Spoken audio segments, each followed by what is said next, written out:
everyone, and welcome to the official Action RPG live stream. My name is Aaron, owner and operator of the YouTube channel Action RPG, and today I heard a rumor. Now, this is just a rumor. I don't have any evidence or anything to show visually that today's last Epoch dev stream is gonna be nothing but season 5 teasers. It's gonna be a hype overload. We're not even gonna be able to contain all the stuff. Will you stop? What? Stop drinking this early. Oh, I'm just saying it's gonna be great. More overhype. No, this isn't an overhype. Are you drunk already? I'm ready to be disappointed. You don't be disappointed. Here he goes, overhyping. Give me some of what you're having. Do you have an Irish coffee this morning? No. Cropped pics of Mike. Guys, we're gonna watch the last Epoch dev stream. It starts in 36 minutes. So we got 96 minutes.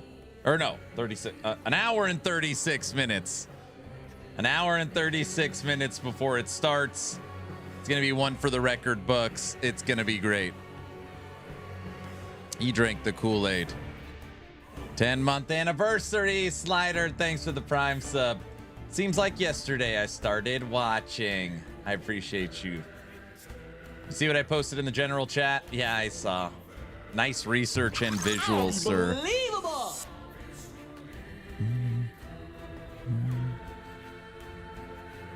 It's gonna be good today, right? Hoofprint, I thought you would like that. Right now we're at 33,333 followers. 33333. I don't know, he likes that kind of stuff. I took a screenshot and sent it to him. All right, Plunder, Mr. Van Diesel, Maxim, Jones, Andres, yo, good afternoon. This is an outrage. Battle Bunny, Furtado, Slider, good afternoon. Big Guy, Morris, Hoofprint, Green, Devil Dog, Trevor, good afternoon. Verse, good night, good night. Blue, it's official, DPOE2 is dead. Aaron has moved on to something new. Good afternoon. VC, what up? Hello. Kaiser, hello. Shin, hello. B West, how's it going, good sir? It's gonna be a thunderous explosion of wonder that will completely blow your minds. Guys, how do you know this dev stream isn't gonna be awesome? You don't know that, right? Naked, what's up, sir? How's it going? When does the best update ever hit? It's funny that, again, I'm not going to be that guy that says everyone. Like, I hate it when people talk in that language. Everybody is saying this. Everyone's upset. I would say the PoE2 patch notes on 0.5 Return of the Ancients, I would put it in mixed bag category. One positive, one negative on all of their socials. It's definitely not like home run, everybody can't wait, and it's not all doom and gloom. It's a mixed bag right now. It's another day of disappointment from the dev hour. No, it's 2 hours. It's 2 hours. Light, what's up? Diesel, you don't know that. See, Bunny says it's gonna be epic. Helmbo, how's it going? Solo Cup, what's up? It's gonna be Mike with one hand tied. No. We know it's going to be something. That's true. Aaron, why would you start hyping us? You never know. Aaron is up. Aaron is upset. He has to play LE over PoE2. No, I play LE every Friday. Duh. Granted that when the PoE 2.5 goes live, it's on a Friday. So on that Friday, I won't be playing LE.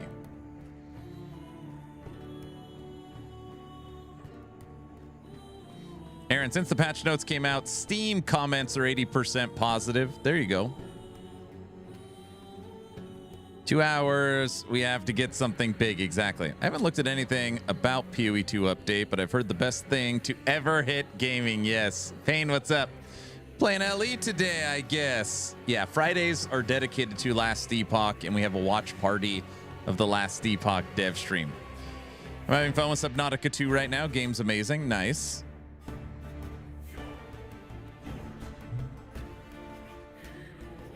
So Aaron has to wait 1 day to play PoE 2. That's the rules. LE every Friday. No, EHG is having a buy one, get one sale on No! Stop that. Stop that. He can't. He has a subathon. Wait, does that mean clock only goes up for 1 day for Tato? It's not a bad idea, actually, now that I think of it. Not a terrible idea.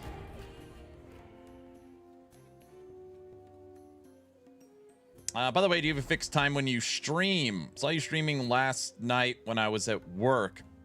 Last night was an evening stream for a couple reasons.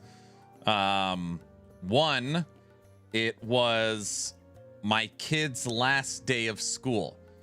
So my daughter has finished high school. Another daughter has finished middle school. Another daughter has finished elementary school. They all literally jump on the same day. So we are now day 1 of summer. On top of that, the patch notes for PoE 2 dropped at 6 p.m.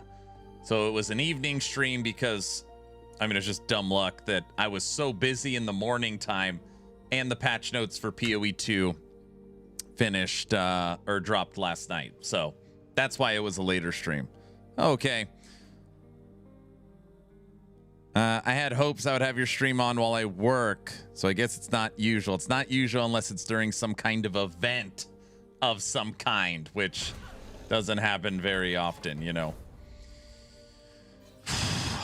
Gotcha. Yep. Lying. Just added 7 days to the subathon time. What?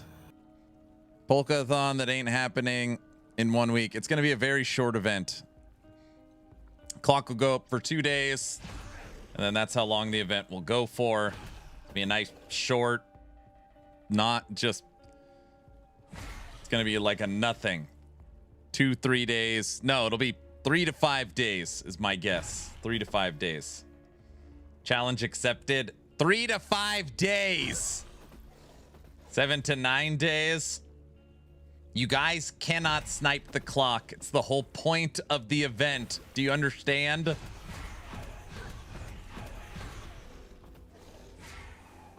West, can you make them understand how events work? Why, hello, LE time. How are you, man? What's up, Mr. Bamster? Doing good. I put out my PoE 2 patch notes video this morning, or actually this afternoon, a few minutes ago. Kind of just some key takeaways. Now we got the Last Epoch dev stream in 90 minutes. Should be a good day. If I can't snipe the clock, I will just have to nuke the clock instead. 7 minus 9 equals 30 plus 3 to 5 equals 18, right? So the event is locked in. I talked to the wife. And again, it's her idea, so she's not going to say it's a bad idea. But ultimately, it'll be everything you've come to expect from a subathon. But basically, the clock will only go up for 2 days. Whatever the clock is at the end of 2 days, is the event.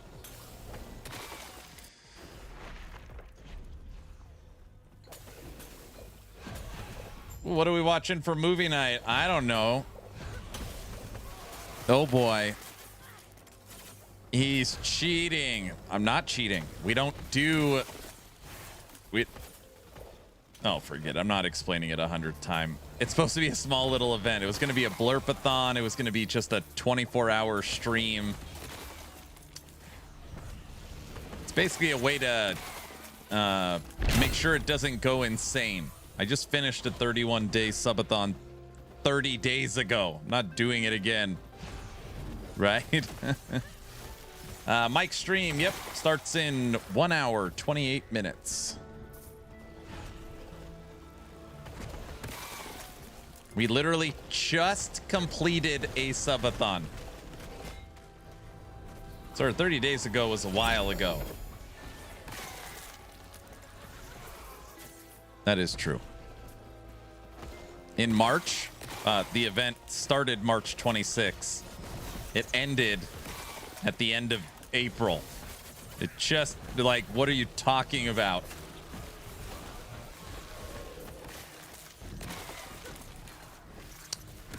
Anyways, it'll be a fun event. I hope.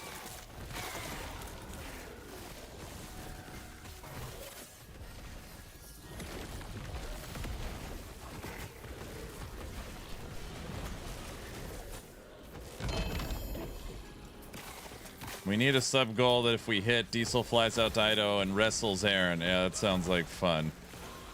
I'm not gonna go to jail for knocking you out, dude. Like, come on.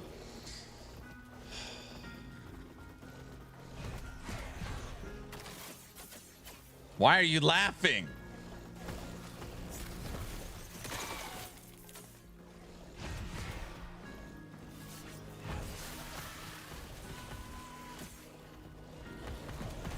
Wifey needs to body slam Aaron during the event. Shots fired. No, it's not shots fired. I'm actually laughing so hard I'm crying.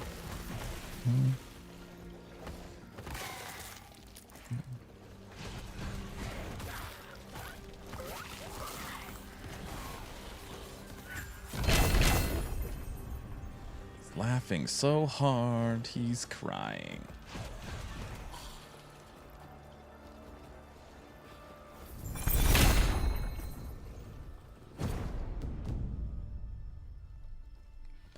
It's fine.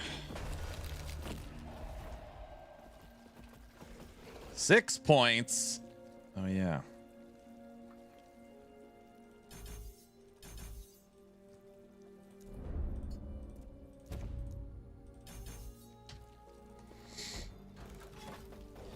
All right, everybody.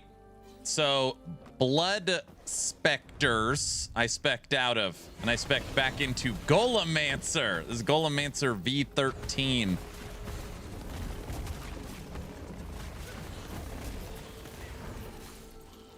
You're going to need a message on screen saying donations won't count on day 3. Yeah, I've got a plan for that. Basically, just like we did for the clock on screen, which was the season 4 countdown clock. That's basically how I am going to show it. So there won't be like a menu board for time extensions. There won't be this big, huge clock in the corner. The clock will be visual on the screen, but there won't be any subathon marketing like in the stream titles or the YouTube thumbnails. That way people can ask what the clock is, but there's nothing pointing to them to donate to extend it. It'll be fine. You have a weird lizard-looking golem there. That's their horse, dude.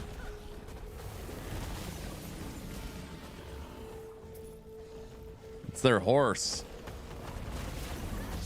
Blurp should still count. No.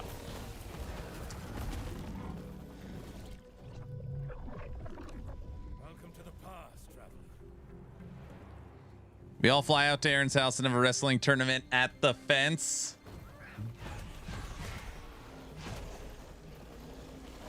There's no horse or men. Okay, the golems were once men, and then you know they worked out a lot, and the T-Rex evolved into a horse. Everybody knows that. Aaron, I have 2 things. Oh, okay.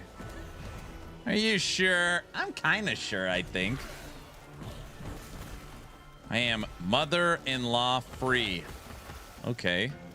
Is it? And did you hear the song? Yeah, I heard the song. I liked it.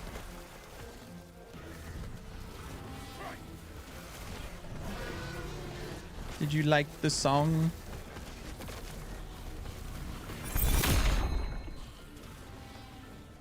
I'm very blessed. My mother-in-law lives with me, but we have a great relationship, and she helps a lot.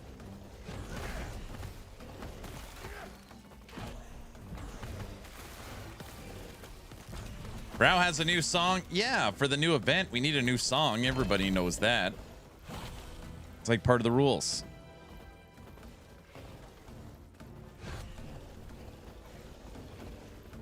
Mine is a psychopath. Oh, that's not good.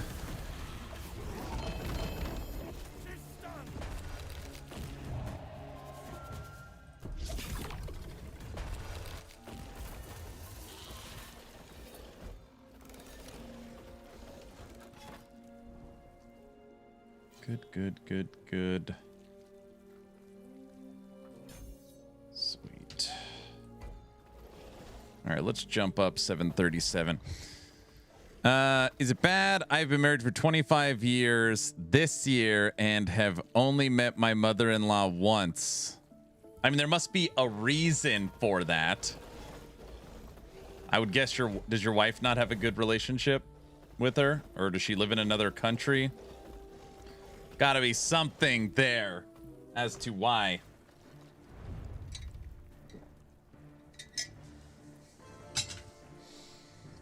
She lives on the other side of the states. There you go. I knew it was something.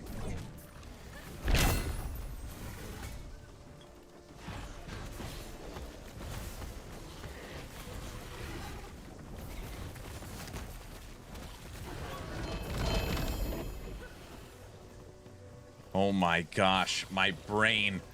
I was just holding space bar to sprint. Okay, all right, we got too many ARPGs.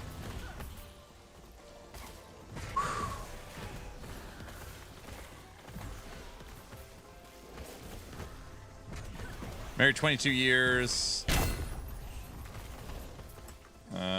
In-laws live on property with us in a granny suite. I see.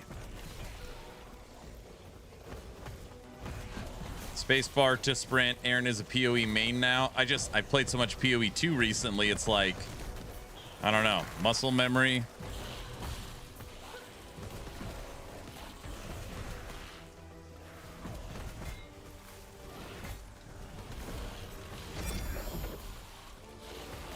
I only met mine once. She said I could marry her daughter over her dead body 31 years later.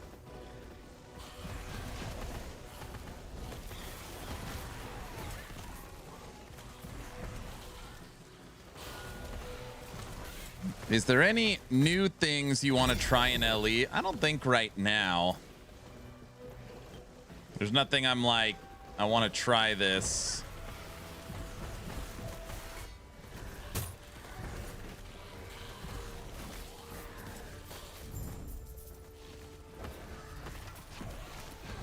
I technically haven't played new Golemancer yet. Granted, this is my Golemancer from last season. Shouldn't have many changes. Just kidding, my mother-in-law rocks. Nice.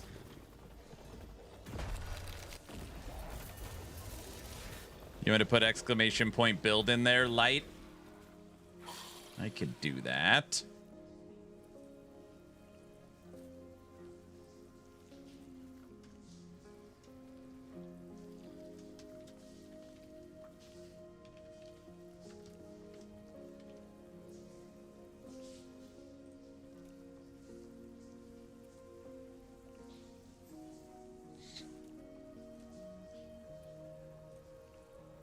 I wanted to try Blood Mage, Bamster, so that's what I did.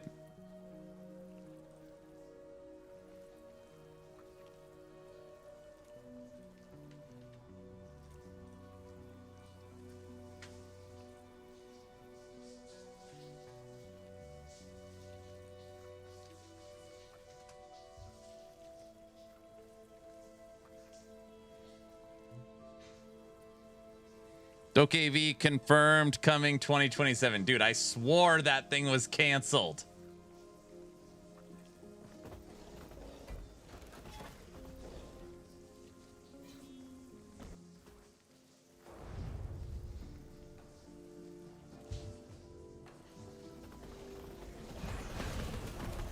Kind of stoked that so many people were so on this new idol for upheaval and EQ yet. I've not seen a single one actually showing anything. You're right. Maybe I should look at all the new items and be like, all right, let's do that.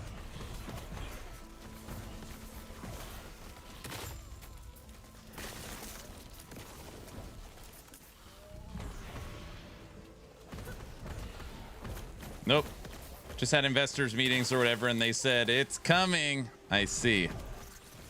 DokeV was announced right around when Crimson Desert was announced. So I guess that kind of makes sense from a timetable standpoint.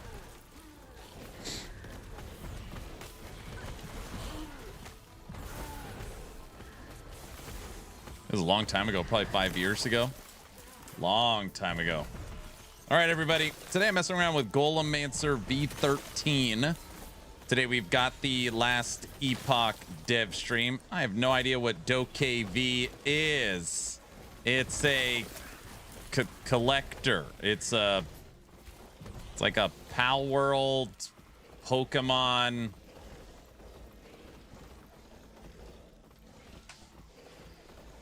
thing.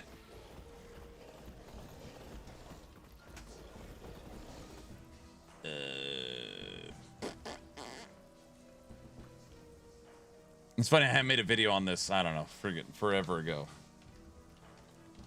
Very long time ago.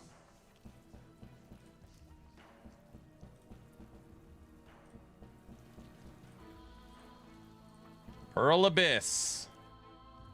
Actually, we could do. It's gonna be special. 새로운 날이야. 어쩐지 좋은 일이 생길 것만 같아. 두근두근거려. 새로운 널 만날 생각에 벌써. Ah, turn off the audio copyright claim. That's right. DokeV. Diesel's all excited for it. No, it's like a open world collector game.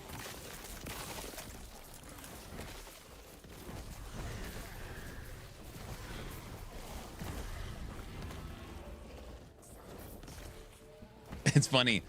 Diesel, 40 years old, right? Muscular, competition shows, goes to the gym, 5% body fat. Can't wait to play DokeV. He's all excited.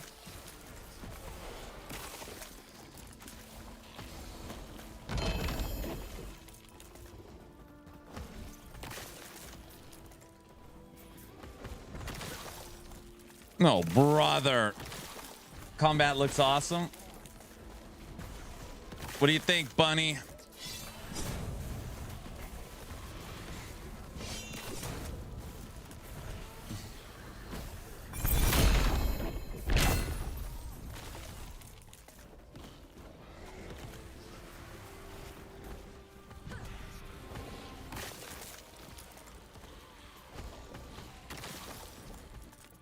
Hard pass. I'm glad you can't see my face right now. You want to hear it?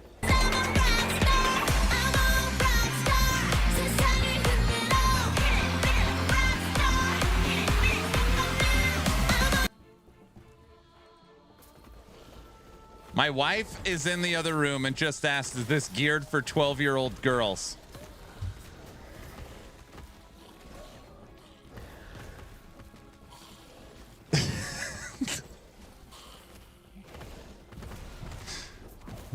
Yes. Nope. 40-year-old gym bros. All right. Anyways, that's DokeV. Dude, that trailer is 4 minutes long.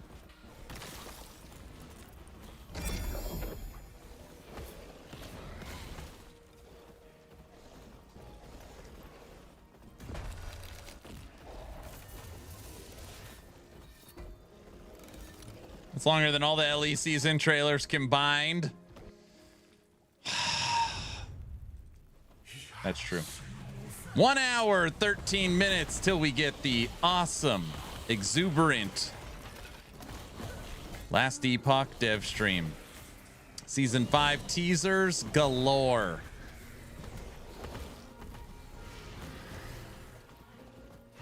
Now my wife said you shouldn't lie to everyone. And you don't know if it's going to be great. Oh, teasers were confirmed. No teasers were confirmed. No.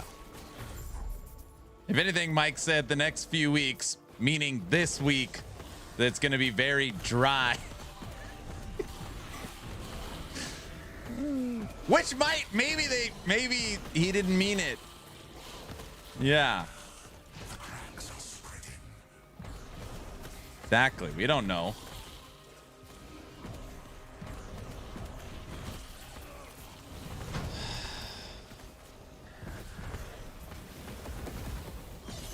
Mike just said they're not launching any marketing budget into Diablo 4's expansion and PoE 2 Return of the Ancients. So,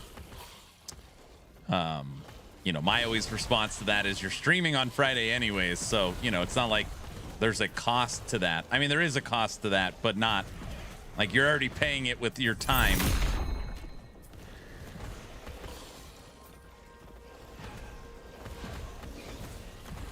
Friday teasers are not marketing. I don't know, dude.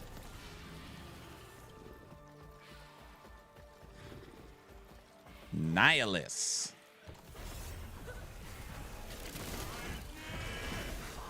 There's no additional cost for Mike to talk to you, Frozen Frosty Babbling. That's true. Because last week was Hype Central. I know, so much hype last week. I don't know how we're gonna... It's gonna be fine. All right, what's some good questions we got for Mike this week? All the standard ones will be asked. Imprints, campaign skip, pause. We want game pause. Let's see, we're kind of moving into PoE land. Endgame. Why does your game suck? Yeah, those types of stuff. Oh, they got to upgrade the graphics. Golemancer even posted a teaser post. Yeah, I know. I saw it. Spectres. Good one. Spectres. Yeah, but like asking Spectres when is actually a good question. I would love to hear their current stance on that. They said it's a technology limitation. At least with their current capability, they can't really do anything with corpse manipulation. I don't know why, but that's kind of like their last thing.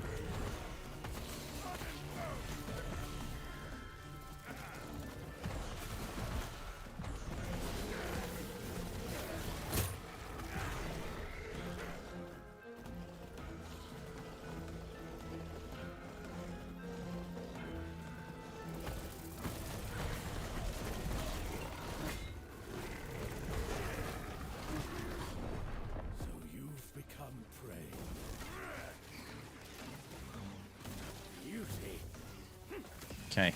8,000 damage? Bumble Bear. That doesn't count as a death. Everybody knows that.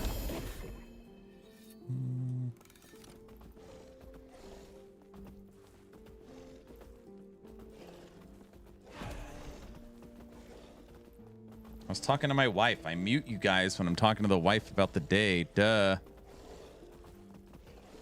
I know.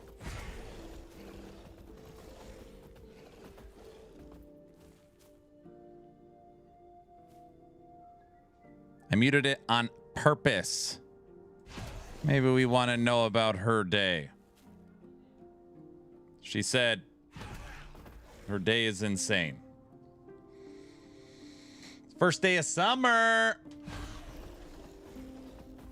Are the kids out of school now? It is officially day one summer. I've got 3 graduates: elementary school, middle school, and high school.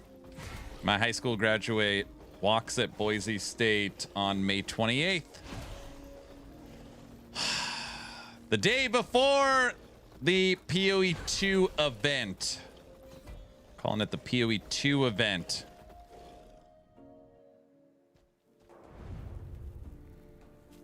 Those Humble Bear charge attacks one-shot me at 1.1 CR just minutes ago. Yeah, they're brutal.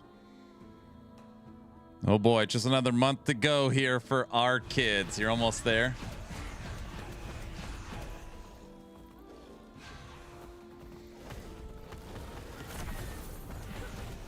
Summer already. Here they have one more month. Yeah, my kids started summer today. Day 1.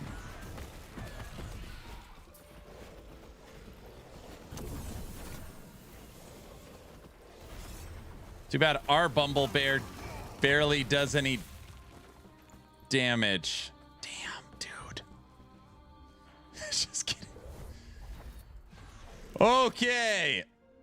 Now, just in case anyone's curious, I do have 4,800 life and over 1,000 ward. God. Come on, Necromancer. Lightning killed me. Could be worse. I have nightmares about that one-shot NATO.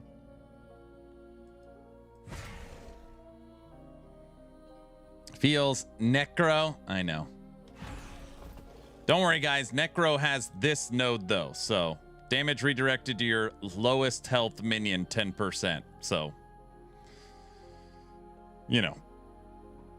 You could get just a flat 30% DR with aspect to the boar, or you could get this 10%.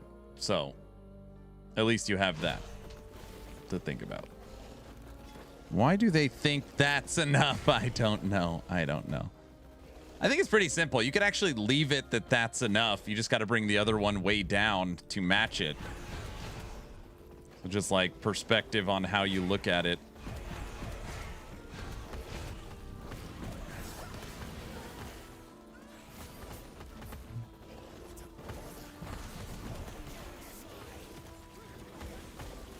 Everyone knows you got to balance minion classes by making them squishy. That's why everybody likes Beastmaster. Because it's a minion class that isn't squishy. Reptile, what's up?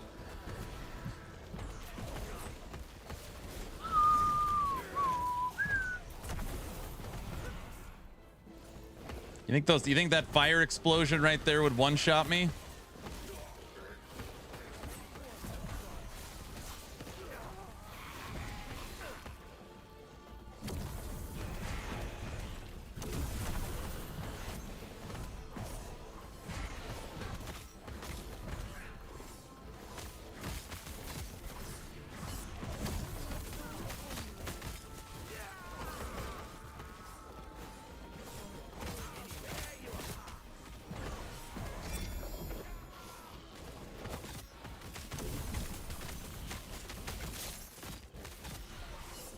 I have no idea what to play for 0.5. I kind of want to try the new Huntress class, but I don't want to be one of the 98% playing it. I haven't heard a lot. Like, when obviously the Ascendancy was shown, everybody said they're playing it. Since the patch notes are out, I haven't... Oh, see, it doesn't one-shot me. I haven't heard a lot of noise. I'll be playing it. And you're right. I'm in the... I don't want to be one of the 98% playing it either, but... That's what I've been practicing for and trying to figure out, so... Feel like it's happening. I also asked Mike about the damage taken to health goes to mana, and he replied, Source only has that because it uses mana more than Necromancer. There you go. Aaron doesn't play the meta. The meta plays Aaron. What?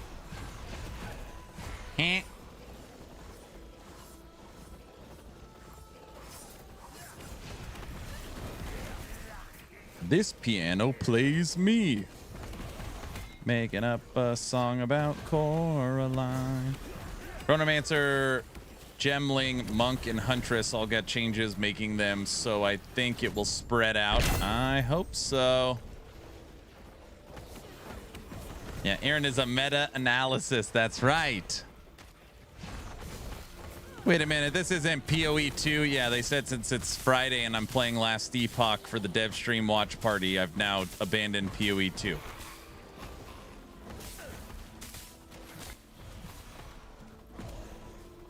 I'm guessing they're going to release a 3-minute video on the Monk Ascendancy like they did the Spirit Walker.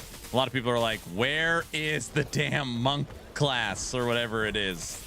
The martial artist.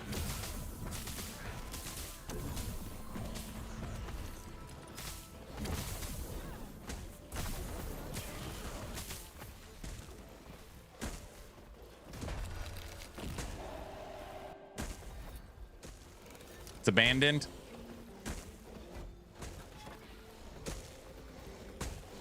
Again, the whole statement that you have minions and thus you don't need to be tanky is just wrong. It would be true if all the minions be melee and would have 0 ranged or ground attacking enemies, but we don't. On top of the ascendancies, you have all the build defining new uniques, which will spread out the player base. So I was talking to somebody and they had a really interesting point.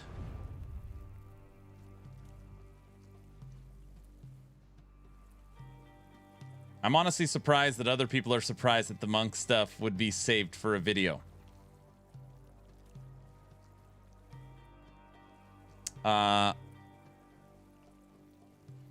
This was the convo. The convo was around the new uniques. Okay, the new uniques. And basically the idea is in PoE 2 plus the skills is so important. So if you have a weapon that can have +2, +3, +4 to skills, a helmet +2 to skills, an amulet +3 to skills. In almost all situations, the crafted rare with plus to skills will be better than the new unique, regardless of what the new unique does. So until they either nerf plus the skills or add plus the skills on uniques, like true meta progression doesn't use any of the new items. Does that make sense to anybody?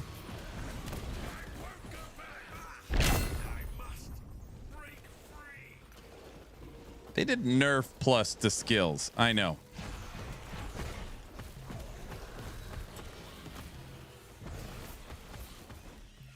Not all the skills gain the same amount of plus to skills, though. Works like that in PoE 1 as well.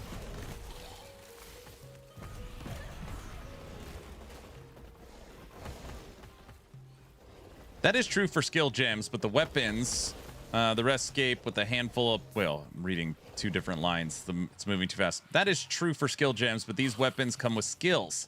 If the uniques kills are tuned around not having plus the skills, they will be good. I get what you mean, yeah.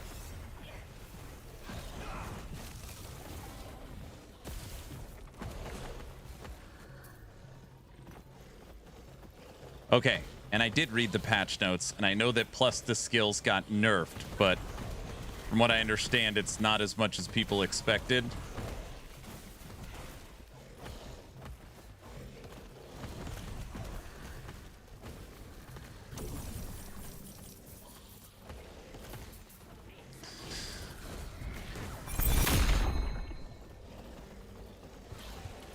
Yeah, it does, because plus level is busted. For minions, it's basically crazy.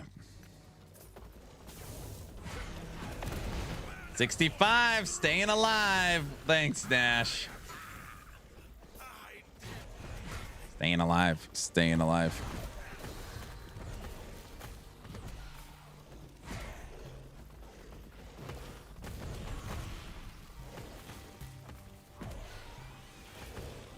Yo, started this wonderful game last Friday. I just started following your guide, Lightning Blast Raiden. Feels nice. I'm glad you like it and having fun. Welcome to the Epochers. Thanks for coming by the stream, too. I appreciate it. B Raiden. We're going to be watching the last Epoch dev stream. This is the basically senior developer, co-founder of EHG, Mike, does a Friday dev stream where he answers live questions from the community. That starts in 58 minutes. Hey, Brow, are you going to jump into PoE 2 for this update? I know you played it a little bit recently.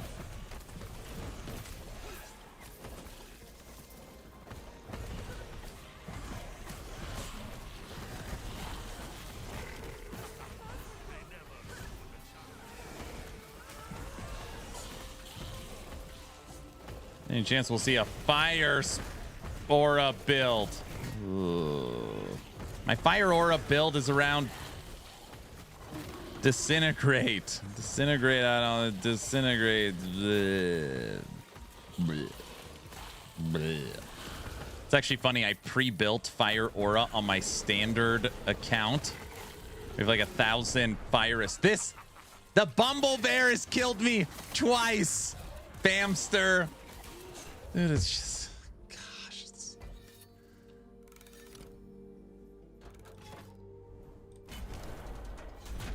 God, the damn Bumble Bear.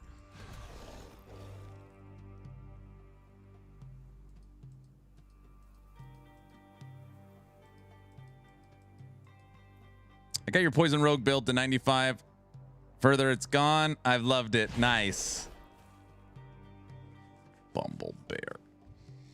It's got like the weirdest attack either. It like slowly slides in slow-mo. It's just... Good morning, sir, in chat. I missed the 1 or 2 button lightning raid in the build last season. I really enjoyed the Frostwall version this season. I don't really enjoy the Frostwall version this season. Got it. Controller detected. I'm not using a controller.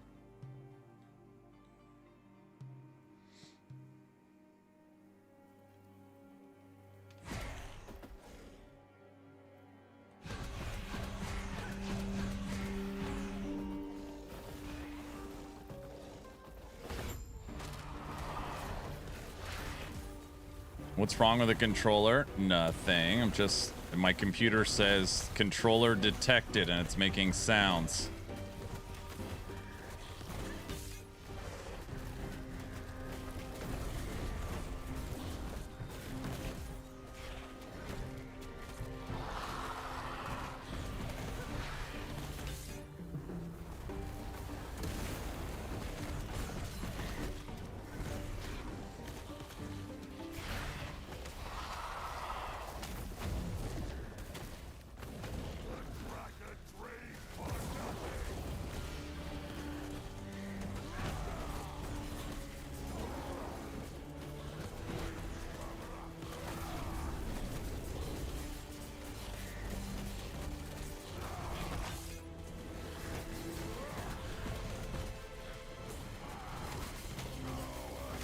You know what this Necromancer needs? Resolve stacks.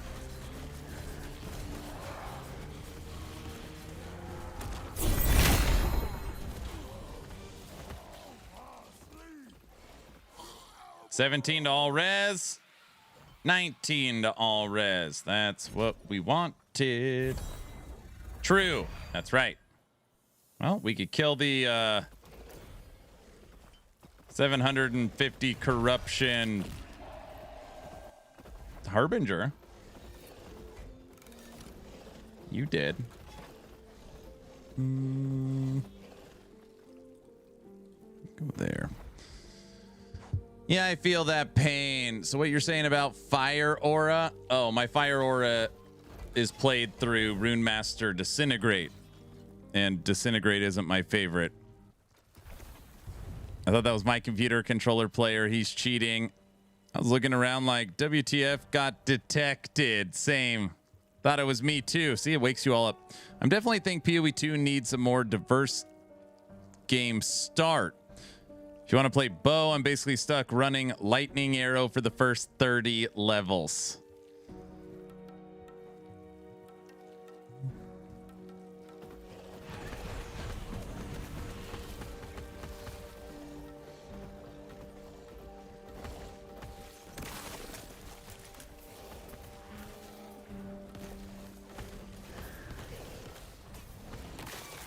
You had a Spellblade version that kicked butt of fire. I did.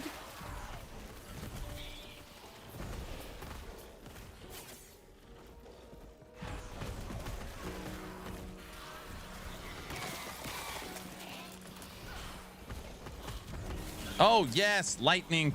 Yes. Lightning aura. Yes, yes, yes. Yes. Yeah. Yeah. That build is already done. You'll see it soon-ish. Maybe a week. Yeah, it's already been fully submitted. Give me an elemental arrow and let me pick something. There's not really skill conversions in PoE 2. Like lightning arrow, I want to play fire arrow. You can like add fire to it. Kind of. Right, like fire attunement or something.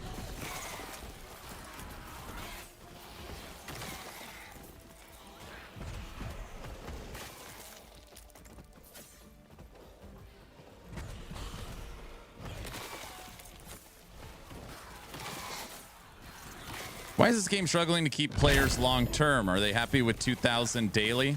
You must not follow live service games.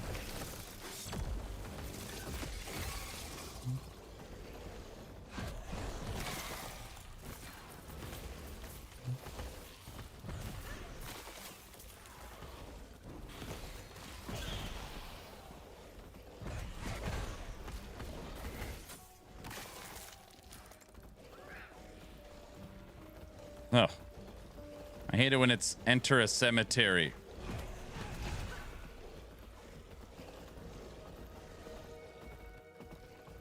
You ran past the cemetery. Go this way.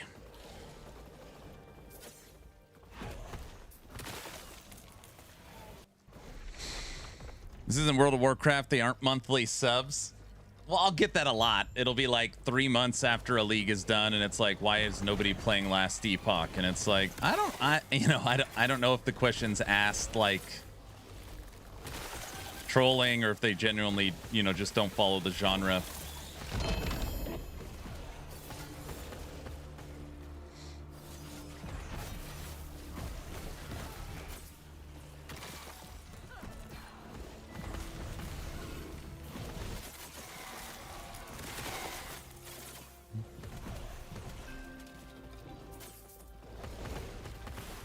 Punch him. Punch him. Last Epoch dev stream starts in 50 minutes.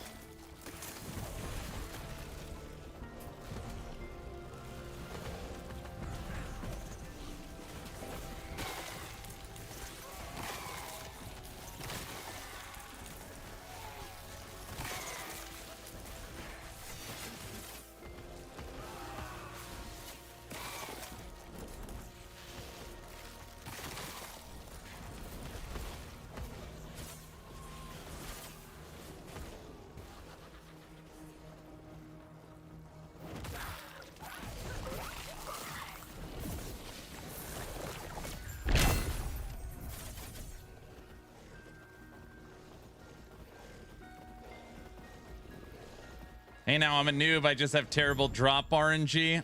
Somebody says Merchant's Guild. Ooh, what a suggestion. Ugh, how can we fix Last Epoch's floatiness? It's actually, they're doing full combat overhauls on all the existing classes. So your combat will feel like there's more weight and your feet will feel more planted. Acolyte hasn't had that done yet. Only Rogue and Primalist. They're always working on that kind of stuff. Combat feel.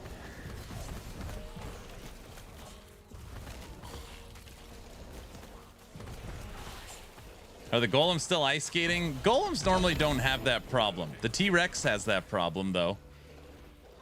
The minion slide. I'll try MG some more, but if my slam RNG sucks, my point still stands. You get more temps.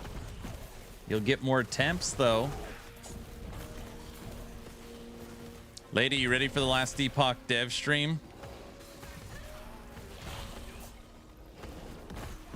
This would have been a good Friday to do a bingo card.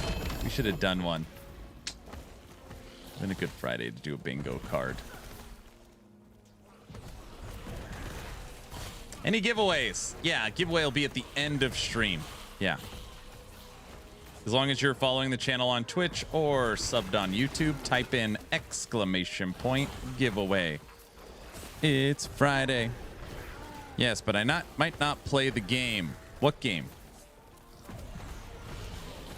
Lady, do you ever play Last Epoch anymore?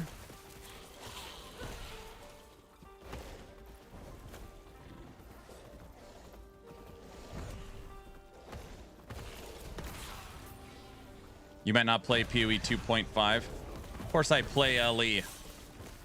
Why are you thinking you're gonna skip PoE this time around?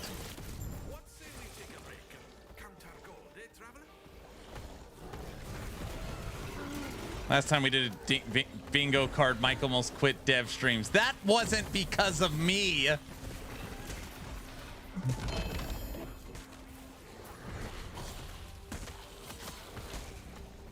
Was it because of me?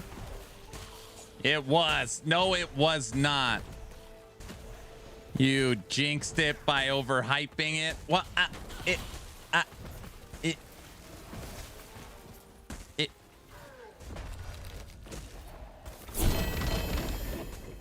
1 LP, Aaron's will. 1 LP, Aaron's will. Imprint.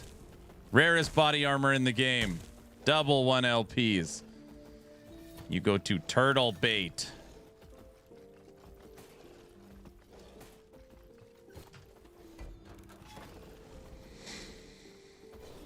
You made Mike sad. No, I didn't. Ellie is the best game. But are they 3 LP double T7s? I did get something. I treated myself. I snagged a 3 LP Aaron's Will. I was like, I've never owned my body armor 3 LP. It's like, I'm doing it. There's only 2 for sale. I bought one. I mean, I didn't buy it. That didn't come across right.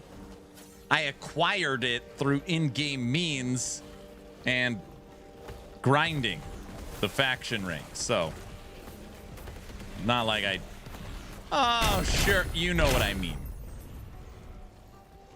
You know what I mean.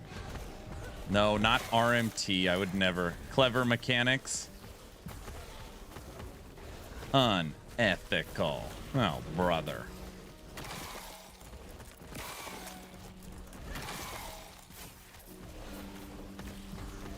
It's funny. I logged into Standard. I went to Merchant's Guild and I searched 3 LP Aaron's Will. They're about 250 million gold. 250 million. So then I logged into Seasonal and I checked 3 LP Aaron's Will. There's 2 for sale. 1 for 4 million and 1 for 4.5 million. So I bought one. Gee, I wonder why. What?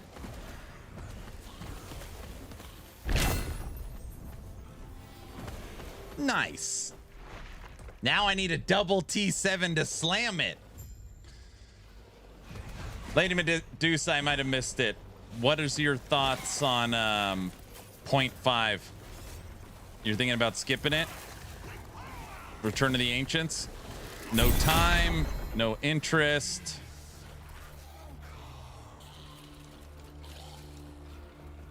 Armor shred, physical.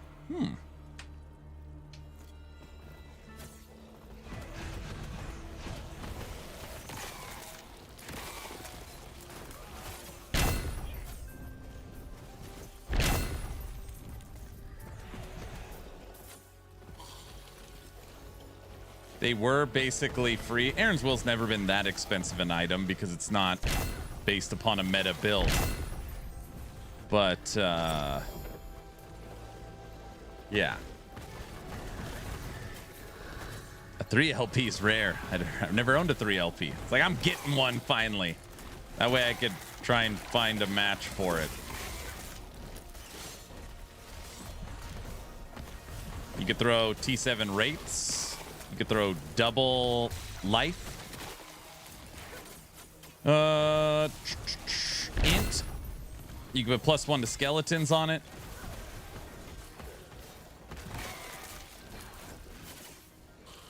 I might play a Moxie build. I like Moxie unless he plays minions. Moxie's all about bows.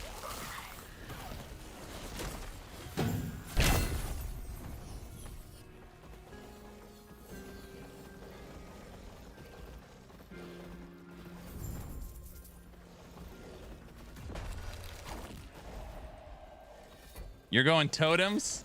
Totems made it in my video today. Twister Spirit Walker is going to be bonkers. Glad I like Twisters. Twisters was #1 on my video today. Oh, T-Rex is doing the T-Rex slide. The rift brought you here. Good. I'm gonna play plant totems and try and crash the game. I see. People were saying that the plant build for PoE 2 was untouched.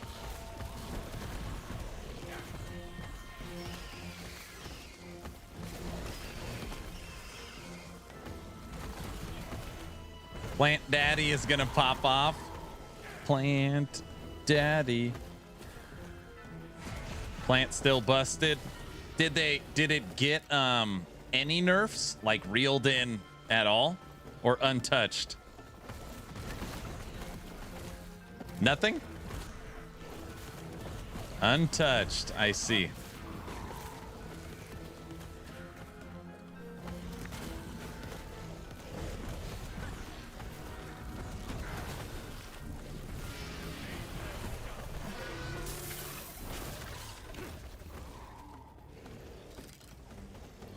So really, a lot of the meta builds that were... Energy Shield is the only nerf to Plant Daddy. Energy Shield got a big hit. So none of the real meta builds from point 4 were touched, right? For the most part.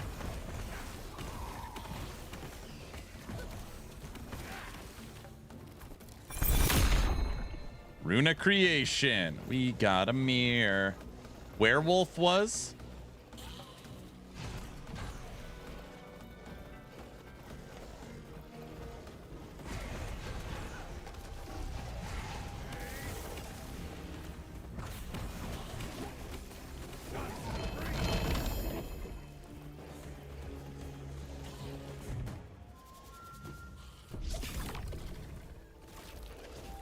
Poison Pathfinder nerfed. Leech Blood Mage nerfed. There was a few, I see. I would say that's one of the negatives about the patch. Twisters. It's because people that play melee are crazy enough to play it even after the nerf. Everyone spamming Twisters may crash the server. Great. Don't say stuff like that.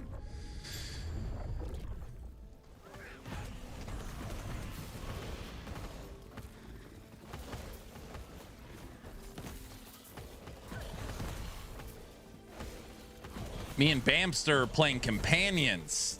Right, Bamster? Bamster? Last Epoch dev stream starts in 39 minutes. 39 minutes. Dude, we are 1 week away from 0.5. 1 week.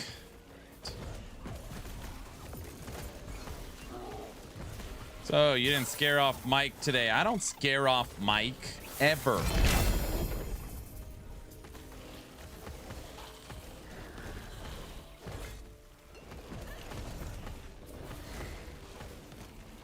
Sounds like people are rethinking companions, so you may be the only one. Yeah, right. I doubt that, but that is good.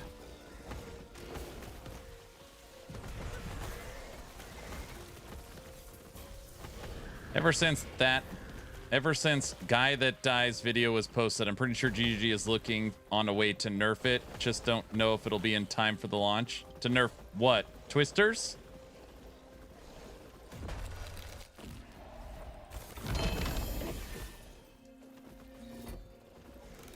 Twisters. They're like, it's gotta go. We gotta do something. Okay. Correct me if I'm wrong. Doesn't, when the patch notes drop, that's not the final normally, right? Like, they could still change and adjust stuff after the patch notes drop. So they could be like, we've added in these 10 things. Twister, nerf, blah, blah, blah. Stuff is missing. Yeah. Yeah, they'll often change things, especially with the week. Yeah, they have a whole week.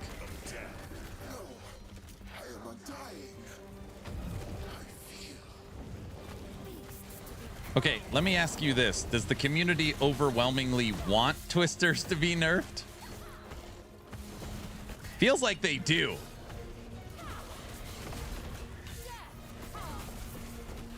Like, it's one nerf where, like, this is needed.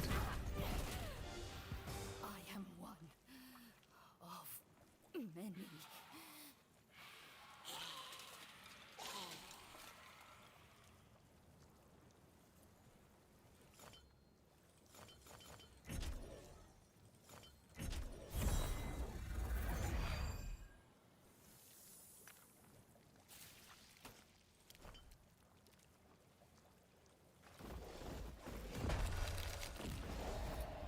I don't know. Most of the times they still drop more additions as well as stuff they already patched.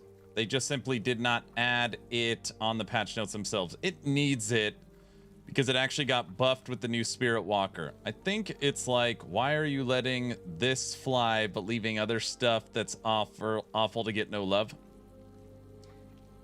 I think people who have had stuff like nerfed, they just want everything else nerfed. I think it was expected is the big thing. Like, twisters are so broken. They're the best speed clearing, best leveling, best single target. These things are going to get gutted. Wait a second. They got buffed. I get it.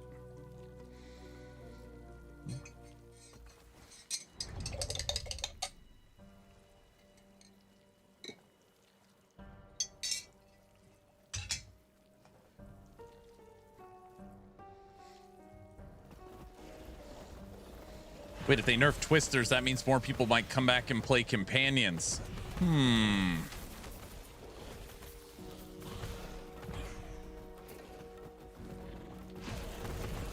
Dev stream starts in 36 minutes.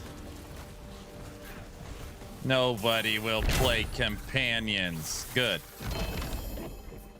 Excellent. People also need to remember they said in the live Q&A that there wasn't a lot of balance changes happening. They were focused on Endgame, and they will do many small events where a lot of balance changes. Seems like people are mad their stuff got nerfed, but someone else's didn't. Mom took away one kid's toy, but not the other kids.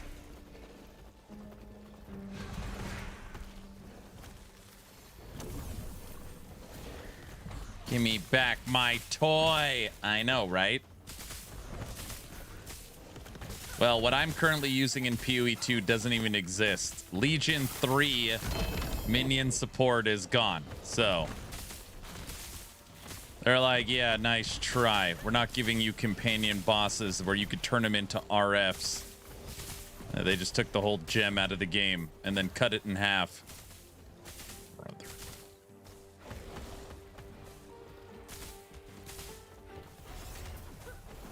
I will teach you to play with meta builds, right? Infernal Legion 2 will be good with Tame Beast. Still be meta, think so.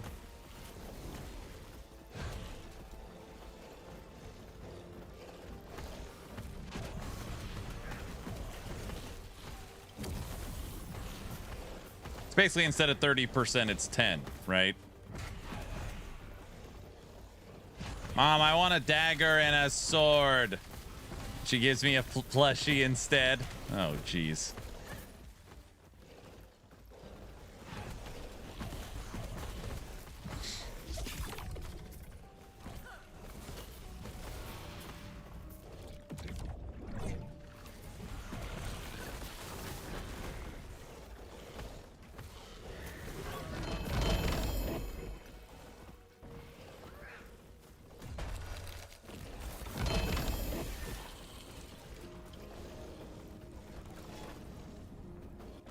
I'm eager to see what people do with Gemling, but Boss Tame Beast will have a lot of HP, so 10% of 50,000 is more than 30% at 100.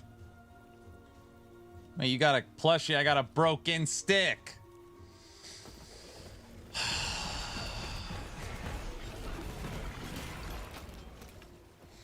The question is there a boss out there, this is what Bamster was saying, that is a extra fire damage boss that you could tame that also has a lot of health? There's got to be one fire one out there.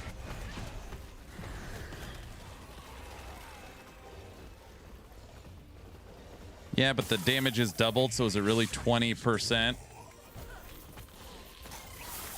I don't know. I'm very easy. I want a damn build focused around crit. I want minion crit, not minion chaos or minion RF fire.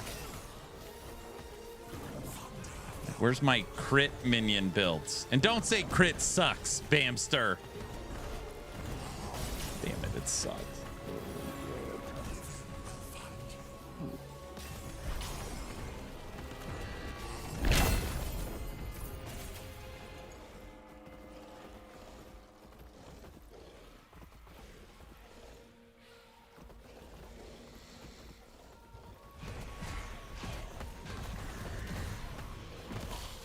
Plants crit.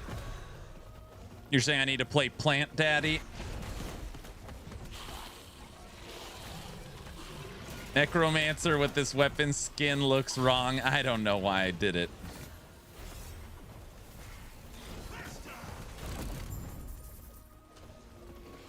Minion gems tend to give reservation when qualitied. So maybe Gemling gives double.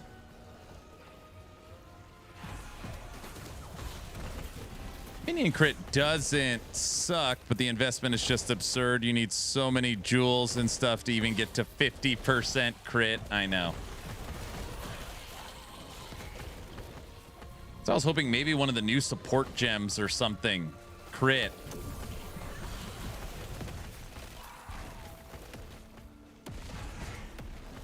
And then even the support gems, it's like more crit damage, but less crit chance. More crit chance, less crit damage.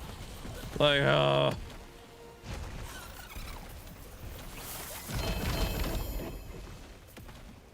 Rack's gonna be popping off with his build. I'm sure he's gonna have a blast.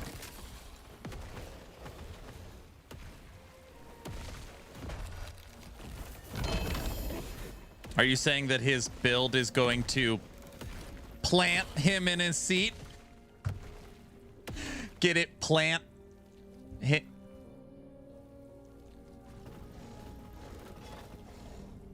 I'm out of here. What? Oh, come on. This guy. What? You're fired. That was a good joke. What? You need to grow up. I get it.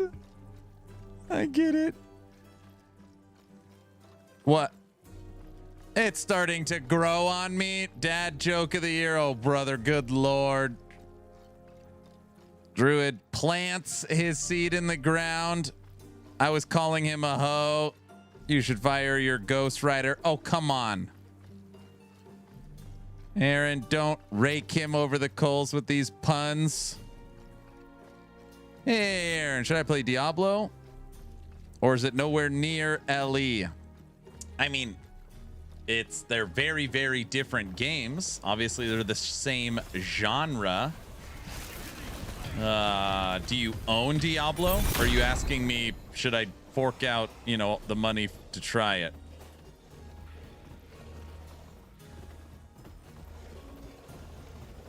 Wait, you're back on LE? I play LE every Friday.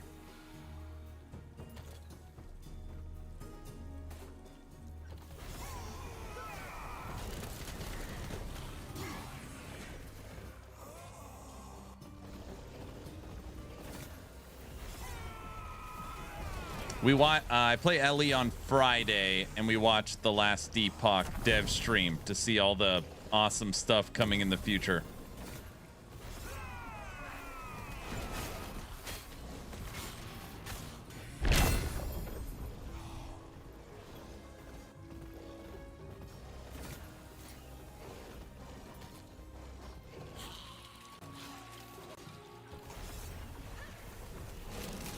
I bought D4. I got a full value of the experience. You liked it? Yeah, I never tell people how to spend their money. I can tell you that Diablo 4, in my opinion, it's in its best state it's ever been in. Still a lot of stuff they need to figure out, but it's pretty fun.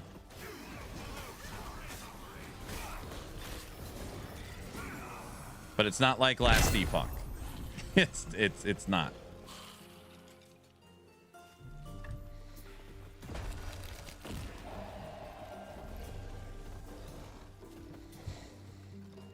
Well, I read the PoE 2 patch notes. Not very satisfied about it because still lots of stuff they did not showcase. So it's more like a teaser patch notes. Are you talking about specifically like the martial artist? Ellie is a massive bang for the buck. That is true.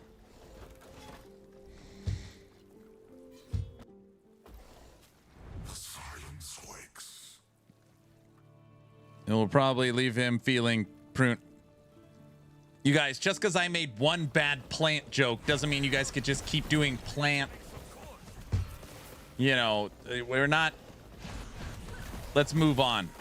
All right.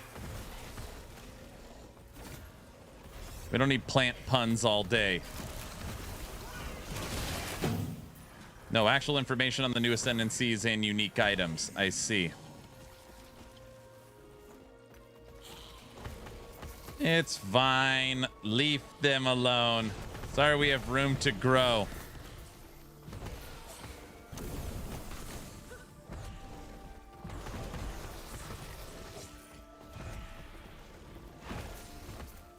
Remember to build strong roots so your message can grow. Thanks. Triggering all this crap at the same time.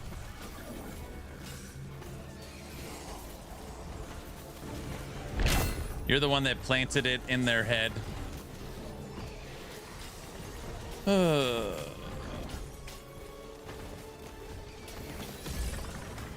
Oh, come on. Don't be so sappy.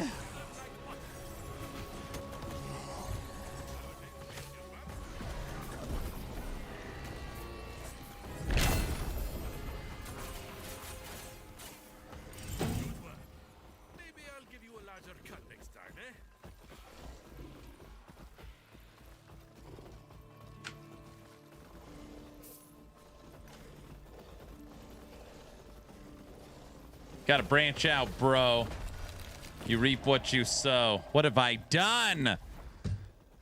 I mean, Ellie is unique because we have you. The Lord of the Bazaar. It would definitely not be the same if you're not in Ellie. What? They almost never detail all the new uniques in the patch notes, and yeah, I fully expect the Ascendancy was always planned to be saved for a video. I figured that as well. It would be weird for them to do a full video breakdown of the Spirit Walker, but then not for the second new Ascendancy, the Martial Artist. I figure that's this next week or something.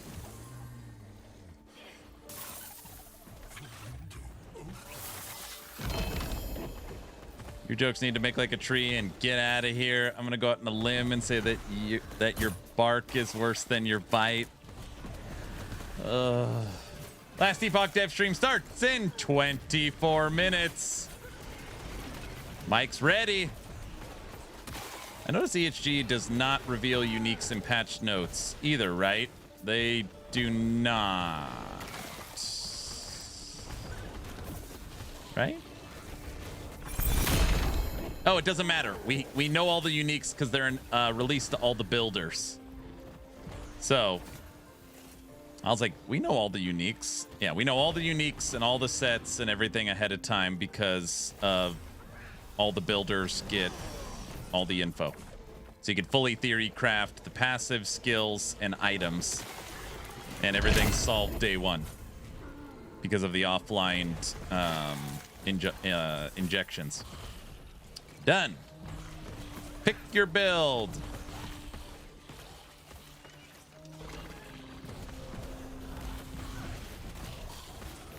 Well, that keeps things interesting. Yeah.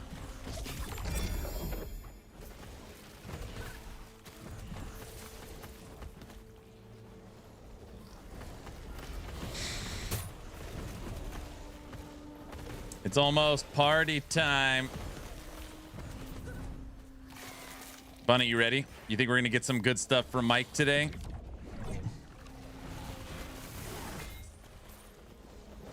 Bunny?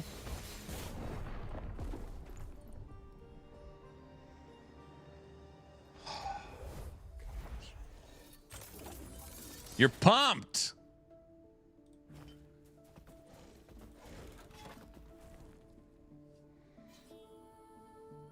Joke was mint. Time. He was sent to the compost heap. I know. Will today be another fragment showcase from EHG again, dropping crumble of cheese to lure us? Truth be told, I would guess we're getting nothing.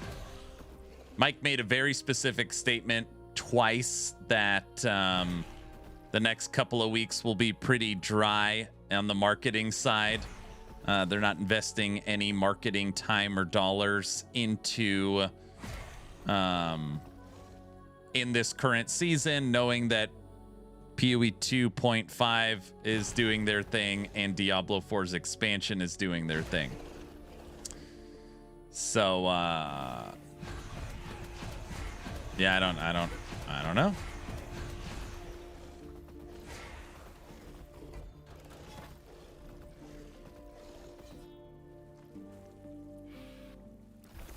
But maybe.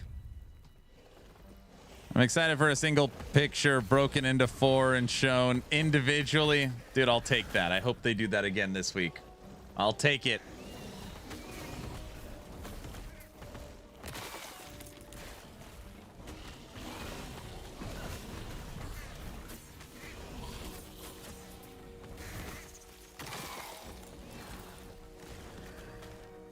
$1,800 ward, 4,800 life, crush defied.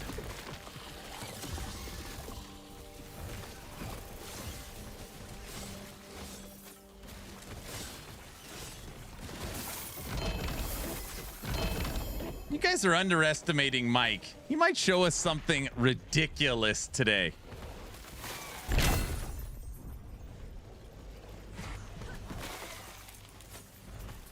You don't know.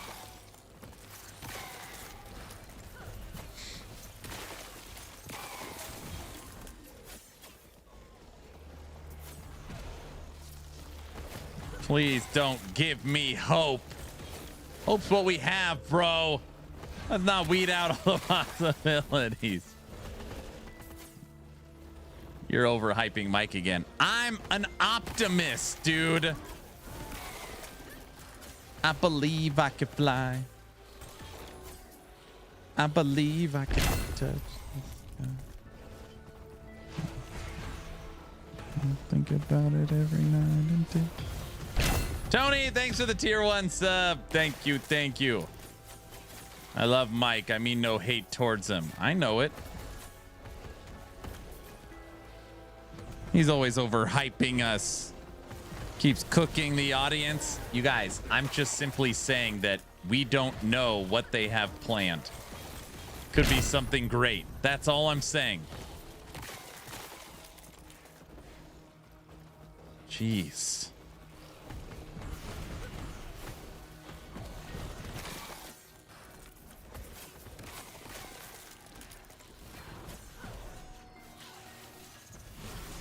What's up, Aaron? What's up, chat?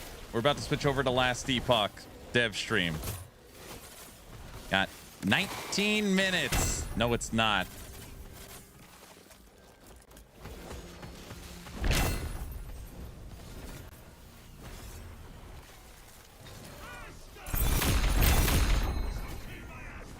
Two runes of creation today. Dude, I want Mike to start the stream with, hey everybody, how's it going? I got a special dev stream for all of you today. We're gonna be talking the future. Gosh, just something like that. Just no way that's gonna happen. It could. That would be cool. That's never gonna happen.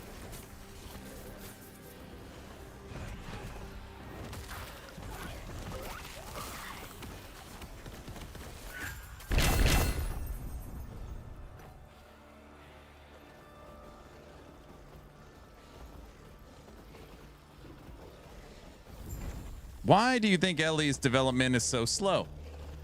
Well, there's a lot of stuff. One of the main things is just simply scope creep. Like they just Okay. So, Last Epoch is never forward focused. Literally never, Soy.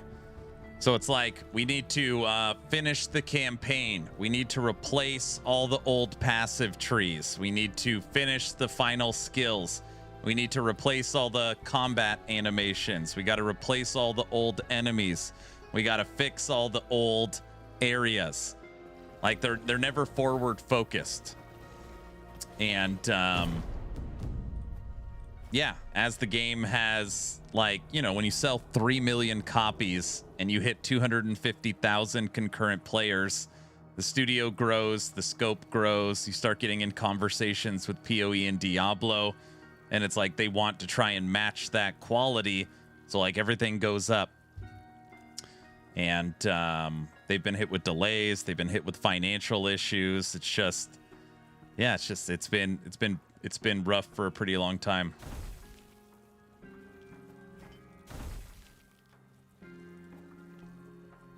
That's why the hope is finish the campaign, finish all the skills, finish the refreshes of the existing passive trees so that all the skills are done, all the passives are done, the campaign's done, drop the expansion that completely redefines the end game and adds skill sigils. And really at that point, it should be like all the combat animation overhauls are done. Like that should almost be like Last Epoch 1.0. Like Last Epoch Orbis expansion is going to feel a lot like a 1.0. Did it deep-rooted in growing everything they have built while still leaning towards the light at the end of the tunnel. Yeah. Yeah, it's just a lot.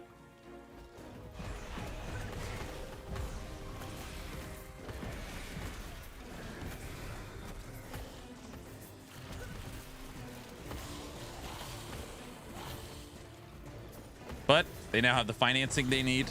They have the team size and structure. They have multiple teams working on multiple seasons. So like a team working on season 5, a team working on expansion, a team working on season 6. So hopefully they can get a better content pipeline. I don't know. They're really trying to like build stuff for the future and get the right people in place.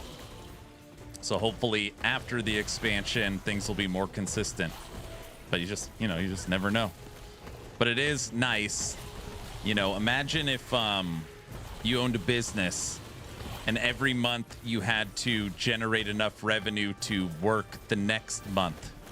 It's like, all right, we got to hit this quota in January to make it to February. All right, we made it to February. Now we need the quota to make it to April. That's how they were operating. That's rough. So they don't have to worry about that anymore. They're funded for multiple years.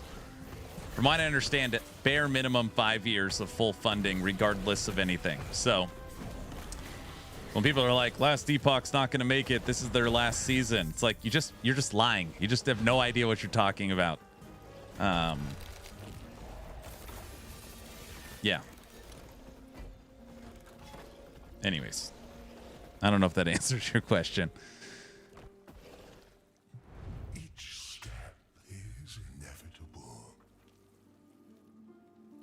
It's like good and a bad thing. I think LEO drops November 2027 at the earliest. What do you say? I mean, I hope not. I hope not. Certainly not the earliest. LEO's dropping next year. And we know that we're getting season 5 this year. So that would be probably 15 months without a season. It just seems impossible.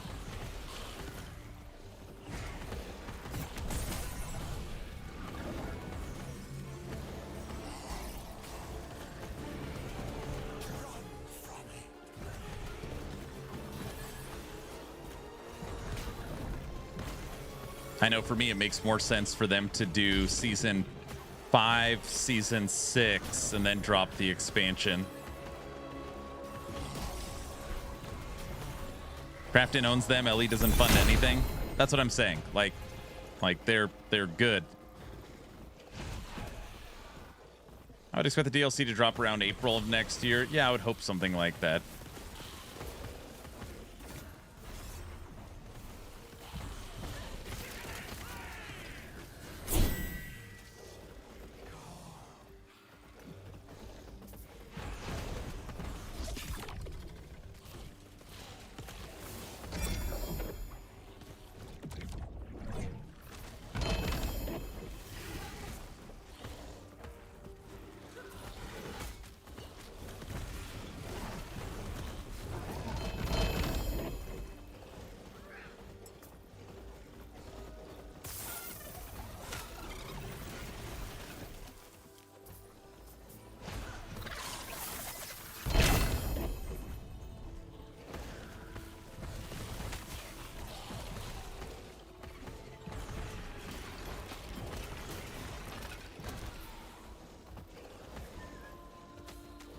Nice.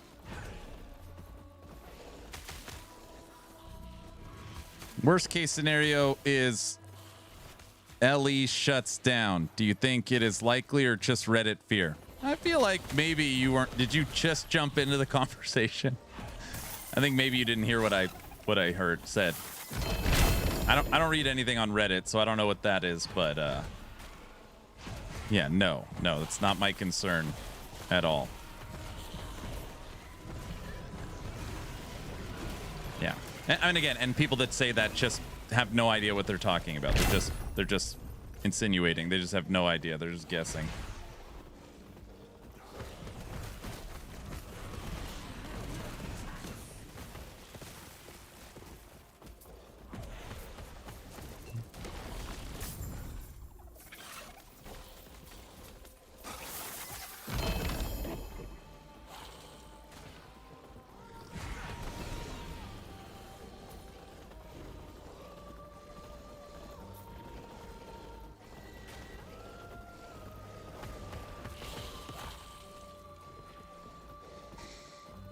That'd be like saying Blizzard will shut down or GGG will shut down. Other companies own them.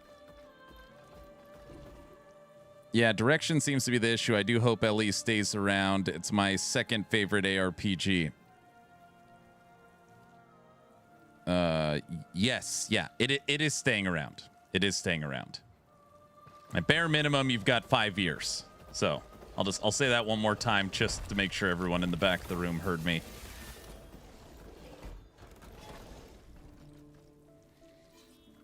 I'll say it again. Just in case.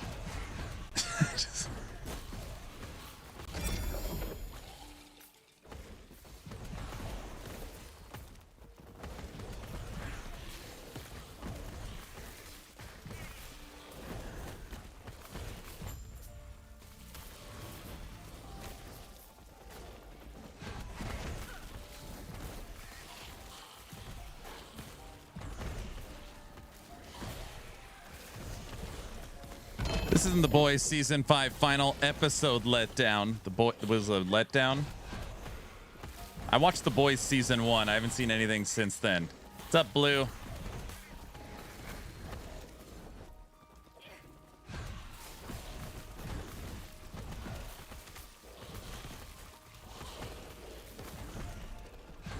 It's 5 years. We can expect Season 10 by then. Content slower and slower.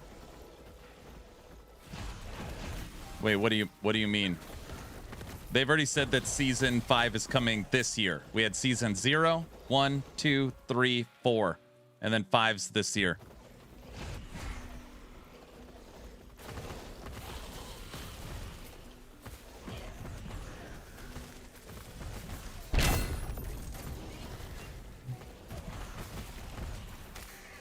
Not much, just existing. You just streaming to a lot of upset people.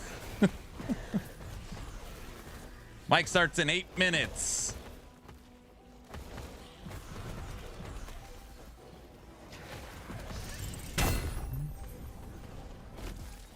Question is when? This year is from the 5th to the 12th. Wait, what?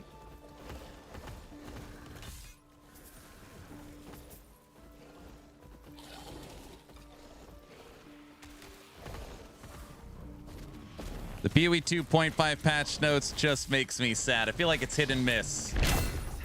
There is, it's like one person likes it, another person hates it. Like, hate, like, hate.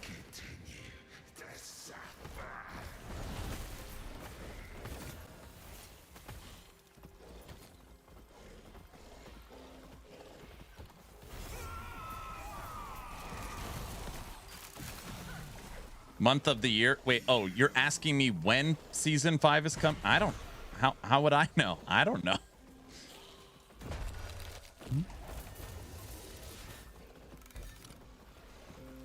Seven minutes. Hey, what's up, Guilty? Frosty, what's up?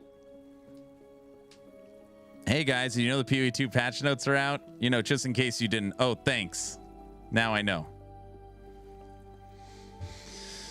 You know. No, I don't know. Ugh.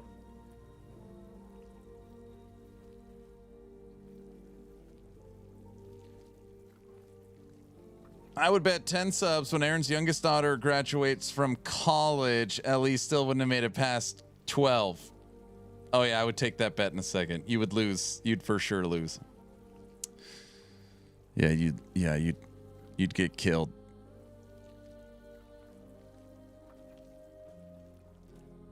The ones that hate the patch notes are the ones that got wrecked by nerfs.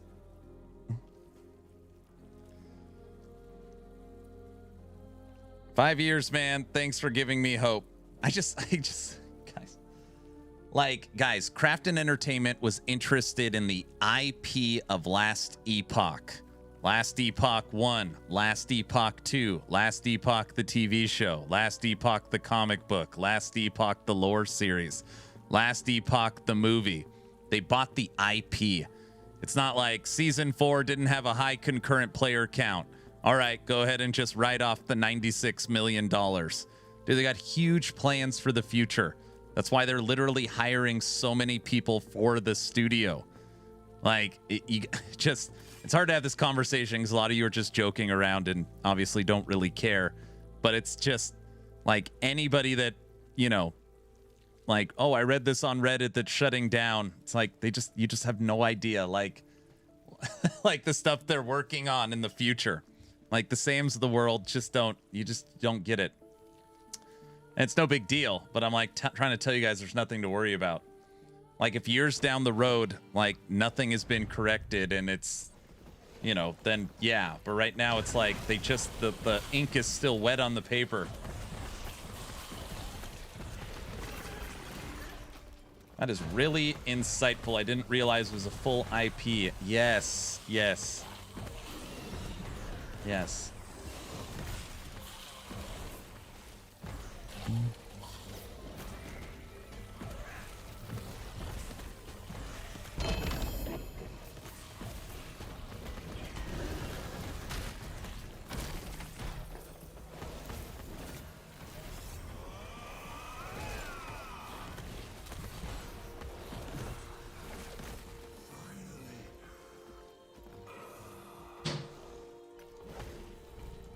Plus console. Yes.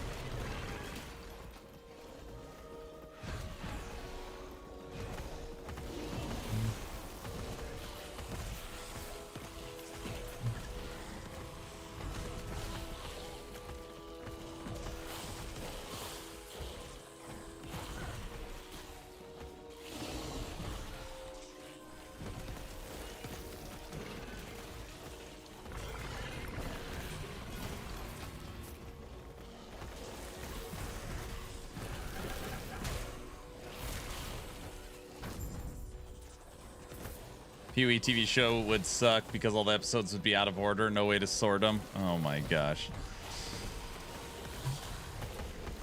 The problem with today's nerd culture is tribalism. I hate to say it because I know how many people use it. I mean, a majority of people use it, but it's like, I really don't go to Reddit. Like, I spend no time there. Like, none. I can't even tell you what, like, the main topic is. But just so often people are like, I read this on Reddit. And I was like, oh, from who? I don't know. Just Joe Schmo. And it's like, they just have no idea what they're talking about. Like, you're just reading nonsense, you know? I don't know. I mean, it's no big deal, but...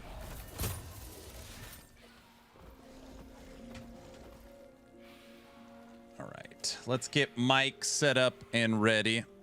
The LE Reddit is so toxic. I will not go to the Last Epoch subreddit. I can't even tell you the last time I went there. Somebody will send me something and be like, Aaron, you have to read this. I'll click on it. And it's like, I don't know why I'm here. It's just pure nonsense. Like, yeah, I won't go to it. All right.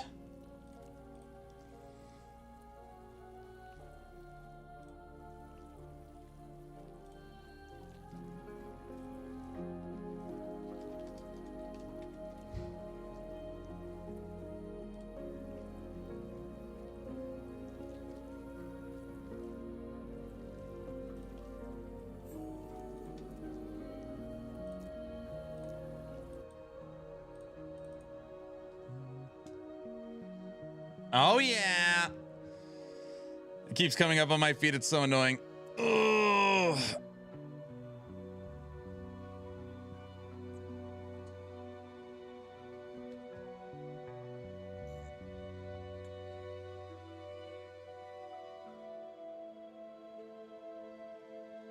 What seems so funny is that stream ending soon. I don't know. It's not mine. It's EHG's go-to. Yeah, it's their biggest social platform is Reddit. But I mean, I do get those comments a lot, and I'm not trying to be disrespectful, so please don't take it that way. Like, hey, I read on Reddit Last Epoch's going under.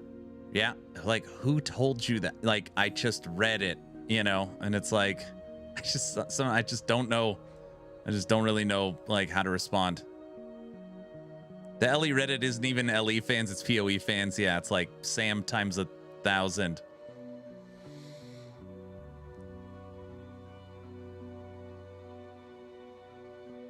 I'll be disrespectful for you.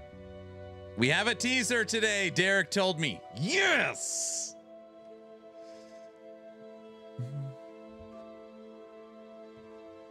Derek's a filthy liar. No, he wouldn't do that to us.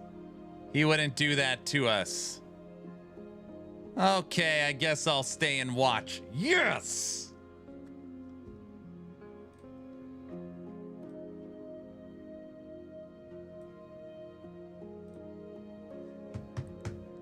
I reckon you're a filthy liar. It'll be Gordita's big toe. I'll take it, dude. I'll take it.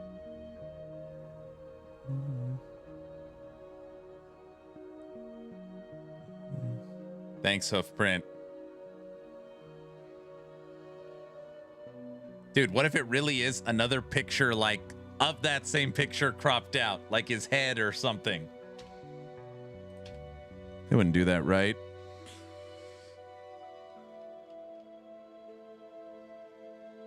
All right, Bamster, have a good one.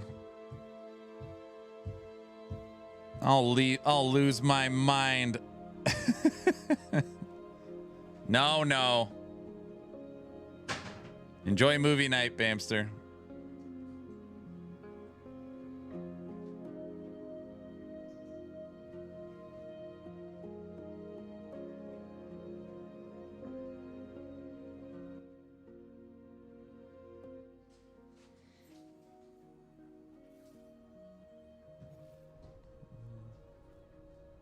Good afternoon, everybody, and welcome back to another Last Epoch dev stream. As usual, I'm your host, Mike. Hello. Hi, going, Mike.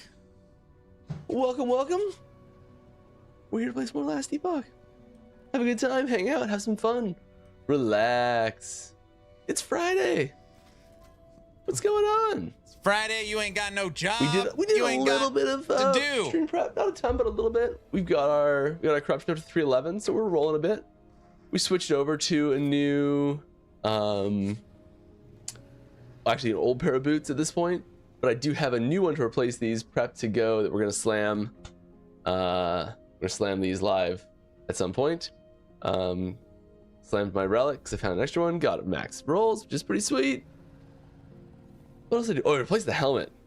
We're gonna have a lot of ward now. We're gonna have a lot of ward. Pretty excited about that. No, let's just hop right in. We're trying to push to see if we can bump this corruption up as high as we can. Mike slams more stuff than Aaron. If you have a question for me, I slam my weapon. Please answer it. Please put at Last Epoch Game in the question. Oh, you got someone already. Awesome. We hit this if last you stream. are on YouTube, I think it's just at Last Epoch. And I'll be happy to answer them. We also stream for charity. Charity's on my head. Child's Why do Play. I feel like Mike is like a human sacrifice on these streams now? Don't say that. I just get to play our game today.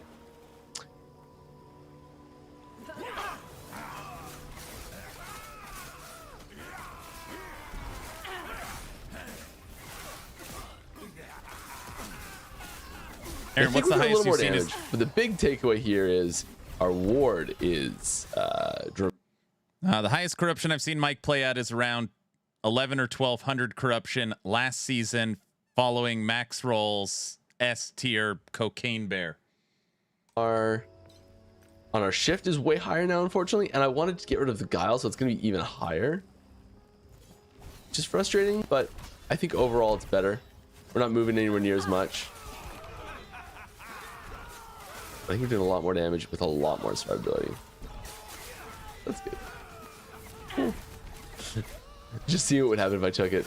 Everyone stole your cocaine thing. I know. That's right. Totally intentional. Okay.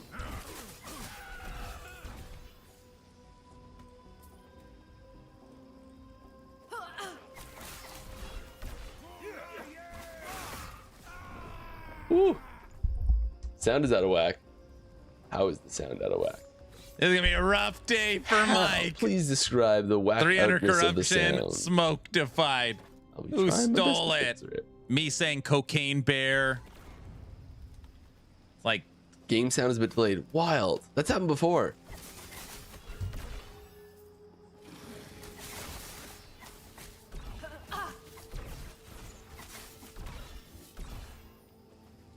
I'm very unsure as to what causes that one.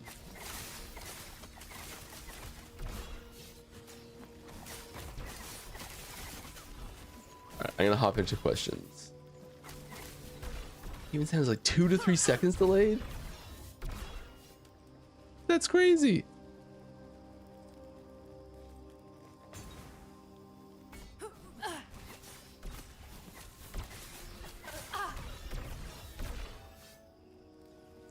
you should go Yeah, I'm low gonna say life. now at the same time as I use smoke bomb. 1, 2, 3, now. Can't even hear the end game. What do you think a timeline would be for a whole new class and or just a new mastery in an existing one? I can't give you an exact timeline. I mean, the next whole new class is the Paradox class coming in the expansion Last Epoch Orbis. Easy. Too easy. After that, it's kind of hard to tell when the next class will be, or next mastery even, because I don't think we've fully decided what it's going to be yet, or which patch it's going to be in, sort of thing. I think that there is a huge amount of the mastery requirements to complete a new mastery comes in the form of skills production. We've got a very large set of people working on skills stuff production for LEO right now, and once we're all done working on that, there's gonna be a whole bunch of us freed up to work on new stuff. 3 second delay in the whole stream sound. Oof. But not your audio. It's okay. That's frustrating.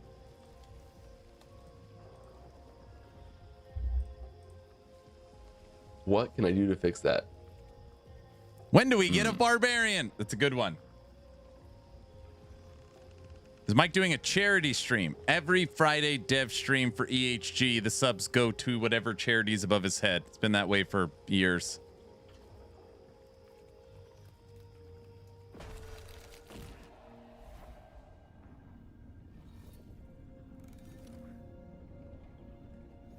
Anyone know a quick way to fix that?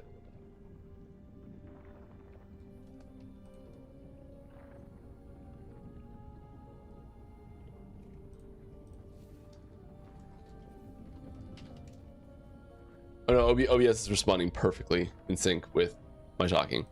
Yeah. Like, perfect. Whoa!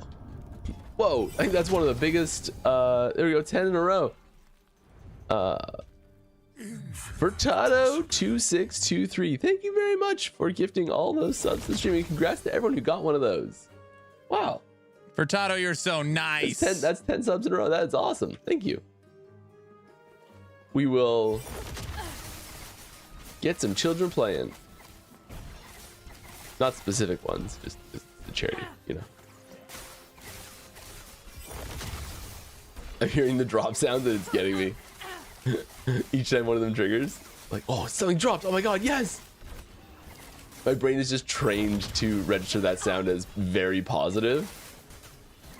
Which it is a good thing. It's just, it's different positive thing that my brain's trained to register it as. Okay.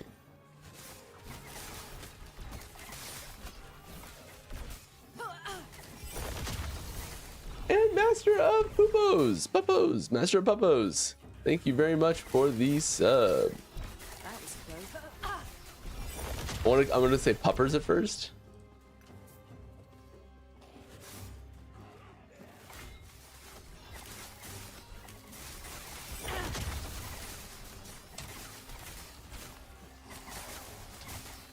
All right, let's get more questions rolling.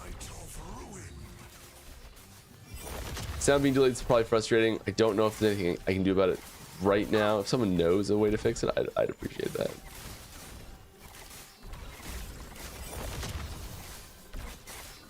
All right. Hi all. Hello. Hope you're having a great Memorial Day weekend. I did not know that was this weekend. Cool. That makes sense of why people are out on Monday. I hear your power.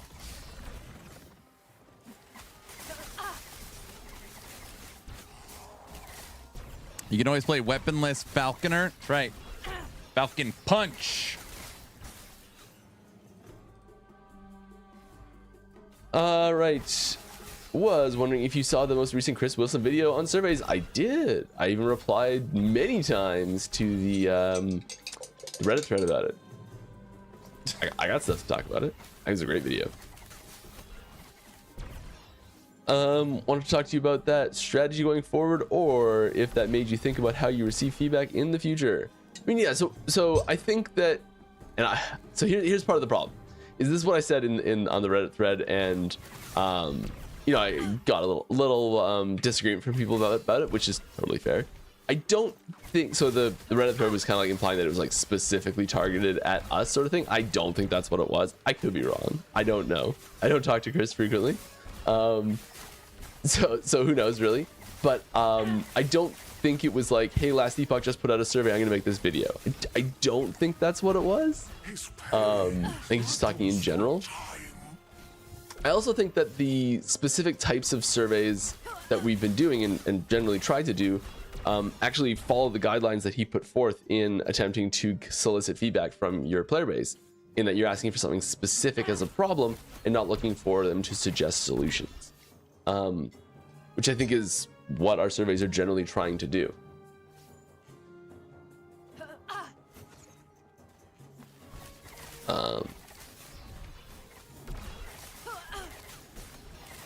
It's a tricky topic. Like there's it's been a while since I've seen exactly what he said, so I don't remember exactly what he said, but there was Day 9 had a really good video about soliciting feedback from players as a game developer. This is a pretty good one.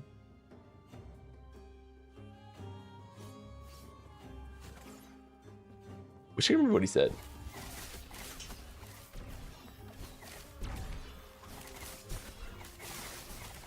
I think one of the big important things to note about feedback threads like that, where we're saying like, hey, we want feedback on this specific topic with these specific, possibly too narrow or possibly too broad, or it doesn't include the exact answer I want options, is we're often looking for like the fans' priorities is what we're trying to get straight, because sometimes our priorities and your priorities don't line up exactly on like when we're looking at fixing something. And that's not to say those are the only things we work on. It's just that those are the, sometimes if you have, I think the example I use is if you have 10 developers and 3 problems, and how do you assign those 10 people to those 3 problems? Because you can't do it equally. Different people have different strengths. Different people have systems they've worked in more. And I think one thing to get clear is maybe as developers or as designers, we think that, hey, this is a really big problem, we have to fix this. But maybe your community's like, well, yeah, that is a problem, you do have to fix it, but this other thing is worse, and you should really be focusing more on that instead.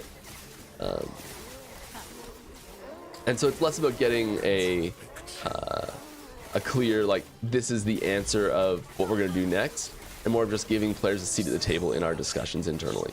So we know more clearly what's the mentality is of our player base. Also, sometimes there's people that don't like, and like, so another critique I saw of the surveys in general was that we should just be reading the feedback channels we already have. And yes, those are very good sources of feedback, and we do read those quite a bit. They just don't always encompass all the player base. And I got stuck on the side of that wall there for a little second. And sometimes there's players that will not be comfortable reading or sorry, writing and participating in like a forum style discussion, but they are very comfortable with just picking an answer from a survey. We're trying to just get a wider range of voices as well.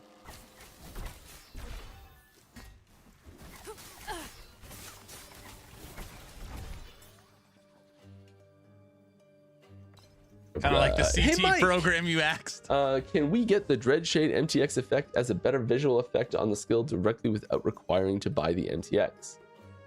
Probably not, but we can, like, if the visual VFX that's just like on the base one isn't like cutting it, that's definitely the sort of thing that we can upgrade and make better in general. But like, the skill MTX for when something Dreadshade is like an is MTX visual, awesome. some people have paid specifically for that thing. Giving it to everyone and then changing what they've paid for kind of devalues their purchase. I think, yes, it gives them more options, but it also says like, hey, that thing that you bought, well, now everyone has it, and here's this other thing that maybe you just don't like. So you effectively bought something you didn't want to buy or didn't like. I think that's probably the reason why we wouldn't do something like that.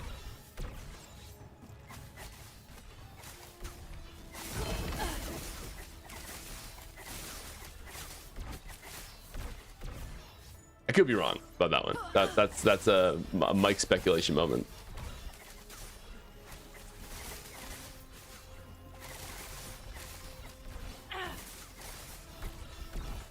Not sure if you can answer, but are there any plans to give Marksman a touch-up / more shadow synergy? Shadows in general, we try to keep that. So one of the core things, rewind. We're always hitting every class. There's very large changes to every single skill in Marksman coming in LEO. I use this as a cheat line. I say it all the time because I can say it about any class mastery. So yay. The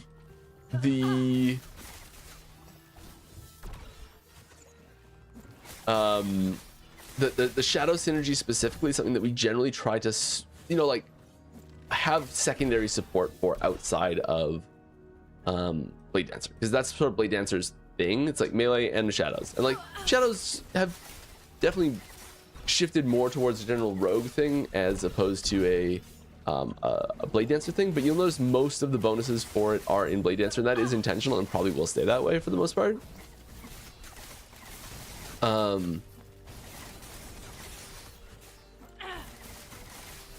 And like, yeah, there are like Falconer has it the second most for sure, but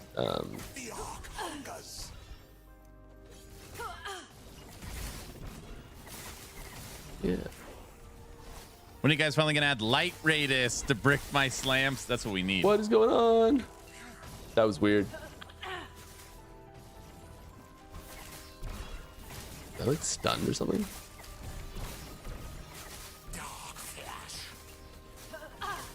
Probably just like stunned or immobilized. Wasn't paying attention well enough. Bunch of tier 1s, not picking that up. Wait, what am I talking about? I thought it was that. All I did was look at the tiers. It's funny. Thought it was an altar for a second. Hello. What do you think of once a skill level is unlocked, it gets free to be allocated? No more XP requirement. You could still limit skill point changes to be done only outside monos. I think there's real value in the progression of a skill leveling system. I think that giving a player, especially like 20 points at level 1 to Summon Wolf, completely restructures the entire balancing of the early game. And I think that the abilities that would be unlocked in Rogue would have to be rethunk quite heavily, because there's quite often when we're looking at an ability, when we're looking at a skill tree for it, we're looking at it and saying, hey, when this unlocks, at most you're only going to have access to a few these few points. But when like Hail of Arrows unlocks, you're going to have access to a lot more points right away, and we take that into account when we're making the skill trees. I think that having, in general, I'm really interested in loosening up the skill, the like, think that there's let me rephrase this. I think there's a lot of value in homogenizing the skill respec system in general, so that the way you respec passives and the way you respec skills is the same. I think that would be really, really helpful. I think that what we've done when we've shied away so hard from having this burden of optimal play, and I think this is a recurring theme that I think you'll hear from me a few times, is that we've looked at this burden of optimal play situation, and we've said, hey, let's try and avoid that by doing ABC. Everybody knows that. And that like extra thing we do to avoid that burden of optimal play for players quite often ends up being something that makes it less fun for people who are just trying to play the game. So that's something that we're really trying to like steer away from and bring back to, hey, what's just fun to play with and what's smooth and enjoyable and works well. Let's go with that first, and then if it's like a real problem we notice, then maybe we can address that problem a different way.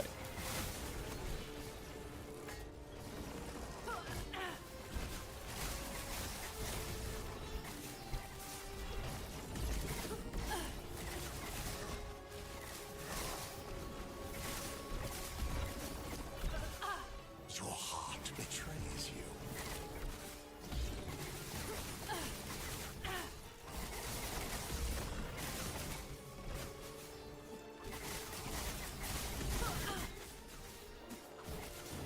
Okay. Someone needs to get their damage up, and that someone is me. Back for nothing. More damage, Mike. What are you doing?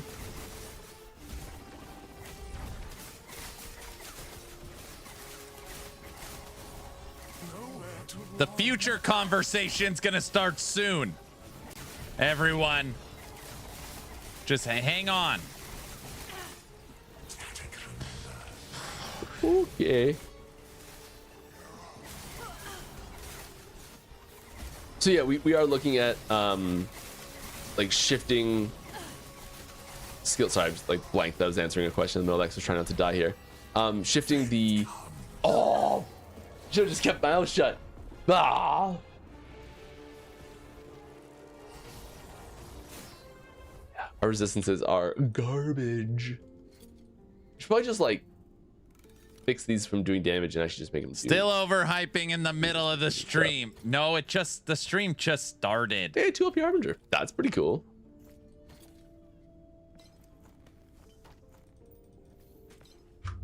That is very cool.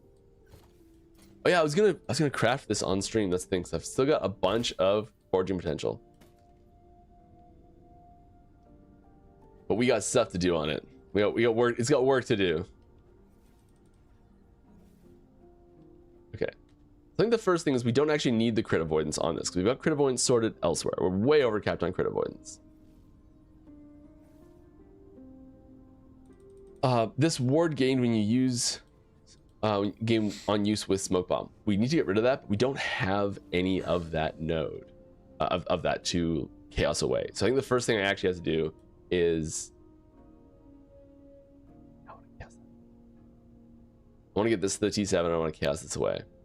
I'm gonna start by just highlighting that in our loot filters. Just get some.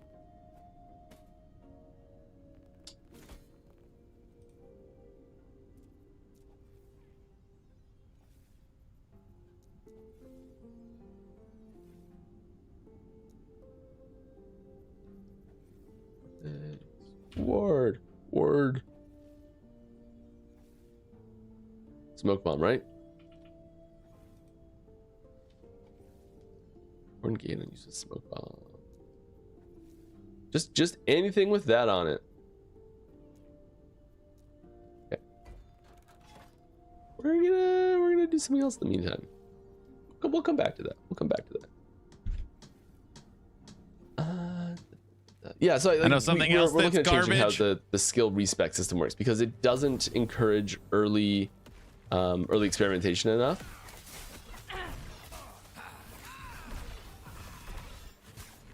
I don't think it's as punishing as it's perceived to be, but I think the perception is more important than what it actually is in this situation, especially for We when died you're just starting out, again. because you What don't up? like you have that first experience where you unspecialize it, you lose all your points, and you go, oh, I didn't know that's how it worked. and you think that sucks, I'm never doing that again, and you don't have the like real clear understanding that, hey, it wasn't that bad, it's going to come back faster, all that sort of stuff yet. And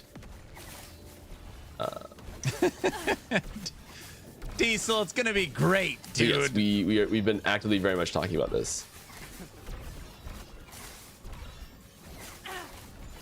Diesel. Oh, sure. It might be. Surprisingly good helmet. Slow death of LE? No. Life. Surprisingly good.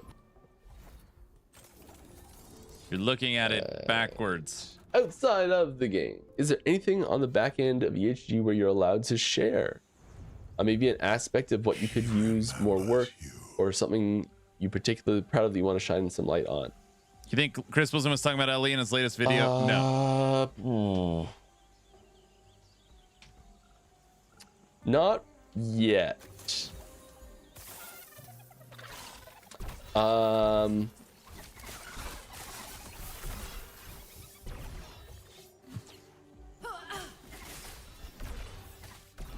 Aaron used there's over something that hyping might on be coming Diesel. fairly soon about that I think will be very fun to share. Outside of the game, that's the tricky part. I really love everyone that we work with, and it's still fantastic every day.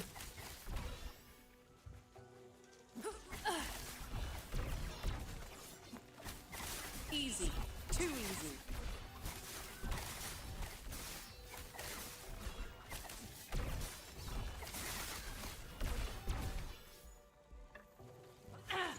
I don't have anything good for this right now. That's a tough question, but yes, I think I'll have something fun in that category. Hopefully coming up in a little bit. Layoffs incoming. Few weeks. Bringo has no idea what he's talking about. They're literally just hired 30 people, and I think they have 20 people they're hiring right now. You do not Mike, know, what can sir. we expect from skill sigils? Like, how many sigils per skill? Will it change elements, or is it more about the entire skill augment to modify completely? I don't have any details I can share with you yet, because it is a Last Epoch Orbis mechanic and not a 1.5 mechanic. So we're going to be focusing on 1.5 things as far as sharing information well before we do any LEO specifics yet. Probably shouldn't even be saying as much as I have. That's what I'm but I just been saying, working on it, so I Bringo. can't keep my mouth Sam shut. knows nothing. He just wants Last Epoch to fail. I don't even know why he comes here. All we can really talk about is that it's like it's a pretty heavy system upgrade for the skill system. Troll's got a Heavy troll. might be the wrong term. It's like, what's he doing Significant, all day, though? substantial. Substantial is better. There we go.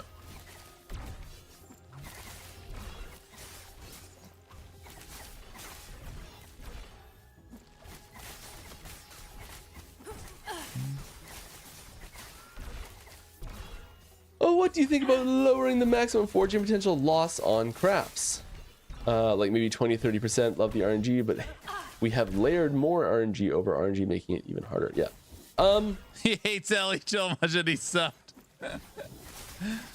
I go back and forth on this so much. I swear there's think more people sometimes that want having the those studio little to fail hits of, than like, want it to succeed. Like 3 or 4, nothing Pretty weird. got lost in a row is really nice. It doesn't even You matter what I drop say. down the No one variance believes and you me. drop down the top end, even if you just cut down the top end of what it can be. And you do start to get a little bit of, I think, Hey, lose. I think you might start to get to the point where you expect the craft to be like, okay, well, it dropped with 35 foraging potential, and I need to make these 12 operations on it to really make it awesome. I should be able to expect that to happen pretty clearly. And when it does happen, it's kind of like, okay, great. What happened? What I expected to happen happened. And when it doesn't happen, it's like, oh my gosh, what didn't happen? What shouldn't? It's just so funny. I say it every stream over and over again. Like, they are funded for 5 to 10 years. They've already added 30 people and they're adding another 20. Like, it's dead, bro. Let it die. It's like, I don't even know why I For each bother. individual item that you go crafting on. This is-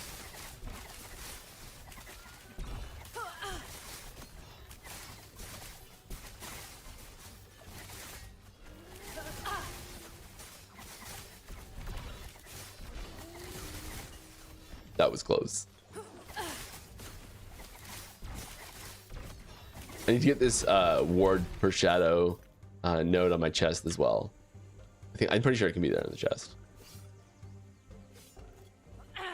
Oh, what is your favorite feature in any game that you would like to see added to Last Epoch? Oh, that's a tough one.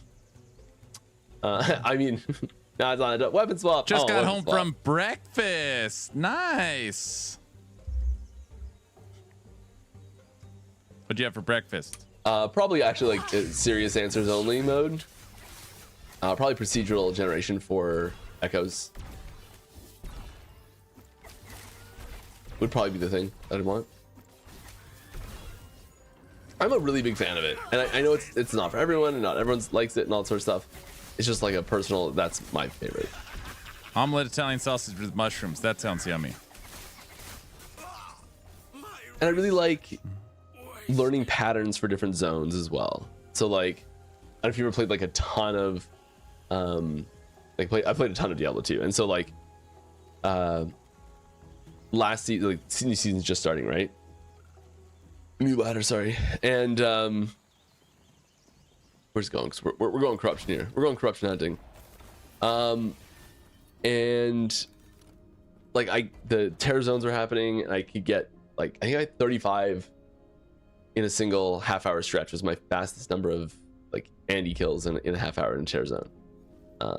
Wrote it down somewhere.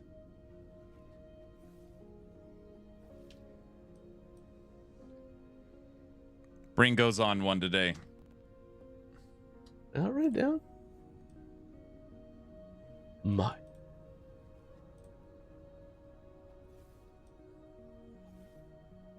None of these bajillion sticky notes have it. Wild. Okay.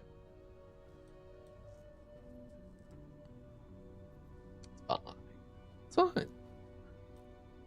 Will Shadow Daggers be more interesting in later seasons? I mean, they're already crazy powerful. You can get them from lots of different sources. I don't think there's any substantial changes coming to them, really. Yeah. Hey, Mike. Oh, the mask node is super terrible in the Woven Tree. Please, can it be buffed to actually provide defensive buffs as it states? Yes. Is this Frozen? I do have a note here, if this is you as well. Or just if you've been talking to him. Wrong key.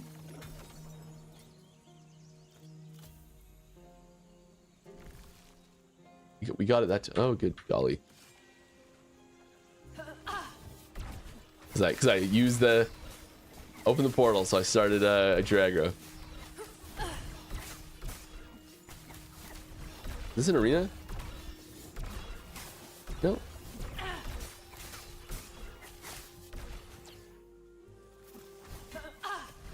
Our mana's struggling a little bit again because shift is our mana generation when we drop all that cooldown on shift and lose a fair bit of mana there.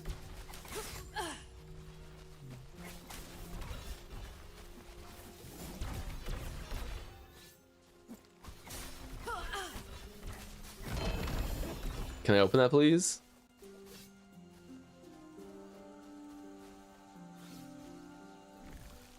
We want the teaser. All right, I want to see it.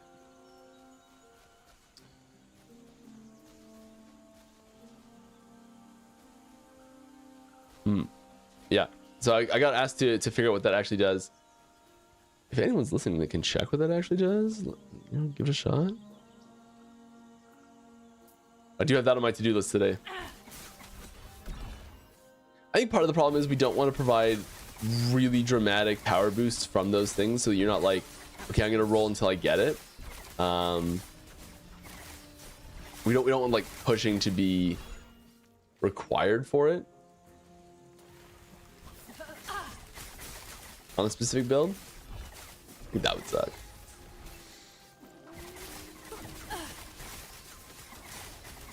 Aaron wants to see this one overhyping it. But it is like we are capable of buffing it.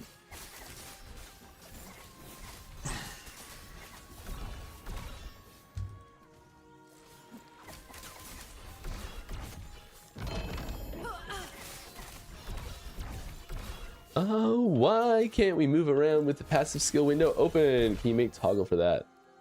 I'm not sure why that was specifically changed. I think it's probably to try to discourage people from trying to do it and possibly getting yourself killed. But if you're used to it and suddenly you can't do it, it might be getting you killed more now.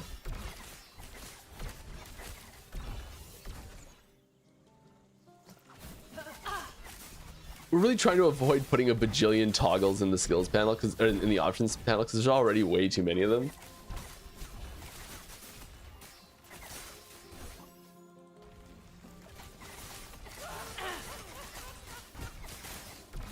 I guess there's a possibility that, like, given on like an ultra wide setup, there's a lot more room to maneuver, and it's actually like a functional thing.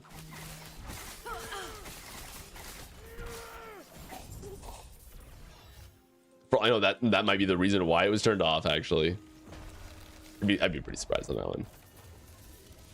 Did Mike answer my Dreadshade question? About creating a leaderboard of corruption level or Aberoth kill, etc., but only common magic, etc. gear. Will give even more basic crafting motivation for lower gear. Don't know if it's even difficult to implement. Yeah.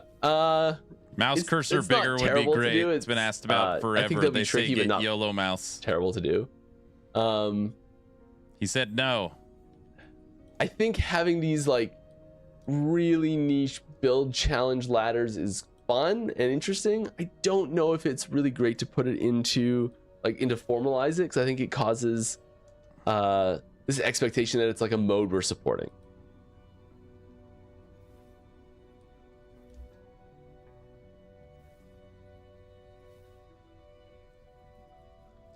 Hello, Echo. Okay, first, I do want to try this. It's not gonna work. I'm not gonna do it. I'm just gonna fail again. Just gonna I was fail really hoping to find again. more of those shards to shatter. Maybe I should be chaosing other things. Maybe get it. Will we have void spells in the future, or void conversion unique slash sets? Looking forward for more diversity play. I mean, there already are some, so there are some of both those things. I do agree that there's a bit of a gap there, and that's a pretty logical place to expand into.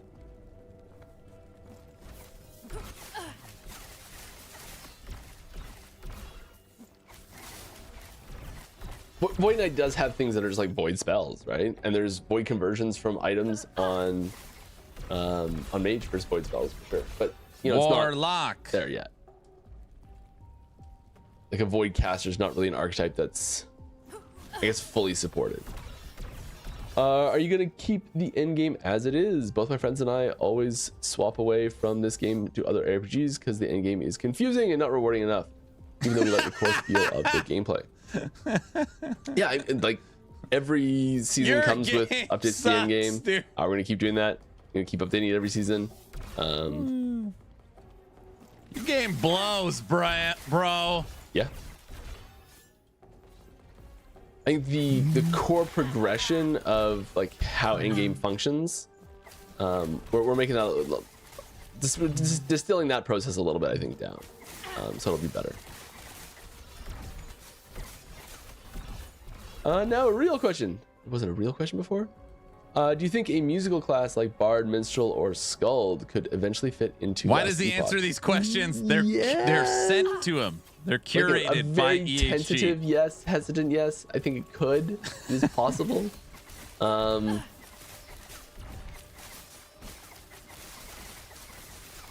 Your game sucks. I think we would need to look at the like what thematic functionality does that bring that we don't really have access to elsewhere. I think that's the big question that would have to be answered first. Is Mortitas's class related to shamans? A question like this got asked last week, and I would say it's related in the sense that it has some similarities, that there's some elemental overlap, there's some like fighting style-ish overlap, but like it's not close enough to call him a shaman.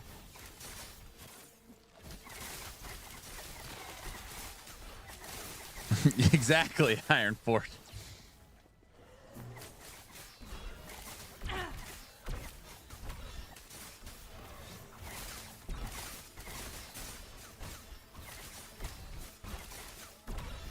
if you had to pick one of the classes, which I don't think is really something you have to do. No, I get it. I'd say it's probably the closest one, but still tenuous.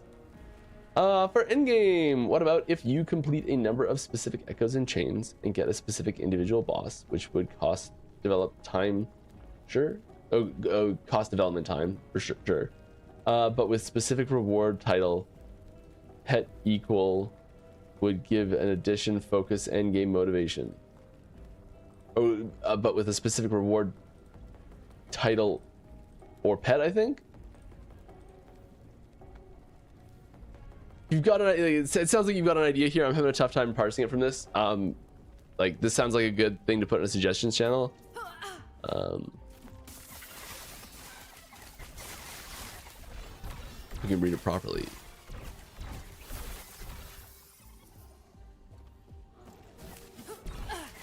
If you're asking just like what about just adding cosmetic rewards to specific challenges in the game, that's something we're open to.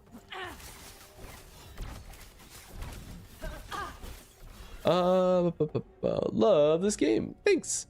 Are there any plans to help newer players identify rare loot with the loot filter without needing external guides? For example, Red Ring with no LP might not seem valuable.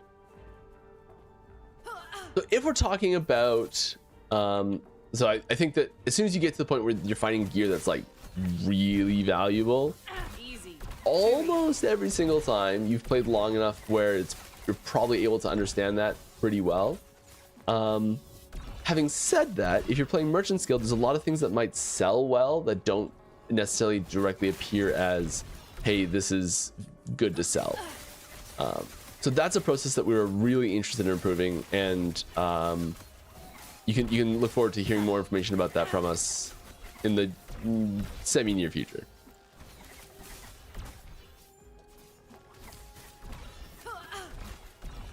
What do people think about the update itself being free, but the characters cost money? Will they be stronger because of that? What do you think about D4 charging for the expansion? And item types. Great question. Probably can't answer very well for you.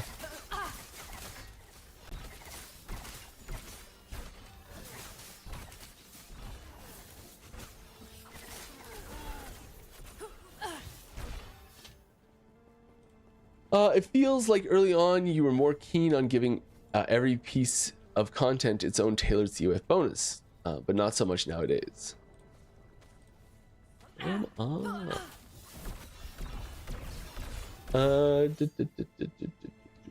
example being tier 7 being an exalted mage only bonus with while something like Omen Windows or Rift Beast not getting the same treatment. Yeah. In general, there's like generic enough bonuses in COF where there's some indirect bonuses for it, and that's generally considered to be enough. I don't know if it is enough, and I think having the signposted. I didn't like Diablo 4, unfortunately, for me personally. It was not meeting my expectations, and also I never bought the expansion. But you do like PoE, correct? Trying to interact with this mechanic. Here you go. Here's the way to interact with this mechanic. Clearly labeled in COF. I think that would be, in general, the way we should go. I think the way it's set up right now, there's not really enough room to do that with. Are you happy with the overall idol altar system? Yeah, fantastic. Very happy with it. And the amount of different stats they provide. And what do you think about the corruption stat collection on idols? Good. Bow damage on Primalist idols, Mage idols does not make sense, and a bit more class oriented or basic utility stats would be nice. Yeah, having incompatible things. This is, I think, goes right back to why am I finding minion stats on my mage gear when there's no minions? Good question. And I think that if there's if I'm playing as a pure fire mage, finding cold stats is just as useful as finding minion stats, you know? And I think it's that like potential for it to be possibly like it makes sense for it to appear that makes it feel worse. or like, sorry, the potential for it to be functional makes it feel better. So when there's no potential at all for it to ever work, it feels worse. And that's something that we are trying to address with gear in general. Just having it be a little bit smarter and a little bit choosier in what it can put together in what scenario, so that it feels like there's a higher quality of loot in general. There is a higher quality of loot in general. I'm glad you like it. I'm glad you like it. Without skewing the overall big plans for the future. Like, time to item X.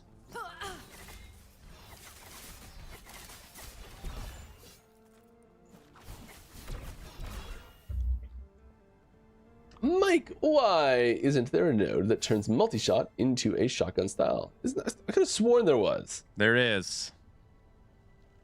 On the right.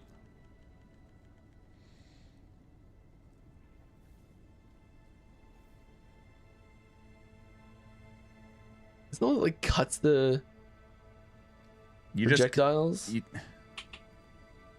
just highlighted it.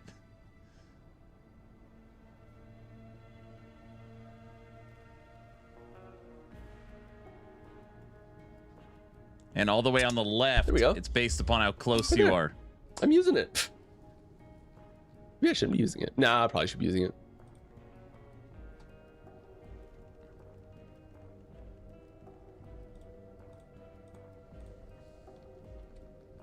It'd be more realistic, multiple arrows, but only one hit of damage. Okay, yeah, so like, I see what you're saying. So like,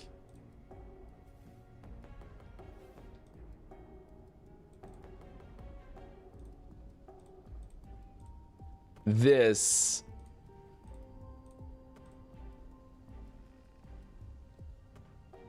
so visual. Oh, okay, so what you're suggesting, actually, it's a little bit different than this actually. So you're suggesting having it be a like a cone attack instead of being several arrows that can each hit the same target. I think that's just a matter of like, hey, it's thematically, it is multiple arrows being shot, so multi-shot needs to be multiple arrows. You know, like, it's just multi-shot is one arrow. It kind of, you know, turns into puncture or whatever, I guess.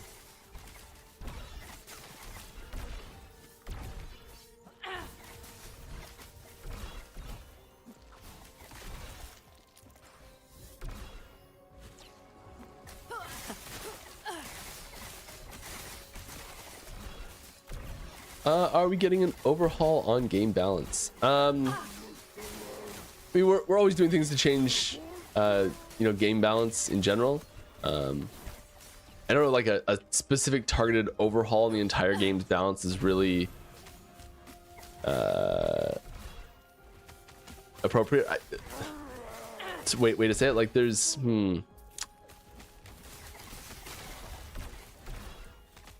I think sometimes really small changes can have a lot bigger impact.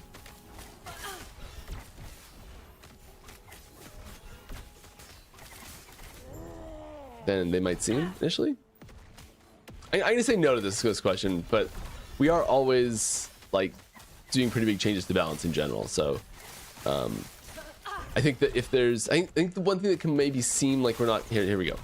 I think one way that maybe we can seem like there's less happening balance wise than there actually is that if something that's near the top stays near the top. It matters less if like if you've got like 1 is up here and like 2 is down here, and maybe like then like 3, 4, 5, 6, 7, 8, 9, 10 are all like down here in a chunk. And even if you bring like all of like 2 through 10 up to here, it feels like nothing happened because 1 is still way up here. I think that can and probably has happened a few times.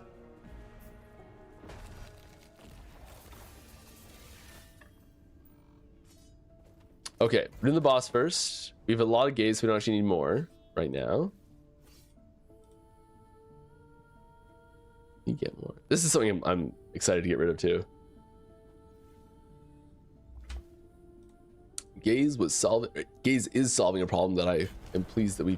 Don't even start, soon. Guys. Don't start. Any plans for in-game store UI update? It was fine when there were only a few items, but as it's growing, it's getting a bit crowded, and there aren't many options to filter or sort. I heard it. I don't know. I know that. So actually, yes, I do know there is. Because we're kind of overhauling might be the wrong word. We're kind of taking a pass through all of the. What is the shot button? Don't even know the hotkey. I opened it earlier. We're going through most, if not all, of the UI in the game right now, and making some pretty big updates. You may notice that the tooltips changed recently. The stash is up for a big change really soon. There's a few other things as well that are coming down the pipe, and so yeah, the store is probably one of those things as well.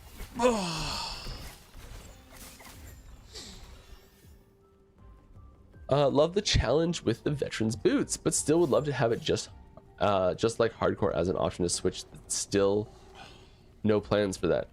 Oh, like a character descriptor toggle, so that you hear and you're just like really difficult mode. I was gonna like literally just say the term they use in other games, which is fine, I guess. Behold, the dawn of the black sun. I turned that off. Oh no, I didn't turn that off because it wouldn't let me do just on Fridays.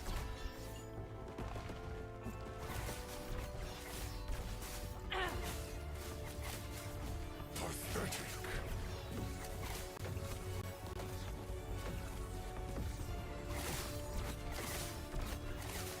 Vengeance paid in ash. Easy. Too easy.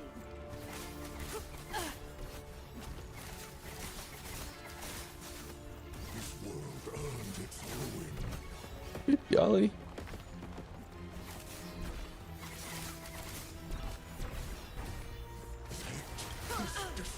Just woke up waiting for coffee. Yeah, I see. All right, one more. Here we go. We already have this harbinger, so we're not actually gonna get the. Already goes this way. You guys, the second half of this stream is gonna be fire, dude.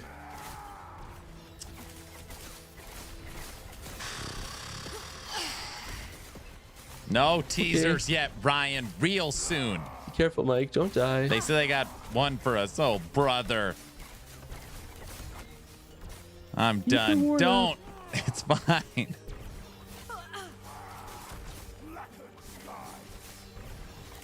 Oh, yeah, real soon. What? He's going to burn this place down.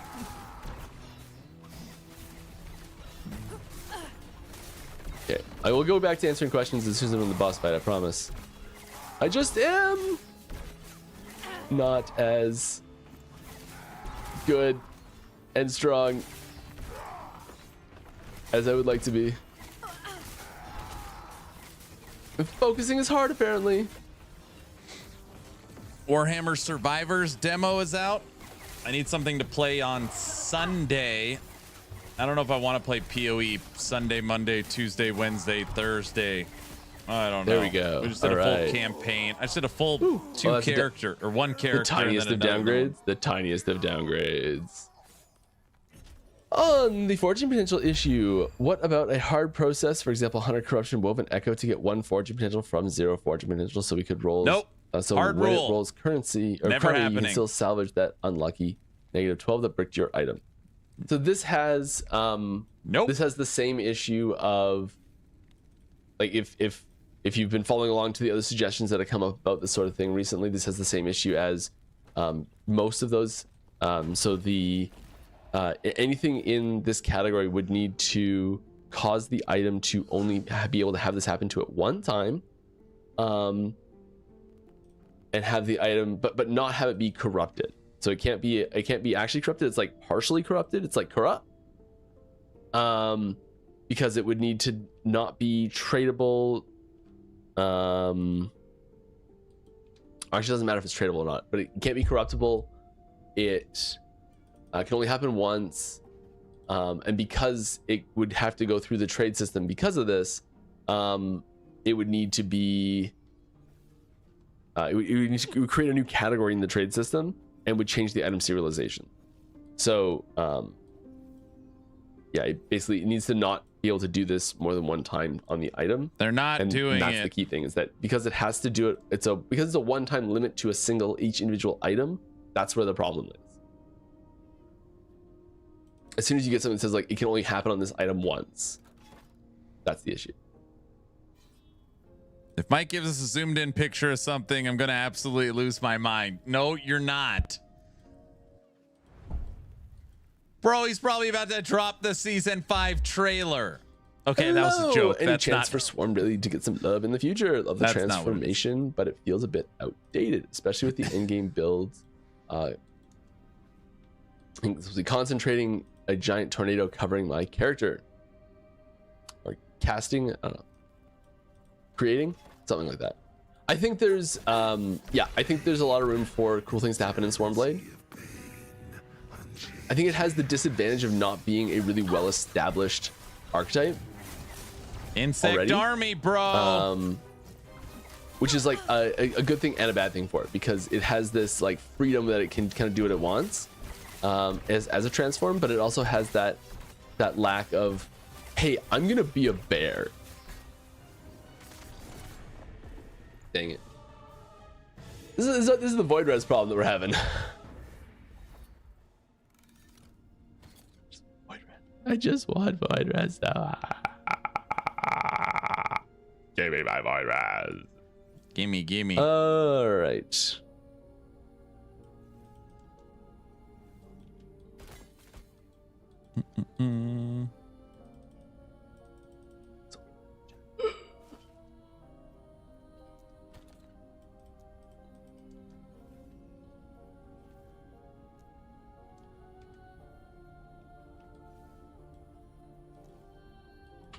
No, I know it's not a season 5 trailer. I was just joking.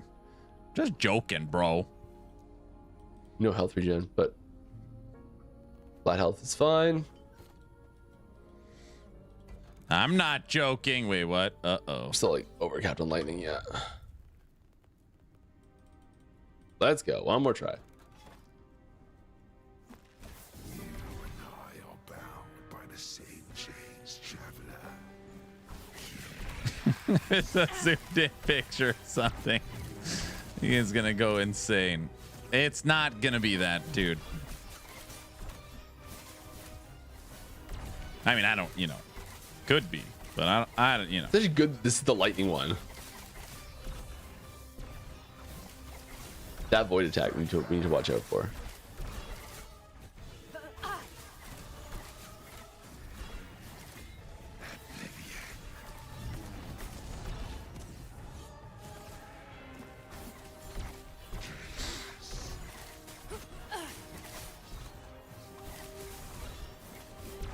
All right. Yeah, Stormblades, I think it's a really fun class. I think it's a really, and I do have some cool things planned for it. skill set, y'all. I'm the only one. We have some very cool things planned for it.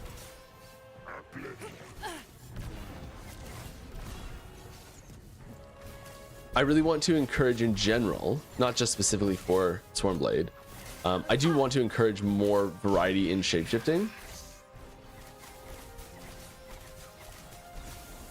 Like, I would love to see a shapeshifting build pop up that's like, I'm a shapeshifter, I'm not a Swarmblade, you know? Too many buttons.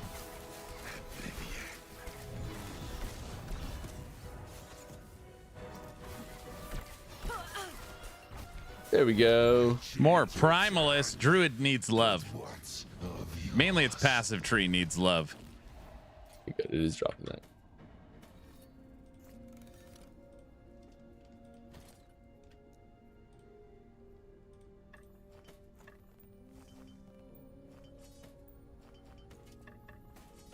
You know, we're gonna keep that on what we're doing. Is it possible? Oh, I answered that. Oh no, is it possible for the Dreadshade visuals to be more clearer? Oh no, you did answer that. Yeah, okay, sweet. When it comes to ailments, especially non-damaging ones, it seems Armor Shred is killing our is king for DPS boosting. Other plans for addressing that? Probably not. It might be too readily available in certain situations, but I wouldn't say that it is a like mechanically problematic thing. And boy knows, one sec.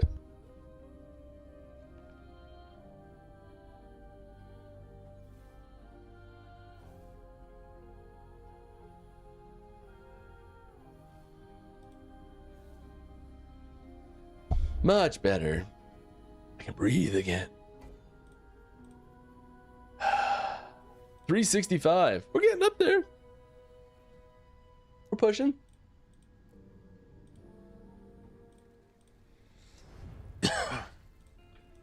Armor Shred is nice because it is, I think part of the reason why it might seem so good as well is because it is pretty generically useful for hit damage, and hit is crit, and crit is really good, really popular.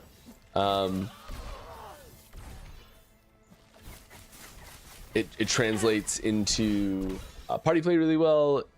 It does have diminishing returns, I think, as you get like crazy high. But you need to get pretty high for that to start to kick in, whereas a lot of the other ones cap out at like 10 or 12 or something. Focus your mind.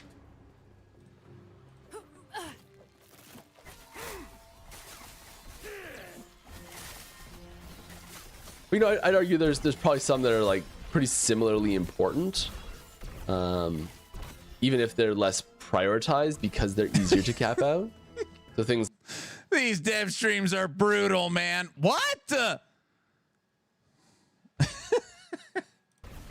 It's showing up. I need a walk around or something.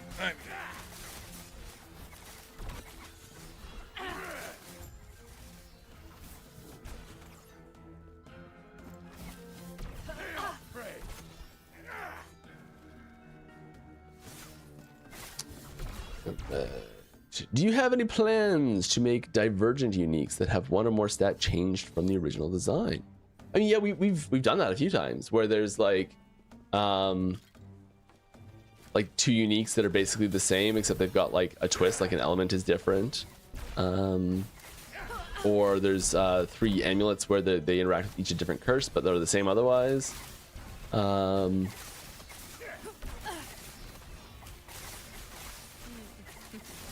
And we've definitely, there have been uniques. I don't have good examples. I wish I had a good example off the top of my head.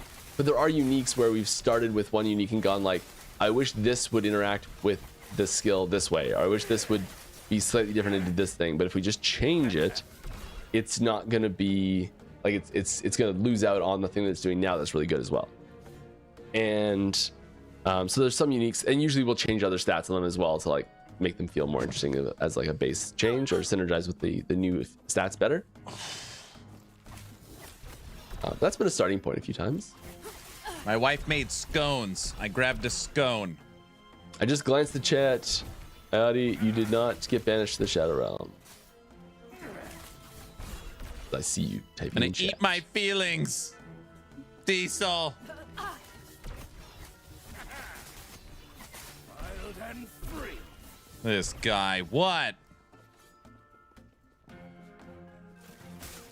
Sometimes questions in general do get missed. I do apologize. It's not intentional. Save their skulls.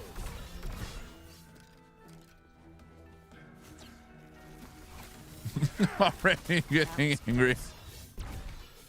There's like the people grabbing the questions are like bouncing back and forth between chat and like a document that they're pasting them in for me so that I can just like, I'm just like, here's the next question. I can just read it casually.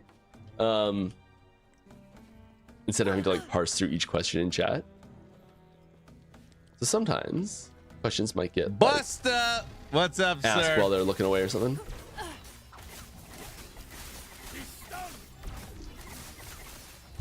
We're on the wrong thing.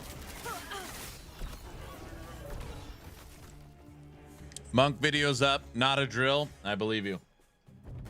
Bones. Hope you're doing well, Mike. I am, thank you. Question: what's EHG thoughts on bringing a mercenary or merc type companion to the game? This is a cool question. We've talked about this many times.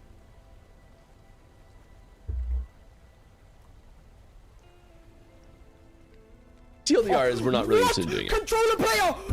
That is a controller player! Why, you might ask? Okay, glad to. It's, Wonderful I follow. knew it! I think that I think one of the big things is that there are like the specific class fantasies that we really want to push as being a thing. And as soon as you put a let's use D2 as a I always use D2 as my example. It's a fitting day to use it though, because it's the restart. And so let's say we add D2's merc system into our game, just wholesale 1-to-1. There's mercs, you can equip them with partial gear. They have fixed abilities and they go and fight stuff, and that's it. Great, cool. Suddenly you now have a pet on classes that didn't have access to pets before basically at all, except through items like Mage. And you have scenarios where classes that have specific effects for on a single pet, when you're like, I'm gonna build my character around, I'm only ever have a single pet. You almost just made me choke, dude. Because there's effects like there's that amulet that so yeah, let's look at why those two scenarios are possibly problematic. There are certain items in the game already that and effects in general that assume there's only that function best when you only have one pet, and function specifically when you have a specific pet as well. And so you can be in a situation where oh hey, I'm using this pet with this item and it's really good because it gives a random minion this thing, and I'm making the sacrifice to only have one pet in order to make the random element of this go away so that it always forces it onto my main pet. I think that's an interesting interaction, an interesting build design choice that goes away because you already have access to a second pet now. That's kind of free. There's no thing missing from it.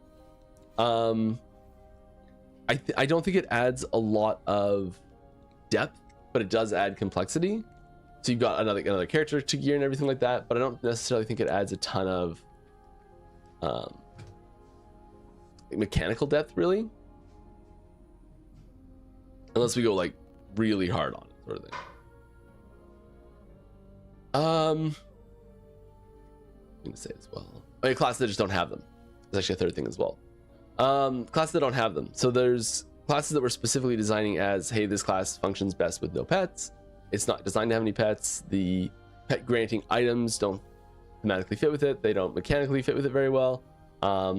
And hey, it doesn't have any pets on its tree, basically, because there's one. And I think that idea of like a petless character that's solo, and you have this quote unquote free character to add on to that build, it kind of diminishes that class fantasy, that class identity. Which brings me to the third one, is the classes that we have set up as more gear focused and more taking advantage of gear, and sort of like the one class that feels like it's forgotten, that it hasn't been forgotten sometimes. That sometimes feels like it's forgotten, but it hasn't been. Incorrect history of a Terra and Tyrant Skull can be equipped on a Mage. True. The like thematic mechanical themes that come into play from having your Manifest Armor and Forge Guard character that get sort of like trampled on by having a minion or having a mercenary. So I would really like to see Manifest Armor behave more like people would hope it to, or kind of expect it to on first glance, which is something we've been working on. I talk about frequently. It's not in the cards yet. We're still working on it. Don't know how to do it exactly yet, but I keep saying yet because I am very intended on improving that.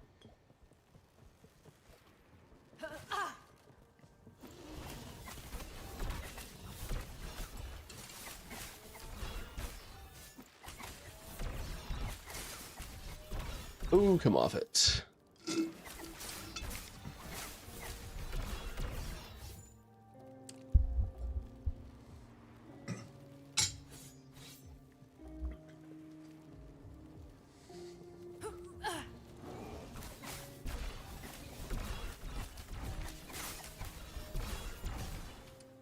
Is it possible For when glyphs, shards, and runes are more numerous on the ground, it can be stacked so that it can be easier to pick up in chunks than each individual item being picked. Am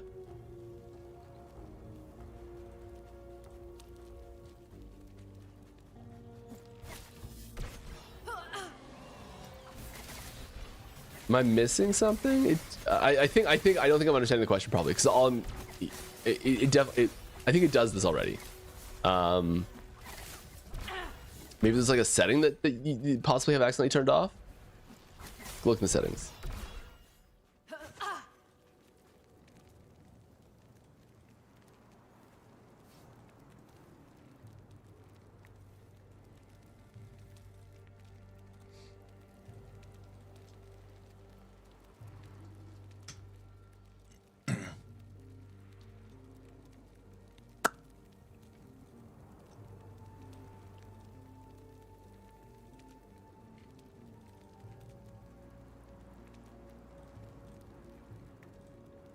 I think it is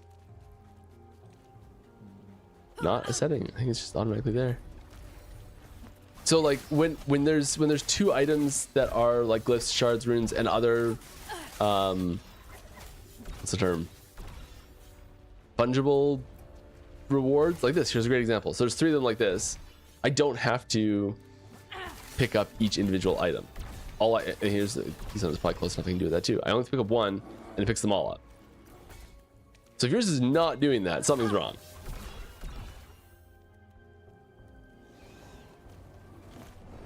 You have died. That's why you have to take my hand off the keyboard and mouse to look at chat or look at questions. Killed by a Joth bear.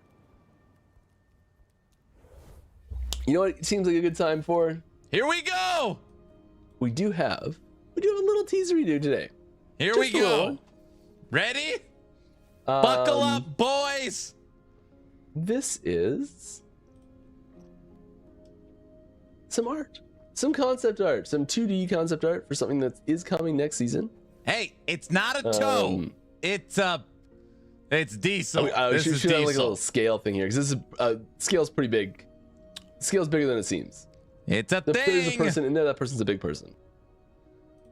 It's a big person. See? Not huge, but they're big.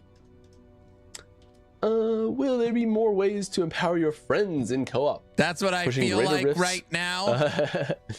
With a group in Diablo 3 was one of my favorite activities. Yeah, this is the sort of thing that I was sort of alluding to earlier in the stream, where I was talking about how there are certain situations where we put restrictions on the game to prevent a burden of optimal play situation from arising, where you can maybe get some sort of minor or even possibly substantial advantage in your overall progression system if you really funny like, build up specific echoes in like a certain order in a team, and you like start joining across people's teams, and you know like there's like coordination bonuses basically for these things, and like that's the sort of thing that we are trying to limit so that there's not these really convoluted mainstream methods for like going through farming and having these sort of like weird interactions be expected. We'd like it to be intuitive, the way that you can approach this with a group, and avoiding moments of like, oh, that didn't work. So useless, not a teaser. Why What do you mean, work? green? That should have worked, and like avoiding those moments where it feels natural and you're like, great, I can hop in and play with my friends because that's how it makes sense. Maybe it's the way you grab specters, you know?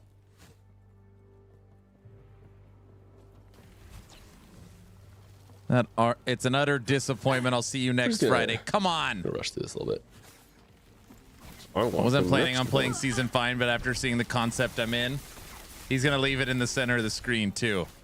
All right. Specifically to the question though, will there be more ways to empower your friends in co-op?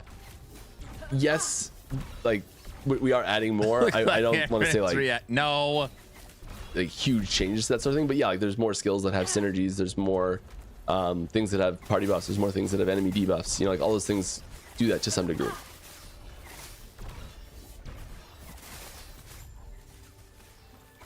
I'm so glad I stuck around this long. It's insane. Isn't that the guy in Act 2? Yeah.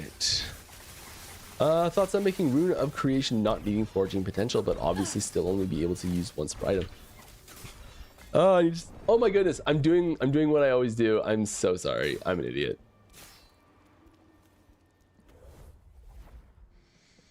You come for the dev and stay for the graboid. And cut. Great, we're back. Welcome back from the break. Hope you had a good time.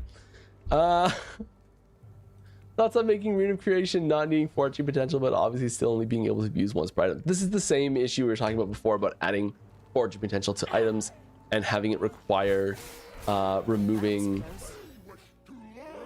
it be a single time per item effect, and what that means for the item system. So,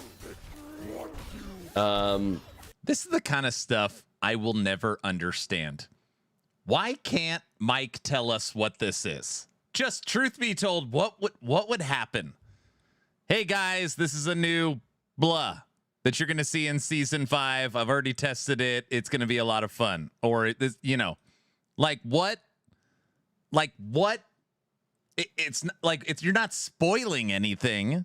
I don't know. Maybe is that it? You're spoiling it too early. That would be the end. All hell would break loose. A black hole would form and swallow the earth.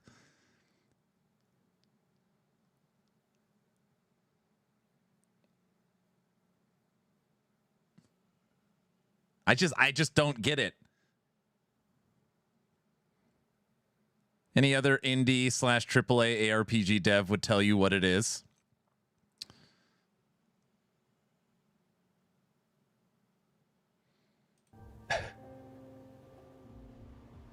Can we get Asajj in LE and call it Stone of Judd? I would love that. Well, like, even if you were going to announce and show teasers like this, you could do some fun things. So, for example, hey, everybody, here's the teaser, right? And then you throw 4 options on the screen. What do you think it is? Tune in next Friday to see what it is. Some conversation. So like this Friday, we're finding out what those pictures were from the previous. Next Friday, we find out what this is. And then there's so many little things they could do that would make it so much more fun, even if you wanted to put out communication like this.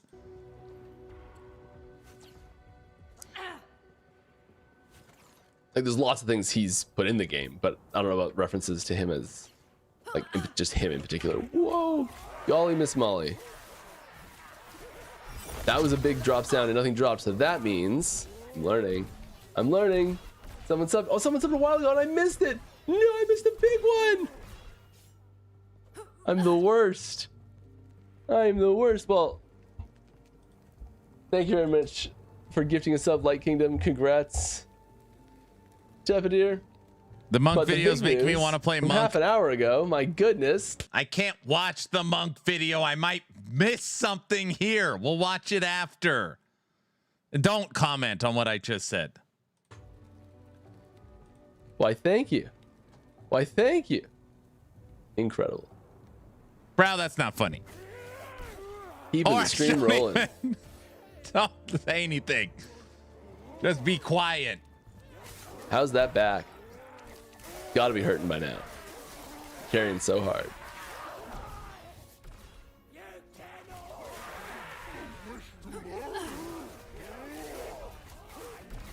All right. The marketing INHG is seriously bad at their job. They really need an explanation. There's really no explanation other than that. We're not all dumb and don't get it. Too easy. Yeah, you say that it's easy, but I mean, we keep dying. So what's that about? Thoughts on adding a mod system into the offline only mode that allows messing with character stats, levels, and item, etc. I would.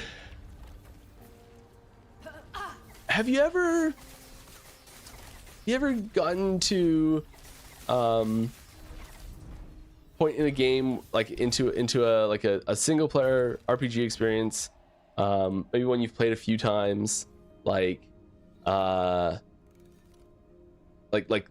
use Oblivion as an example, or Skyrim, sure, whatever, any of those games, and you played it through a few times, and you come back to it and you get going and you beat the campaign and you're like, oh, or you're like, I'm just gonna mod the crap out of this, and you spend a week modding it and you've got everything and it's amazing, and then you go, huh,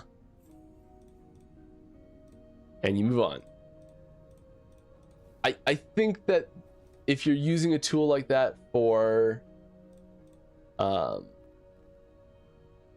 like a lot of players would use a tool like that to just sort of like try everything out and be done, I don't think it would be good in general for the game to have that exist. I do understand that there is a desire to have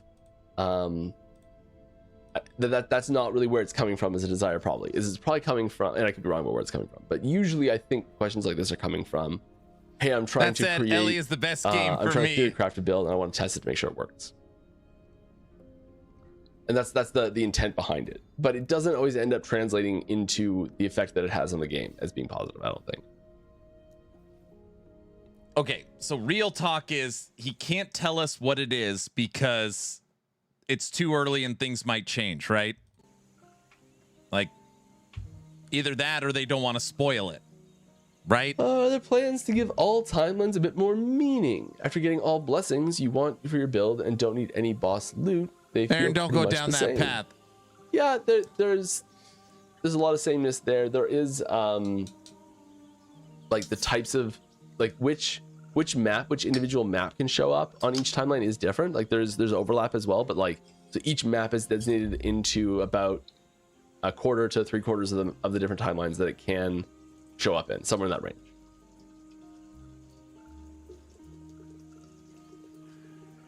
Whoa.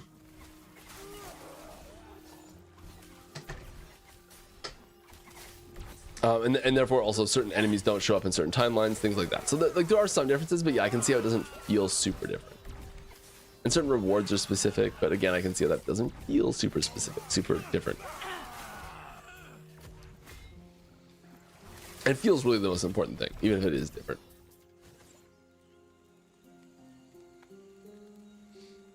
It's like if you're drinking lemonade blindfolded, and it's like, was it pink lemonade or regular lemonade? Can you tell? Does it matter? All right. The rest of that question was, it would be cool to give each timeline a really heavyweight uniqueness, maybe via unique affixes that can appear on gear, or for the unique items that aren't anywhere possible to get. For now, it is everything, not blessing or boss drop.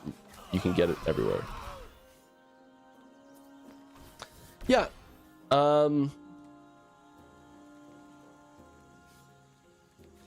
think there's probably room for a little bit more uniqueness. I don't know what that would look like exactly. Specific items as world drops in individual timelines is, I think, pretty niche knowledge.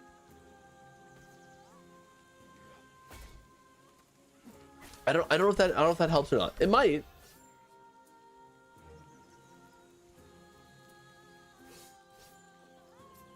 Not sure.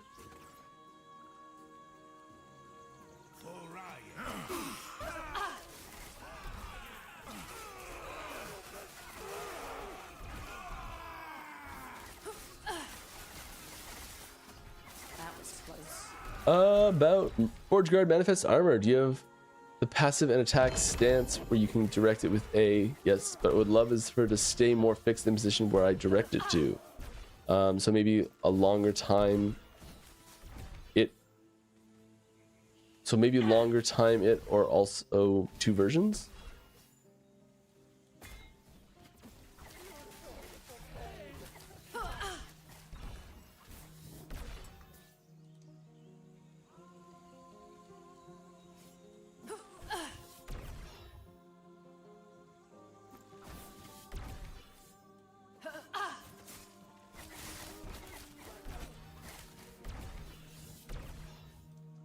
Yeah, almost like a the difference between, okay, I think I know what this is asking for. This is the difference in like an RTS between offensive stance, defensive stance, and stand ground. So you can be like, stand ground, go here, and don't move from there, something like that. But like fighting that, or fighting this like little ring.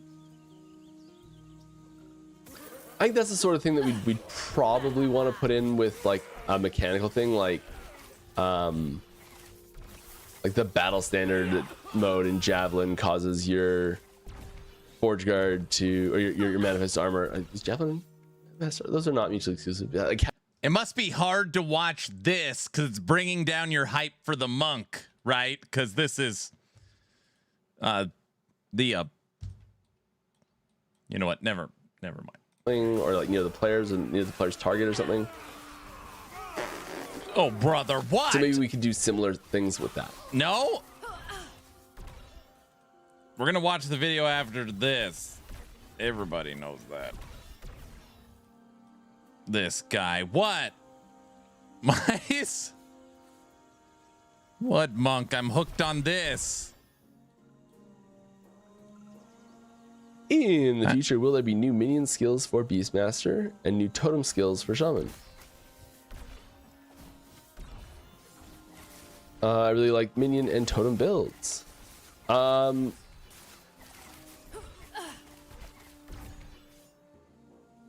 We are working on more minion skills in general.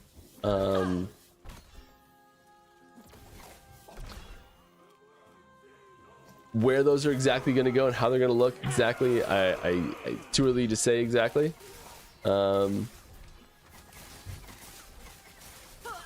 But I would not expect the current like arsenal of minions available on Primalist to stay the same.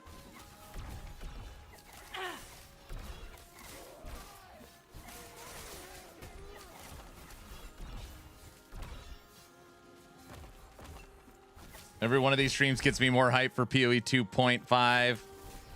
I just joined the channel. Did anyone tell you about the martial artist monk yet? Kind of crazy. No. Can we get the ability to dual wield scepters? Probably not. We had a very long debate about this a very long time ago. There's not.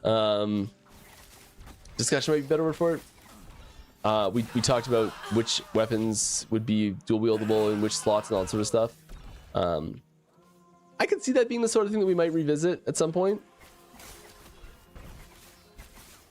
There wasn't a lot of There's a new PoE video from the pro side on that argument. What?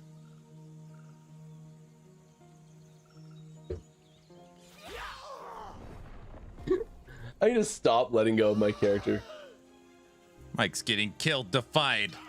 It's like 4 times the You're stream room was like such a not troll. touching my What? keyboard and mouse. We'll get there.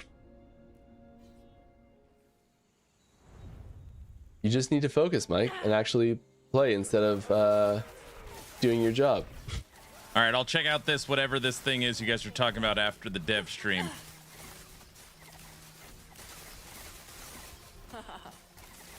I just have this picture of like I'm just getting a few runs in while I'm at work.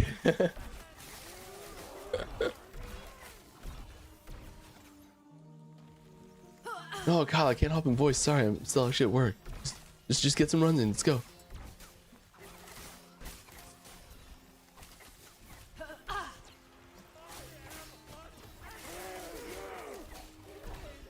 Okay, but actually, I'm gonna answer some questions. Hypothetically, if someone could complete all echoes in a timeline, what's supposed to happen?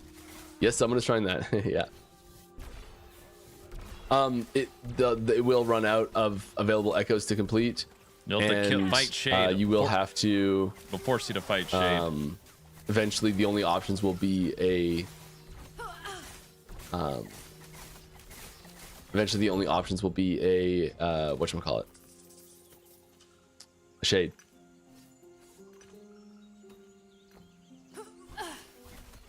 There's not. I'm sorry. There's not like whoever's doing that, if you're attempting it in hopes of like an Easter egg or something like that, there are no Easter eggs at the end of that tunnel. I'm sorry. Aww.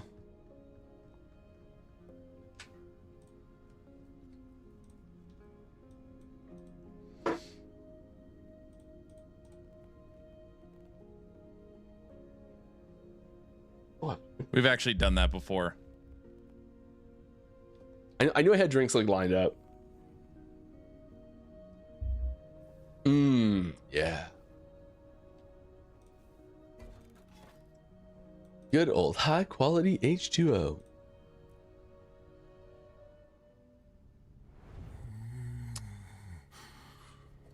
You mentioned before that you want to make more dungeons and have more fun as an endgame mechanic. I really like to. I love the idea behind dungeons.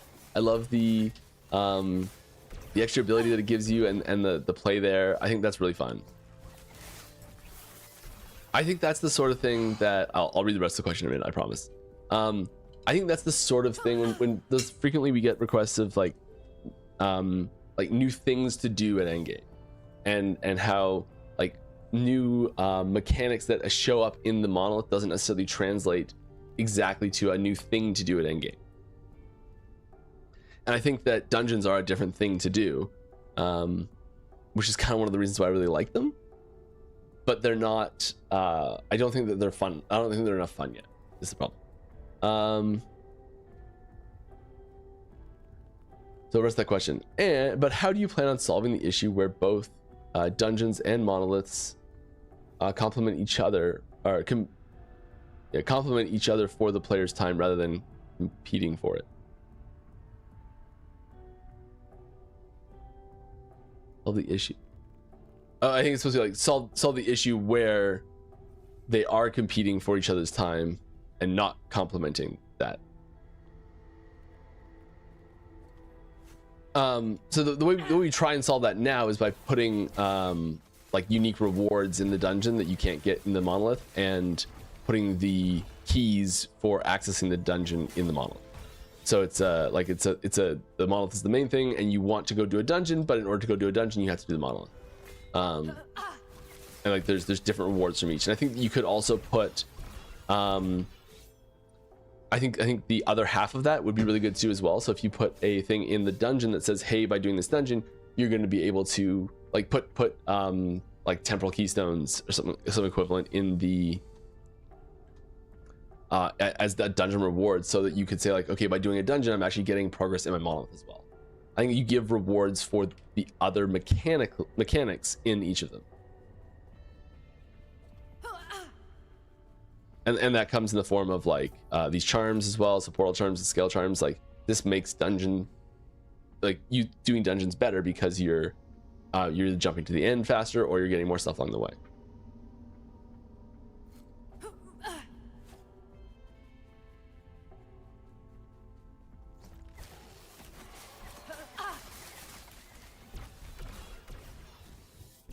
His pain ripples through time.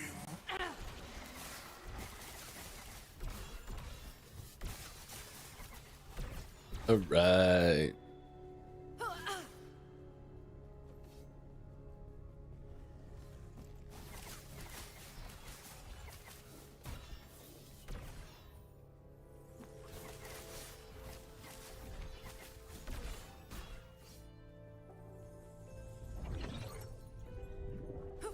Tier 3. I feel like I'm gonna get my butt handed to me. He's about to be killed, defied. You got this, dude. Go for it.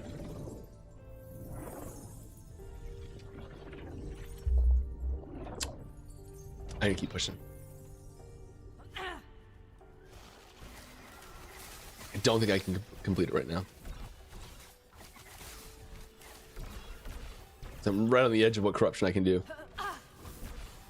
How have I not found any of these shards yet? This is so frustrating. I want more of these shards. You just go to Merchant's Guild, buy the items. This is one of the other. This is the other half. So I've been talking over the last few weeks about how I'm wanting to change the shard system. Not just me, but like in general, we've been talking internally about changing the shard system to alleviate some of the pressures of of like a bajillion affix shards dropping all over the place that don't really mean anything. And I think that the other half of that is like really having a tough time hunting down the ones you do need when you do need them.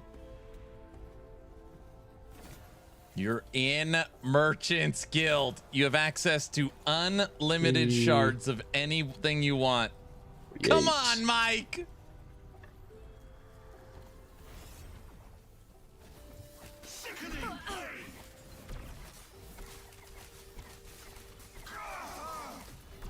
Right.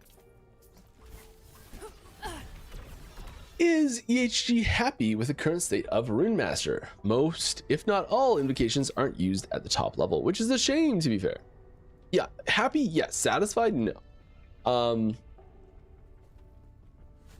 Surprised that it's boiled down to like a min-maxing of this is the best invocation for this build, and I'm gonna orchestrate a build to get this invocation. Not really. He probably goes to the bazaar if he only had a. He would go to the bazaar if he had a cool song. That's fair. Like build crafter's appeal is picking like a mechanic and making that mechanic function the way you want it to, and consistency. This sort of like wild magic element of like it's gonna be kind of random on like what happens when I push this button. I don't know if that translates fantastic to an ARPG system in general. I think it would be nice if, and this is something that we are trying to do in the updates for Runemaster coming up, is that I think it would be nice if there was more variety in the invocations that did show up, even if you are, whoa! I must have imprinted it, right? Yes, that's why it can't be traded.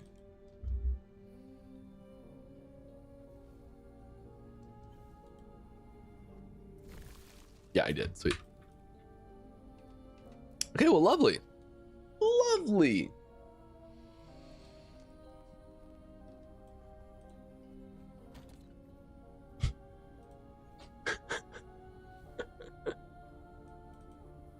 Right, I forgot I set this up.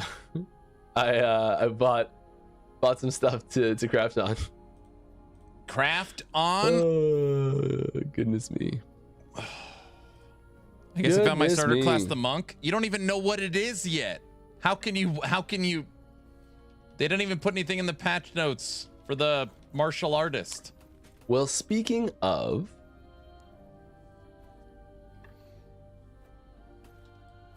how would y'all like to go slam an amulet?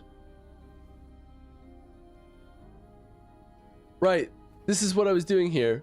So I'm like, this is why I got one with Void Res on it. So like, I want these three, but if I get the Void Res, great. I was thinking. Okay, so we want to get the T7 onto the crit chance, probably. I thought he was going to Ron Burgundy there. I'm Ron Burgundy.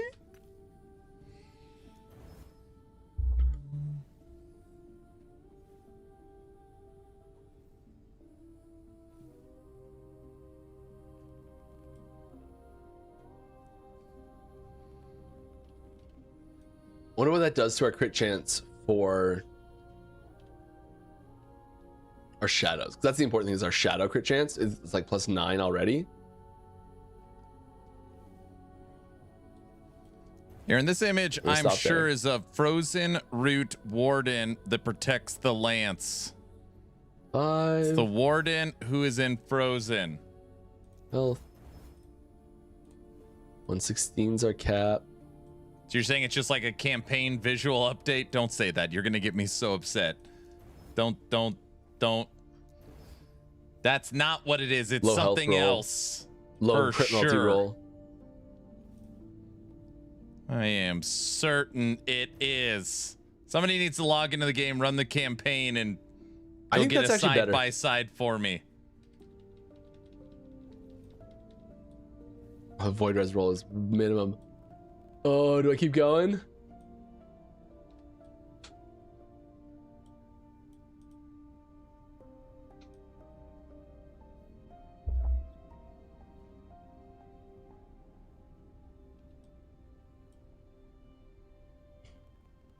I think we're just gonna roll with it like that.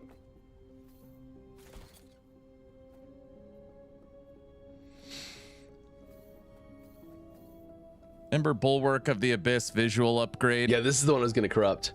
Yeah, I think so. Okay.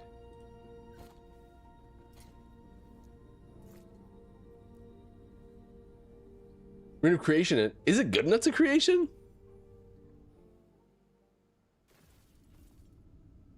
I feel like I can get it. I feel I can get those 2 stats again.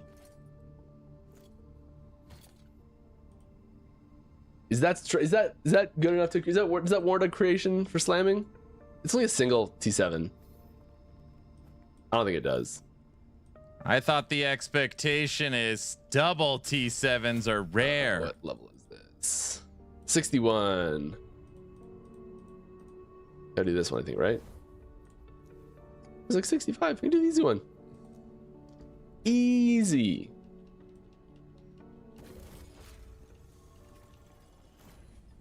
Depends on how many I have. How many do I have?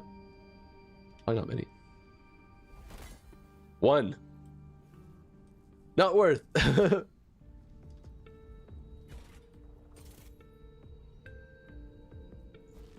just want to be clear. If the teaser bottom right corner ends up being a visual upgrade for Act 4 of the campaign or whatever, or Act 7,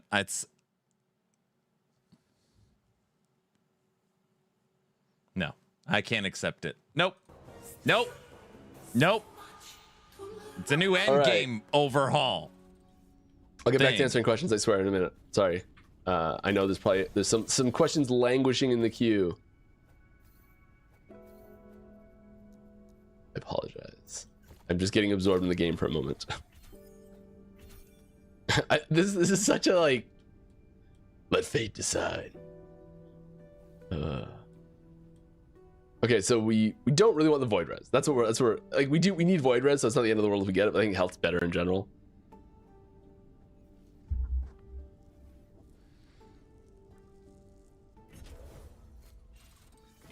Any plans to polish the beginning acts from campaign perspective? I personally think the transition from Act 1 to Act 2 is very abrupt and jarring, and the new players I played with all felt off about it. A cinematic there after talking to Balthas would do wonders to the first impressions. Yeah, I agree. The cinematic there would be very useful. I think most of our campaign focus right now is on finishing the last Dude, this is campaign a chapters. snooze fest. And so No, he's about to. I think that's where most last of that energy 15 is going minutes right is now. always fire, dude. But I would like to see more polish on that early stages. Yeah, I do. I think You'll I agree. see. You'll see. We'll take it. Big We're guy, gonna do don't this. laugh, dude. That's not funny. And I'm just gonna wear it for a little bit. I know this is not in the 2craft bin, but we're Don't just laugh. gonna That's not funny. wear it for a bit. Hang out with it. Aaron Bask always in it. defends Relax. this. Enjoy it. What? We'll corrupt it at the very end. We don't have long left. We'll corrupt it. Don't worry. I'm laughing with you. What? Yeah, and I got 3 of these. There we are. This is where the part where the great pumpkin Yeah. appears.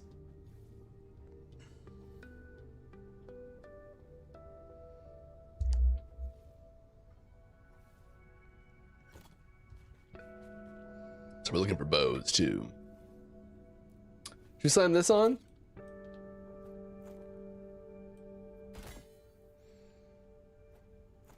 Okay, we're really hoping for the flat to be the T7.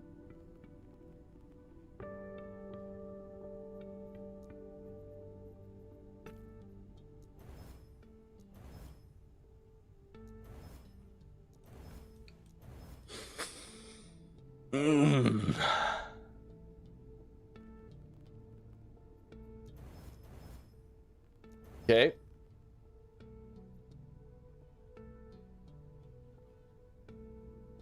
It's low. Since it's just T2, the others are a backup. Do we roll the weighting of this to try and get that up higher? Because we're going to force that to happen no matter what. Is the extra 4, potentially 4, worth if we miss and hit the Fizz res? Have that be higher. Other rolls and other things. 20 is already capped. 43 is pretty good.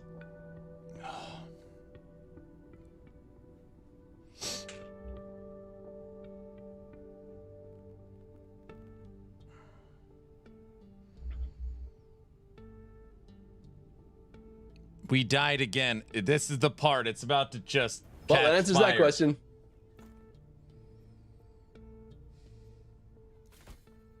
It's okay. We're gonna hit. Doesn't matter.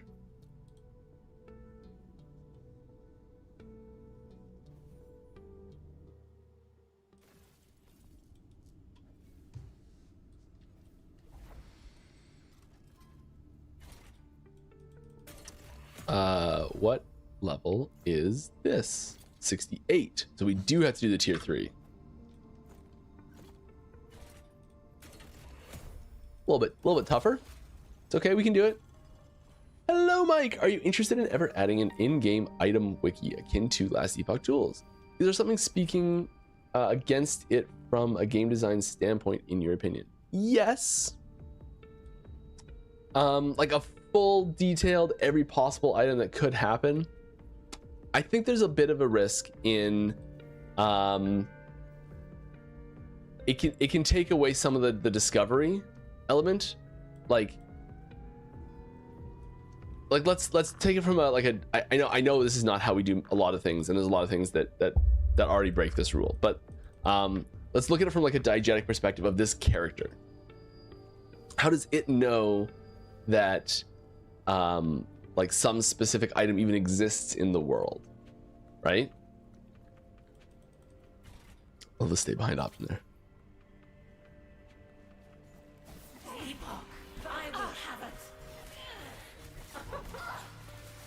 Real early, good, we're clean.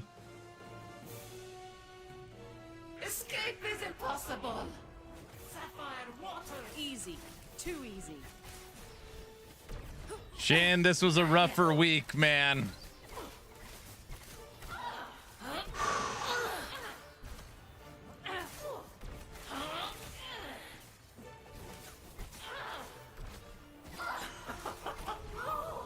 We're good. We're good. It's okay. Deep breath. I don't know why I'm scared of that. I've just been messing it up so many times recently.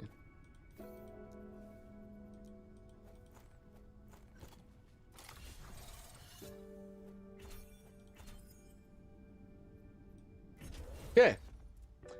Does the deadly... Oh, yes. I'm gonna look this up, I promise. I like seeing Mike progress. That's good.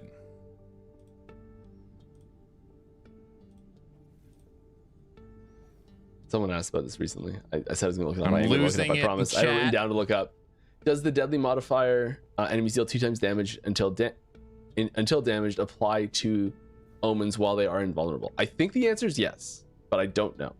And I am gonna look it up still. I'll figure that out in Discord. Tell Mike go to Unless someone in chat knows or someone on the team's listening crazy. knows. I'll answer it. When will we finally get the mythical lizard level? All I can really say is that there is no lizard level.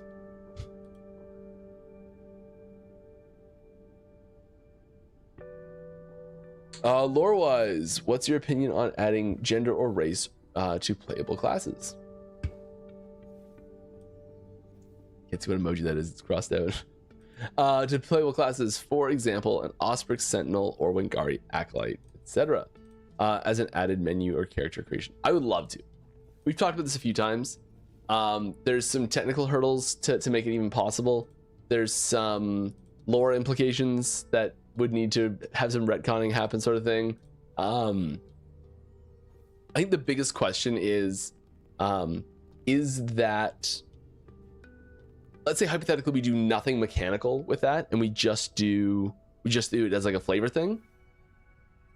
Is there a good reason to do that? No. What is this? Is there a Nope. Don't do it. Is there enough draw to do that without any mechanical changes? No. I don't know. I think one of the really cool things about like picking individual races in like WoW, for example, they have mechanical differences to them. I think that's really cool. Some of those were really overpowered by comparison in early days. I don't actually know what it looks like now. So every time I talk about WoW, just imagine it's still Wrath. Hey, look at that! We hit. All right. Let's switch over to that bad boy. Are we gonna do like a little corrupting spree at the end of this one? Do this one, do this one, do this one. Just ruin all my gear. Yay! Okay, let's go play with what we've got now and see how it feels.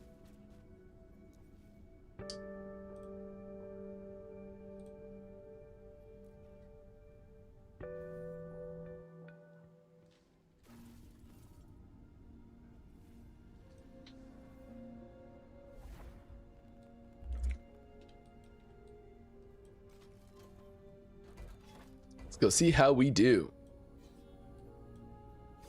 Are you considering implementing a guild system? Yeah, it's definitely something we're looking at.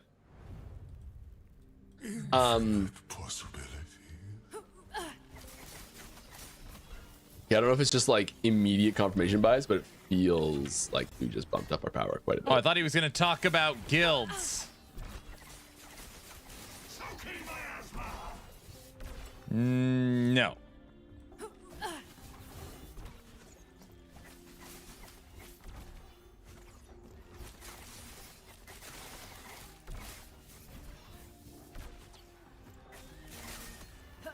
Your reflection trembles. 0.3 seconds on our cooldown went away, which is not great, and we lost some dex from that too.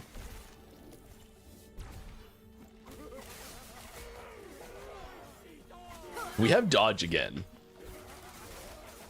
and our armor went up too. You're definitely running martial artist 0.5. They haven't even showed it yet. Like, they didn't put it in the patch notes. Are we blinding everything now too? Is that what this is? Yeah, blind. Which, yes, this changes a lot. Well, it's good noise. Which good noise was that? What's up, Ghost? I gotta learn the good noises. Thanks, good noise.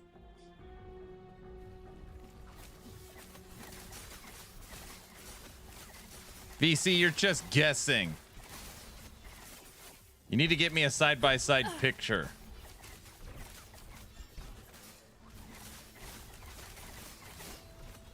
Oh, what happened to our resistances?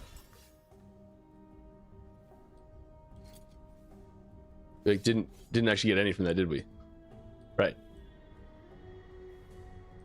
We had backup stuff for resistances, but it didn't hit that.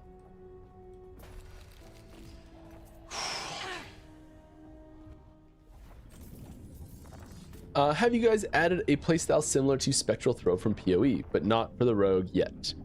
I just don't like the vibes of Paladin. I want multi-shot boomerang playstyle as it is my favorite, especially with a fast dashing evasion archetype. He might. That's what he wants. Closest thing on rogue, because it definitely exists on Sentinel, big time. Closest thing to rogue would be like Shuriken, Chakram spect, I guess.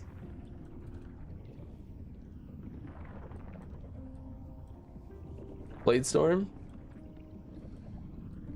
Did I miss anything good? Yeah, look at the art teaser in the corner, bro. No? What do you mean, no? I think partially because it already like exists pretty one-to-one. Oof. In like base functionality and style on Sentinel, we like chance of us art. Chance of it being added directly to rogue is pretty low.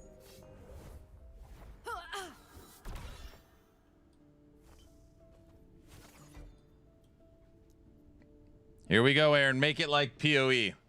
I guess we just need better corruptions, right? PoE. That has resists on it.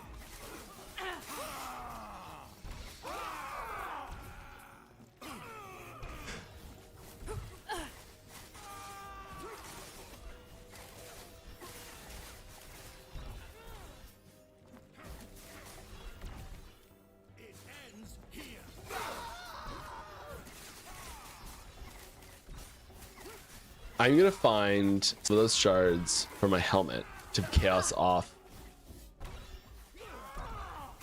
that mod we're not using, the smoke bomb warden mod. We're not using at all.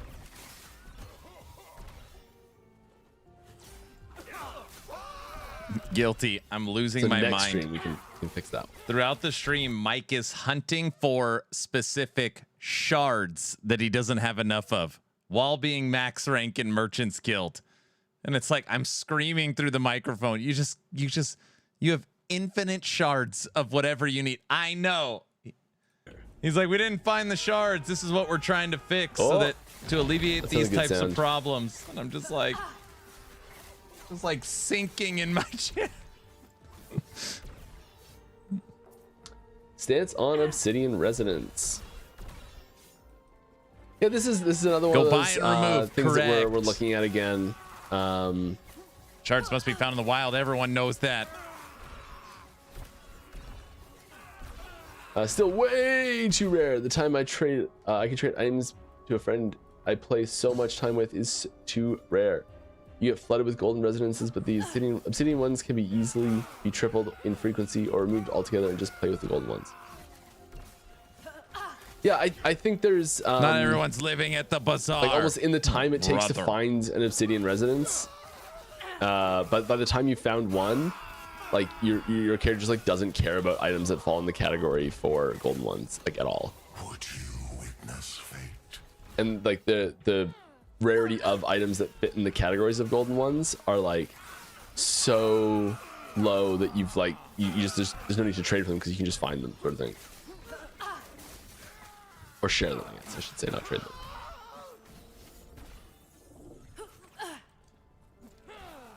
I know I should do that. I'm not confident in my survival ability.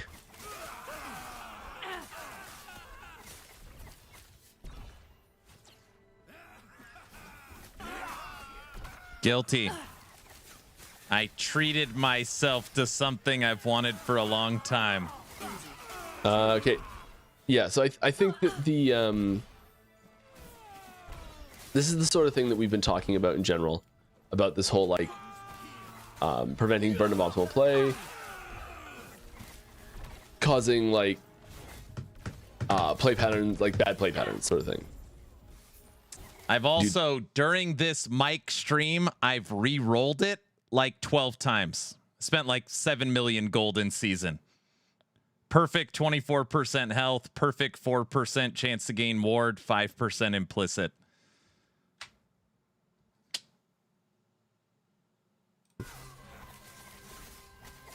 So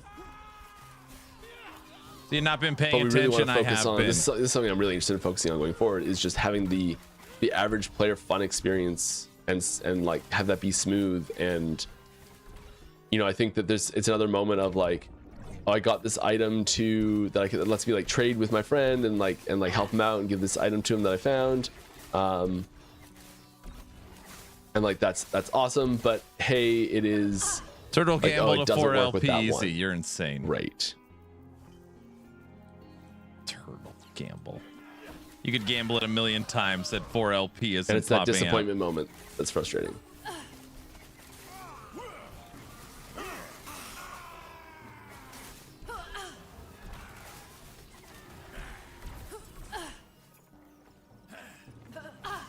I think that the if we were to like let's say split let's hypothetical change, not that this is not something we're directly considering. I don't know that exact plans for this or anything, but hypothetical change. We split the difference and we say, okay, we can combine them into one. There's just resonances, and the drop rate's exactly in the halfway point between the two of them right now. Great. Okay. So I think that one of the positive things that a golden resonance, a split resonance system does that would have an issue there is that there's now the opportunity for someone to use something that's still pretty darn rare on something that maybe doesn't need to be used. And so one of the advantages to having this dual system, and I'm not saying it's reason enough to have it or perfect system by any stretch, but one of the good things that it does do is it signposts to newer players that, hey, maybe don't spend this on the basic item, sort of thing.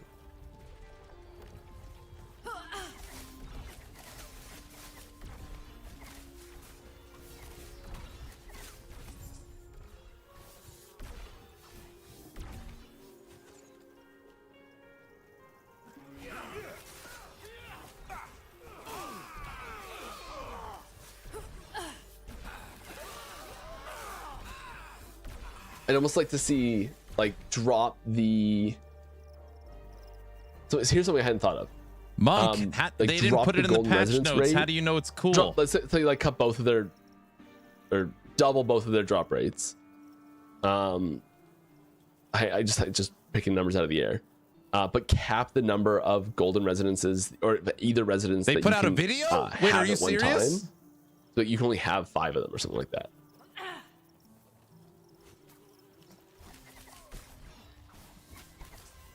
It probably solves a lot of the issues. Oh, That's cool. suggested before.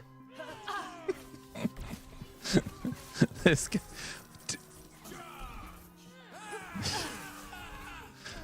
Guilty. 700 people have told me about the video of the monk. There's some complexity there. That's like so as I'm thinking about this, I'm like, oh, we can do this, we can do that. Like this sounds great. But I'm realizing as I'm thinking here that the complexity level that it's rising to is probably not worth the depth my that joke. it's granting. Like, what? And probably not worth the convenience that it's granting. And it's probably better to just take a simpler approach. And Aaron, have you seen The Monk? Release some of the rules. We're watching it after this. Duh. Relax some of the rules. Everybody knows that. My gut feeling on it. It's not something we've talked about recently internally. And I'm really interested in having more conversations about it though.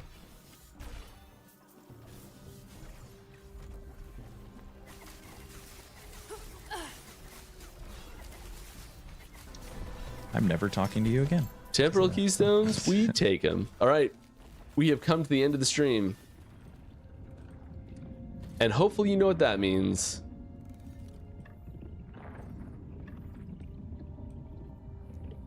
It means welcome to the slam. Welcome to the jungle.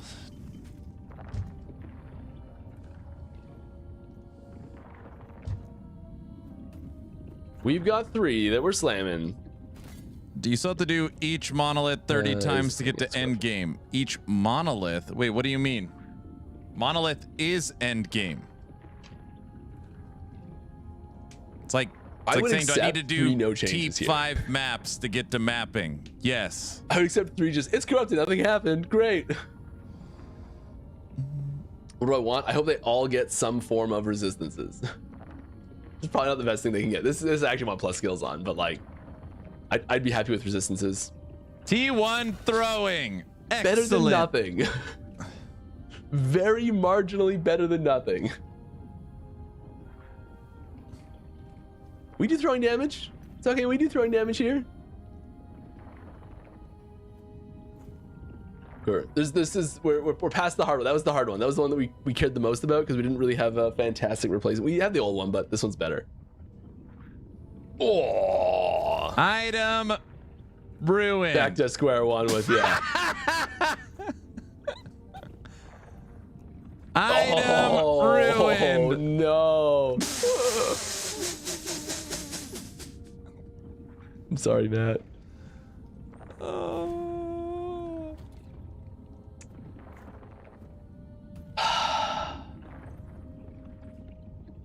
Well, that's better.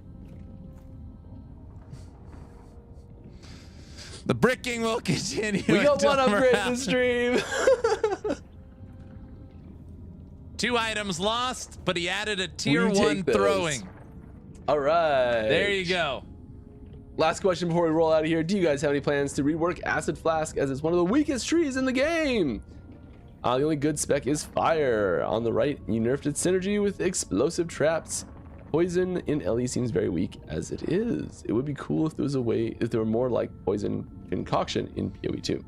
That bricking will be the highlight of the video. It's interesting because it's Poison Acid Flask has many times been like one of the most powerful builds in the game, in different ways. And so, you know, things come and go, sort of thing. I think that's fine. In general, you know, there are some cool things coming for Acid Flask. I can't. It comes up. I'm like, I remember things that are happening. I'm like, yeah, that's gonna be awesome. But yeah, it's. I know it's the same. I say the same thing for every single one of them. Skill sigils. I wouldn't say plans to rework Acid Flask. I don't think it's. I think mechanically it has a lot of interesting things. and fun nodes that it has. The problem with and, like, Acid ways Flask that is it the can worst trigger and thing ways that it is can you interact with other manually things. I think they're casting fun. it. And I think that the nodes in its tree are cool. I'm a big fan of it. It might not be the most powerful thing right now. I don't think that requires a rework. Okay, there you have it. What do you guys think? What do you guys think of the dev stream today? Pretty good? Happy? Sir, look what I posted. All right, I will in a second. It's a good talk. You liked it, Robert? Dude, Mike's taking a page out of my book, breaking all his items.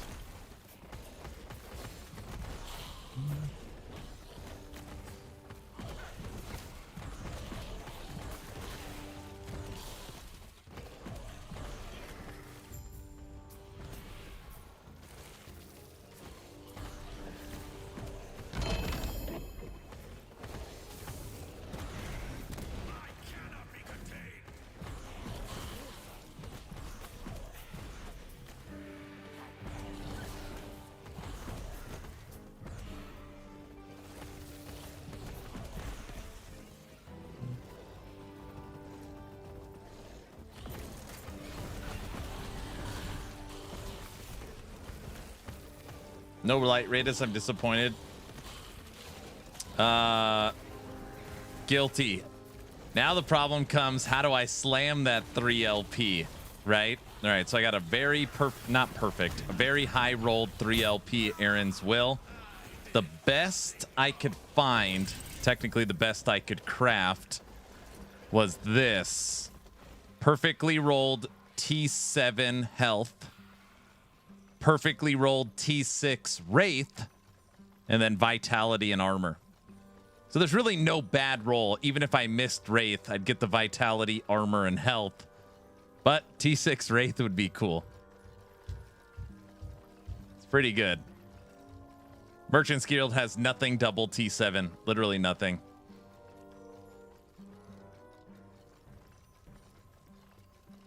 But the double Exalts are both perfectly rolled.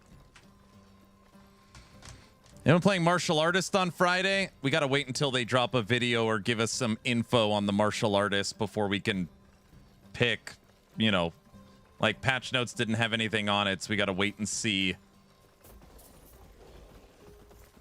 It's out? Wait, Skoji, are you serious?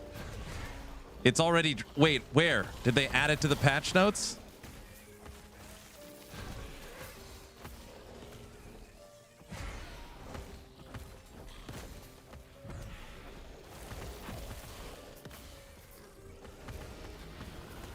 I can't believe I... What? What? What? What did I do? Don't say stupid stuff like that.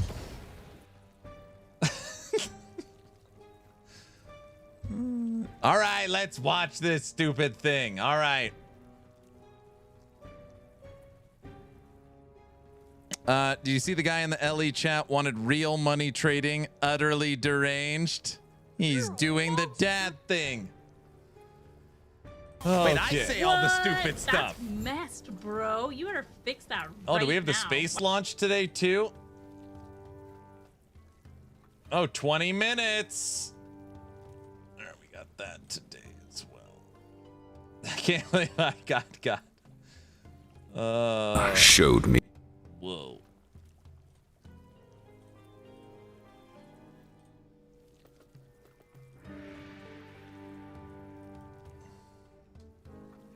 Path of Exile 2. Marketing 0.5. The monk martial artist. The dreamer showed me a path. But through discipline and training, I have forged my own.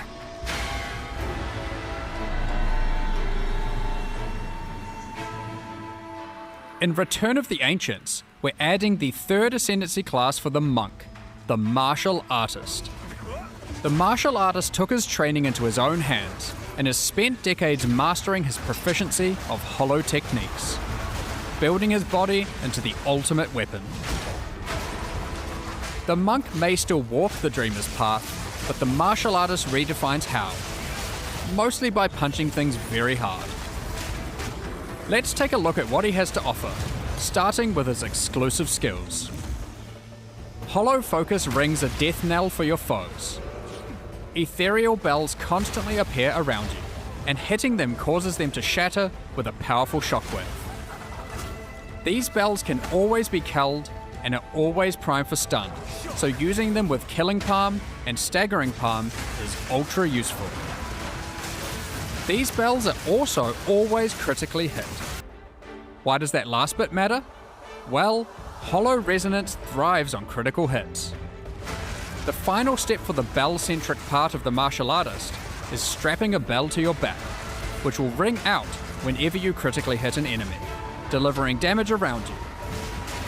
Both of these bell skills are also quite good at stunning, which will come in handy later.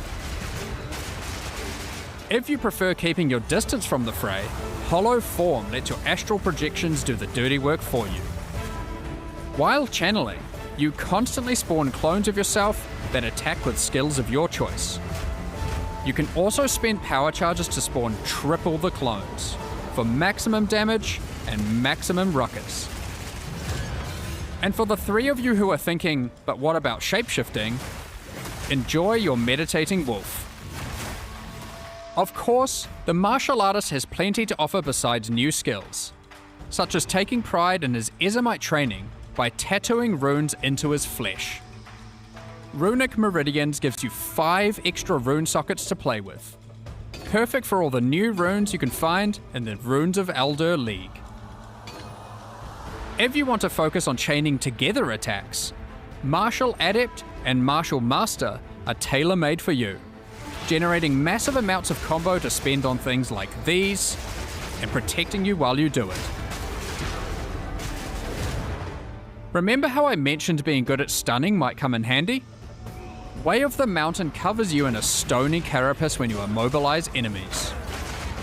The stacks are easy come, easy go, but provide massive benefits, causing your attacks to deal a lot more damage, and reducing the damage you take from smaller hits to a tickle. Last, but certainly not least, let's put on some nice normal gloves and... wait, what the heck are these?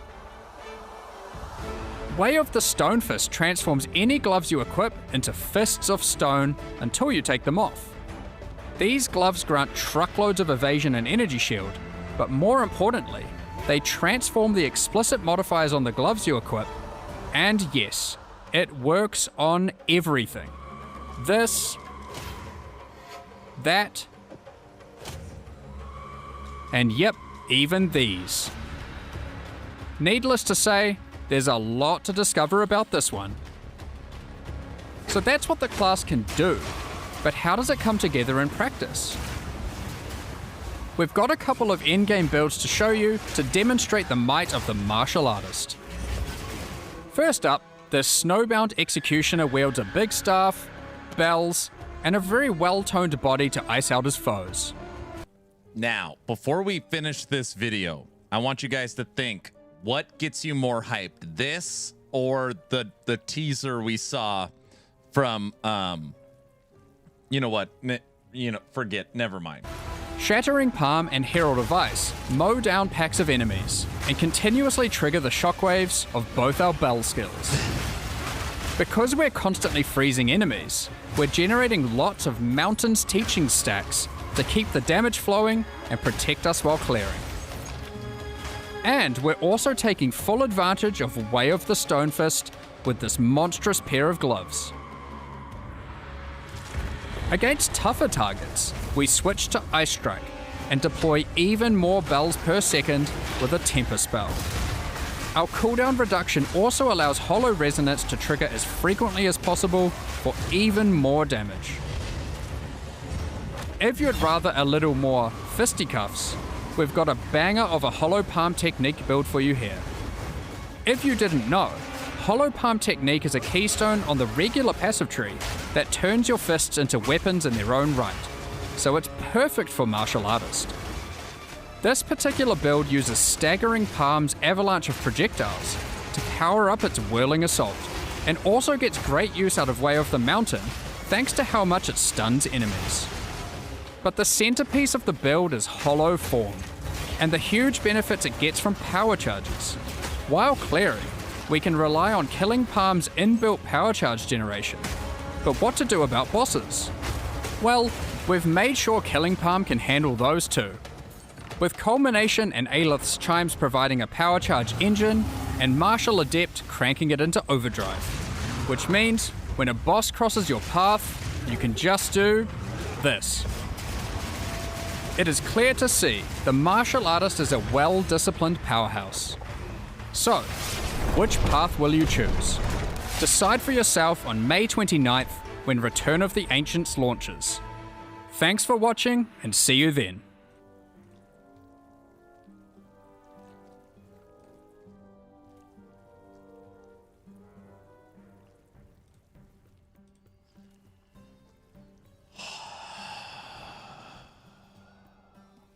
One week, bro.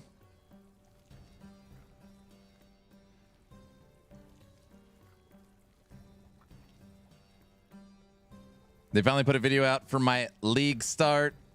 Is that the Chuck Norris spirit that kills the boss? That's right. Wake up, Aaron. I'm awake. Gloves are going to be stupid expensive this season. That's good. Profit, bro.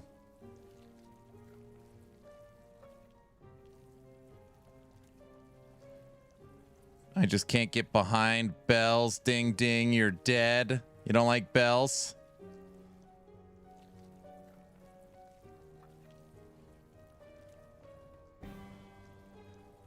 I think I might switch over from LE to PoE 2 when it goes out of alpha. They move so much faster. Wait, are you making a joke?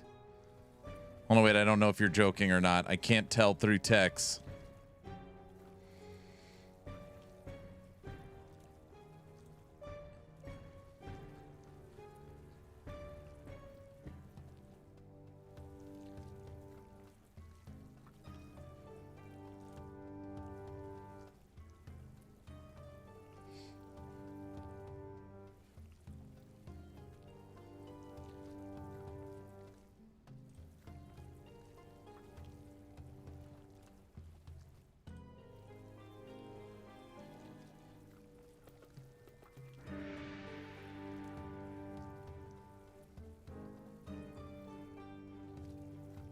You don't know if that's it. It might not be it, VC.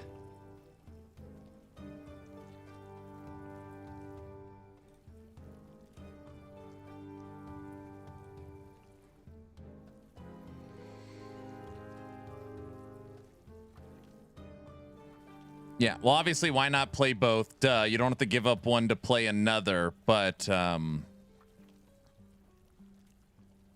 I mean, you'll just have to see. Like, I mean, I play all of them. I'm not gonna sit here and say which one's better or worse. But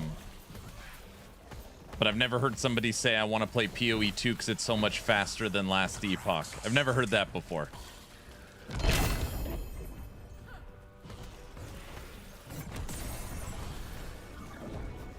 That blue model looks dated. It does.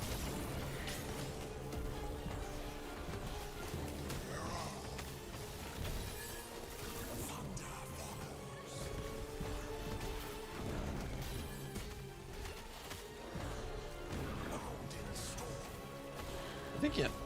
I mean, the team moves faster. Oh, I get you. I thought you meant like the game, like literally is pacing is better. Yeah.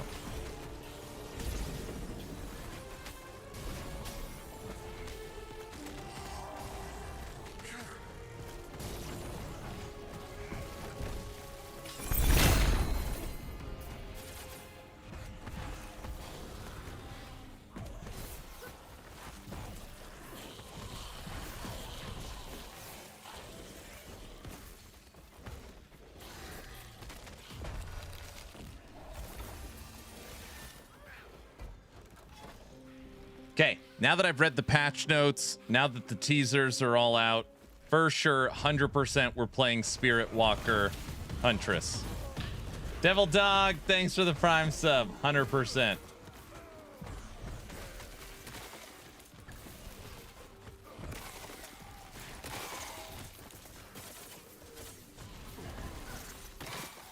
Any teasers today? Yes, sir. We got a full image teaser.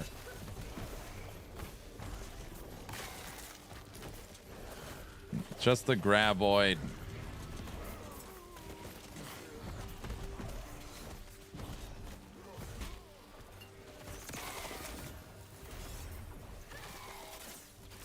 What? No ancient monk minion build? No.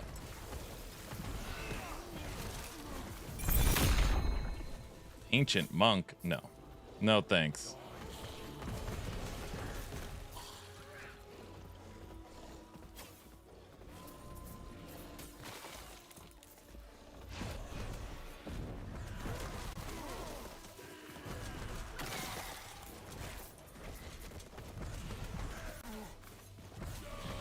Is that what Gazzy's playing? Ancient monk minions?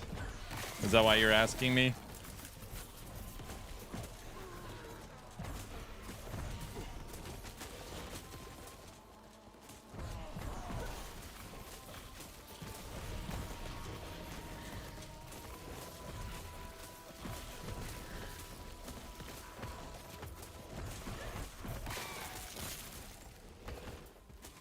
Gazzy's playing Spirit Walker. Got it.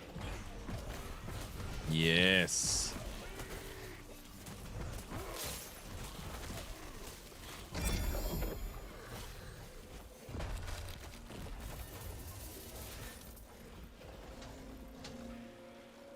Gazzy's smart. That's where the clicks are going to be. Spirit Walker. You got to play the new thing, especially if it's focused around minions. Everybody knows that.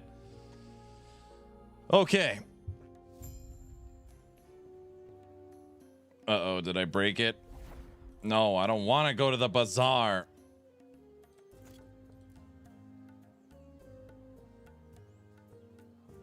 Pretty sure most people will be playing Spirit Walker. I'd guess that. I will guess it'd be a fan favorite. Guys, don't say he only plays minions. Don't say that. Oh, I forgot what buttons it is.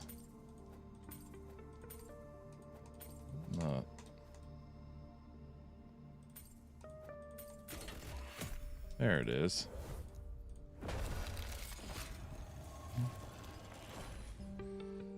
Skoji, you're gonna crush with Monk, dude.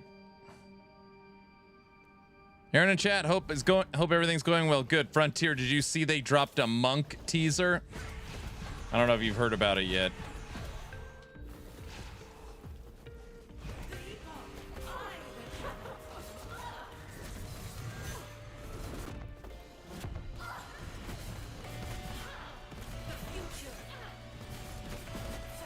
Get out of here, Julra. All right, T4 Julra done.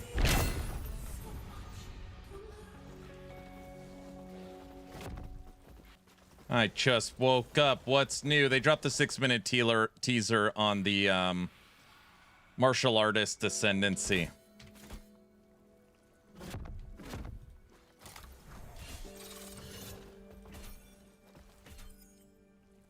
Okay. 3LP Aaron's Will. 3LP Aaron's Will. I re-rolled this like 10 times to try and get as good as possible. It is a perfectly rolled 24% health and a perfectly rolled 4% missing health as ward.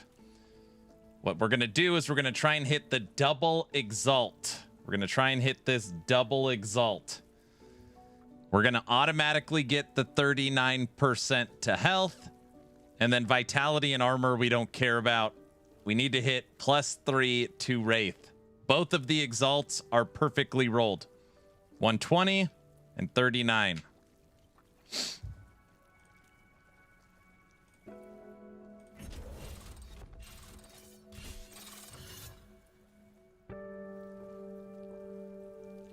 Wraith and life. Don't say vitality and armor. Oh, I got a bad feeling. I knew it. Oh.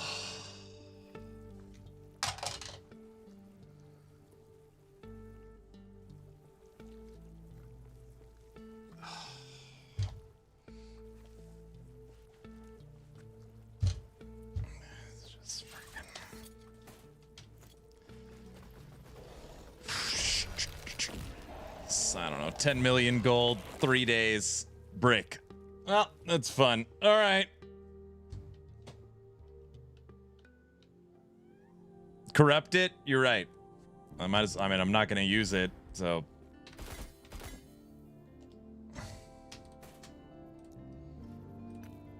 Corrupt it. Added a T2 health. Oh my gosh.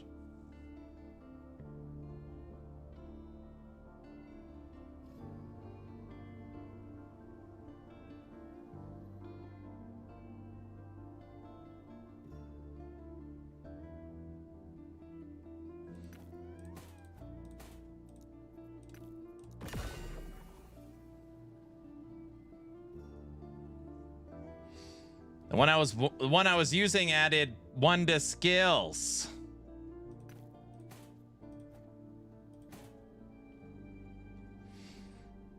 Just go brick another. Just go get rid of it.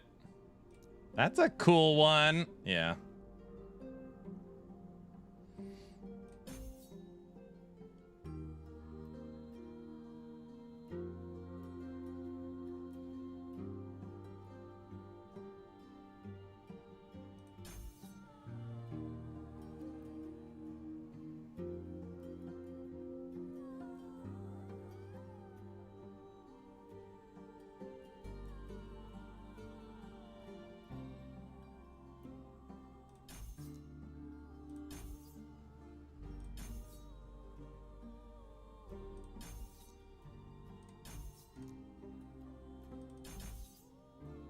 Yeah, +1 to Wraith. Exactly. Excellent.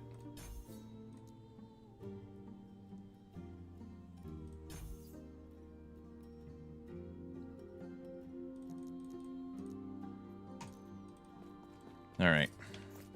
Well, that sucks.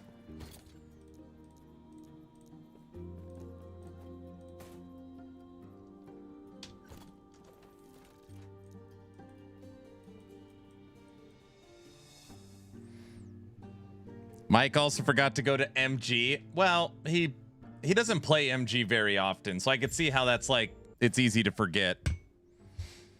Just another brick in the wall. That's right. Keep bricking. Yes. Man, 3 LP missing your 2 is brutal. That is brutal. Man, I spent a lot of time on that. That sucks. It sucks.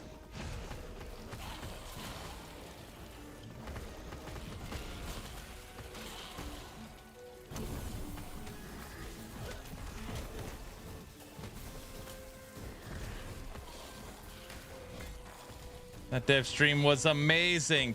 Are you in the car right now?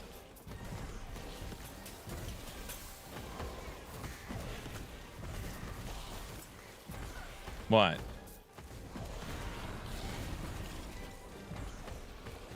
Kind of wish there was a way to clean the unique. 2 minutes to the space launch. All right.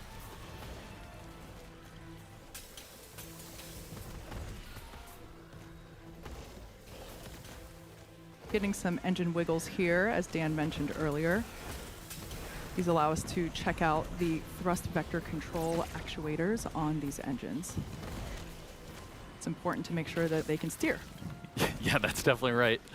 And Flame Diverter on pad 2 activates at around T-minus 17 seconds and enters what is essentially the point of no return at T-minus 10 seconds. If we have a hold close to T-minus 17 seconds, there's a chance we could recycle, but the closer we get to T-minus 10, the lower that chance becomes. We just heard we're at T-minus 1 minute. Yeah, so at this point in time, we're going to stop talking. We're going to let the rocket take over and listen to some amazing pad sounds of the first flight of Starship version 3. Let's see if it flies.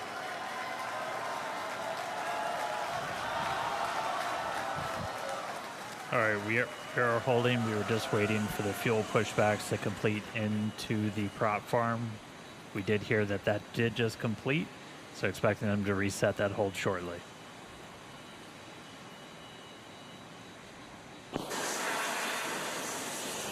Clock, the hold is reset, clock is rolling. Dude, the 4K looks good. 4K stream looks good.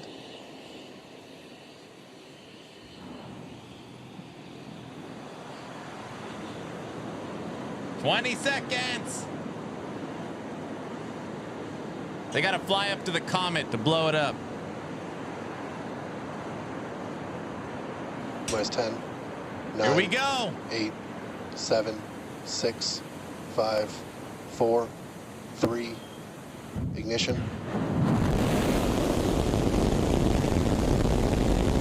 Holy smokes.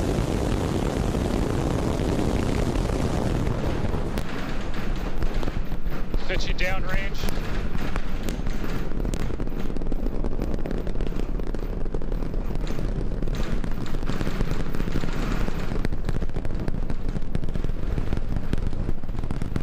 Booster Raptor, chamber pressure nominal.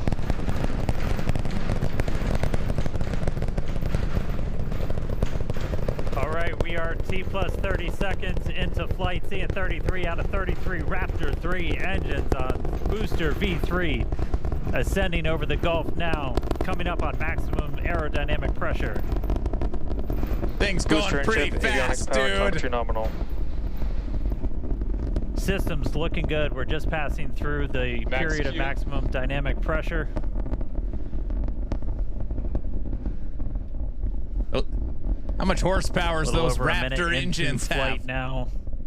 Vibrations chilling out here at Star Factory as we continue to watch Starship Flight 12 arc out over the Gulf. The next major thing coming up is going to be hot staging. Booster prop systems nominal. Reminder, we do what's our version of Miko. Most engines cut off, so we're going to shut down all but 5 of the Raptor engines on the booster. And then after that happens, we're going to ignite the 6 engines on ship while it is still attached. We have clamps that hold the 2 and together. we're worrying Those about are that going teaser to retract from inside of that hot stage ring, kind of protect them. Looks like we had one of the engines go out, still flying on 32 of the Raptor engines. But again, once we get the hot staging, those 6 engines on the ship are going to ignite. We're going to do it in a little bit different of a sequence on version 3. Essentially, those 3 RVAC engines will ignite first. Almost immediately after, just one of those central engines is going to ignite, and that's going to give the booster a bit of a kick, sending it in a known direction, followed shortly after by the other 2. We're through Miko. Need separation.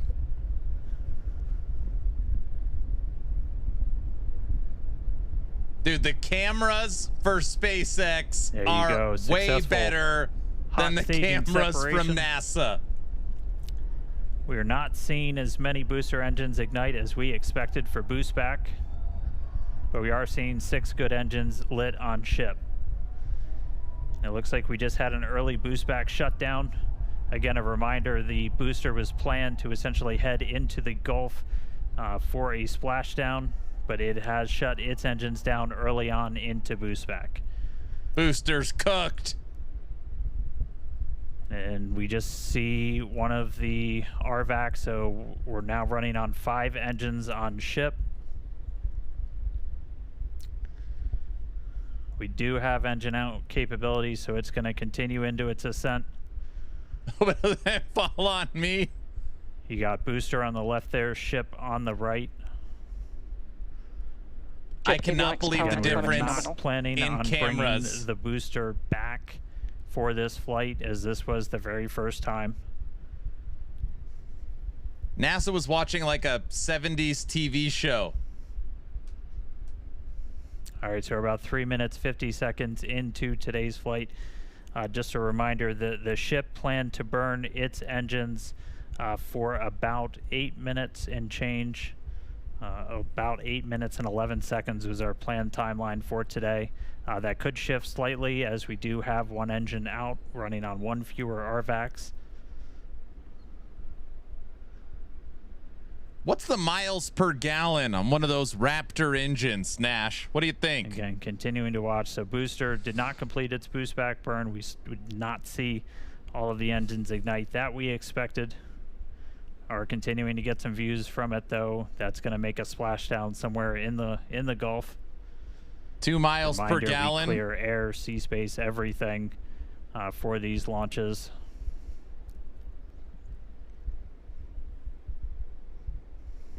You can't see the curvature of the Earth. It's flat. All right, so we are coming up on T plus 5 minutes. Ship continuing to fire. 0.00032 an inch. Standing by for callouts, making sure ship's on its planned trajectory. Again, we are planning a suborbital trajectory for the ship today.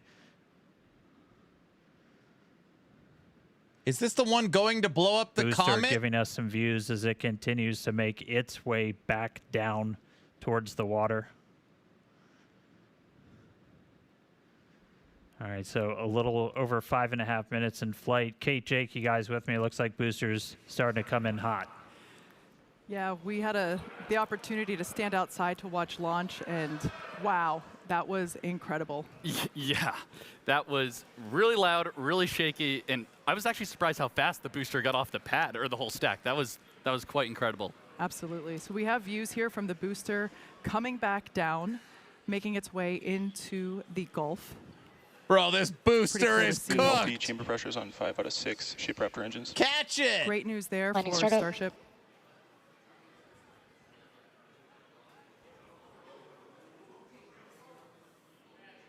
Once again, we were not going to bring the super heavy booster back to the tower. We were planning on having it land in the Gulf. No, I want to see the booster hit the water. And it looks like the booster ended its mission there in the Gulf, but oh, it we've did got hit a the ship water. That still was the flying. camera Great going to see out? that. Still have 5 out of 6 engines there on S39. Yes, we also heard good chamber pressures as well on those engines that are lit. We do have engine out capability. We do see that we have one of the RVAC, one of the Raptor vacuum engines that is currently out, but that's okay. Ship is continuing on. Amazing views of planet Earth there in the background. Yeah, I love the S39 decal there. That just gives the ship a little bit of character. Wake me up And when again, all marksman these is great viable views in brought last to you by Epoch. Starlink, of course. You'd have to define viable.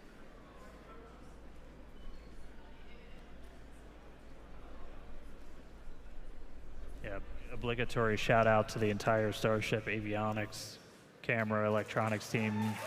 Did a whole lot of work to get these upgraded cameras. A look inside of the ship skirt, you can see those 3 center engines ignited. The RVAC's continuing to fire as well. We did see at least a couple engines fire up on booster for that landing burn before we lost contact with it. We should have just a little over 20 seconds to go. We'll see if the burn extends a little bit for the engine out. Essentially, you can run your engines a little bit longer or throttle up a little bit more to account for the one engine not being lit. So right now we are standing by for Seco.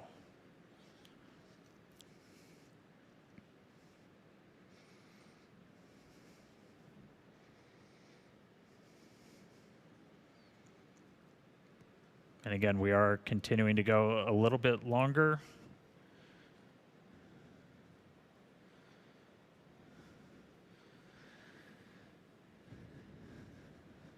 Uncomprehensible the size of the 5 Earth. engines still burning on ship.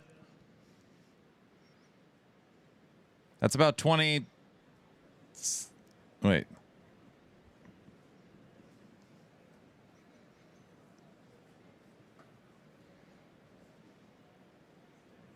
We are coming up on T plus 9 minutes. Okay, guys, I always ask stupid questions. It's fine. Is there people on this ship? They haven't talked about any astronauts, or is this like drone? Like, is there any people flying around the Earth in there? No, there's no people. And starting to see No. shutdown. They all passed out. No. RVACs have shut down. Sea levels have shut Unmanned. down. Got it. How the hell are they going to put the nuke in the asteroid then? I don't understand.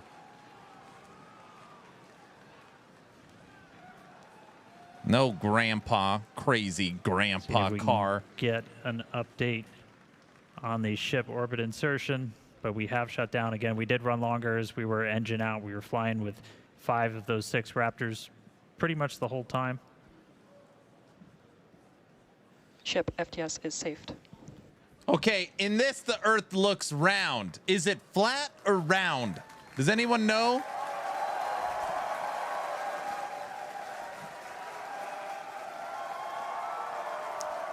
All right, well, we definitely got a ship It's in flat. space right now. It's big and round.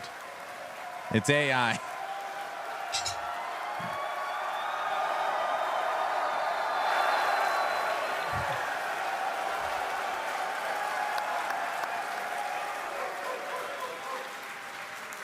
Three girls. I saw 3 girls there.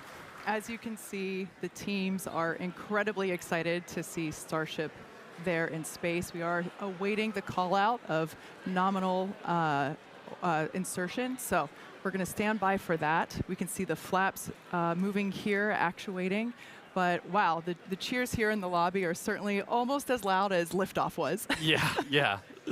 Man, a lot of action going on. And, you know, we said at the top of the show, excitement guaranteed. And we're only 11 minutes in. We still have a lot more to go here on the mission today. So, all right, Nash, what's the deal? What's this mission for? What are they testing, or what are they like? We're testing. What is it? Sending a rocket to space? Like what? Systems on things. It's a systems test. I see. Wow, it's just that this is our planet. This is our home. It's a systems test.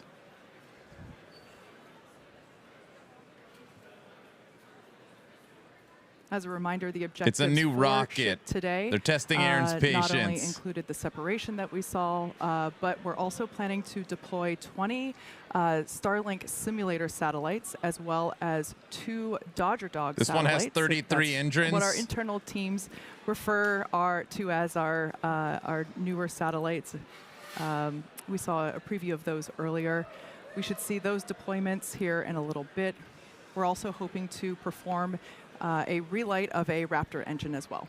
yep, that's exactly right. And the relight will look a little bit different Where's this time. the We're hoping to get a land? little bit of a It's all longer gone, duration. bro. Of course, we got to see once we get there. And that relight won't actually be changing our orbit necessarily, but we're doing it more so as a technology demonstration.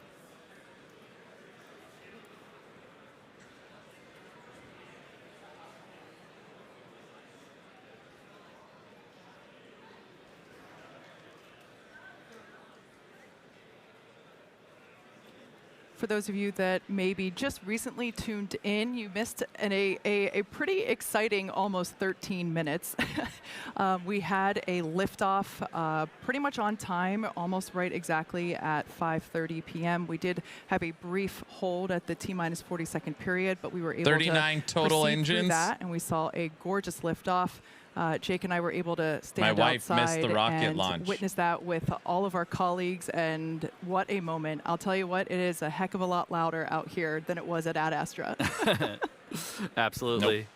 And No. a couple things I noticed on the way uphill today on the ship. So obviously it looks like we Yeah. lost one of the RVACs on the way, but that is a good way to demonstrate our potential engine out capability there. So Exactly. I think we actually saw the 3 gimbaling You engines missed it kind also. of gimbal over a little bit to compensate for that offset and thrust. So Your weapon and that was really MTX, cool. That's something yes. I know the team's been, we've analyzed that since Flight 1 all the way back. So it's something that we've thought about quite a bit, and it was kind of cool to see it in action in real life today. Yeah, absolutely. If you couldn't tell, Jake is on the Raptor team. Yeah. But hey, one non-Raptor thing I noticed also back on the when we had the shot of the aft flaps, it's a little weird. We have tiles on the leeward side, so not on the side where we're going to see heating. And I don't know why it is mildly hilarious when it's like watching that compared to watching the last Epoch dev stream talking about the season 5 teaser. It's like, yeah, putting things in perspective. I don't. Never mind. Okay. Ship. So actually Ascent. So it looks like most, if not all, the tiles are still hanging on there. So that's actually a really good data point. Looks pretty good to me. Good night, everyone. Have a great Memorial Day weekend. Have a good one, Slider. Of Starship, which is basically the second stage of the Starship vehicle as a whole. This is one of the flaps on the vehicle that helps to control its position and attitude as it is orbiting. And also helps to control during re-entry as well. That's a critical phase. I mentioned earlier that we're hoping to deploy those Starlink satellite simulators, as well as zero dopamine with the teaser in-space relay of a Raptor engine. If all of that goes well, we will be targeting a soft splashdown in the Indian Ocean. We heard from Suren on the recovery team a little bit earlier. They are standing by waiting to receive the ship that we see here. Hey, Nash, All you still right, out there? Let's send it upstairs. So what are the ones where they catch the boosters? Like, is that I want to see them catch the things. Why can't they do this? That's the Falcon 9 that can do that. I missed it. I'm going to YouTube. Nash loves this stuff.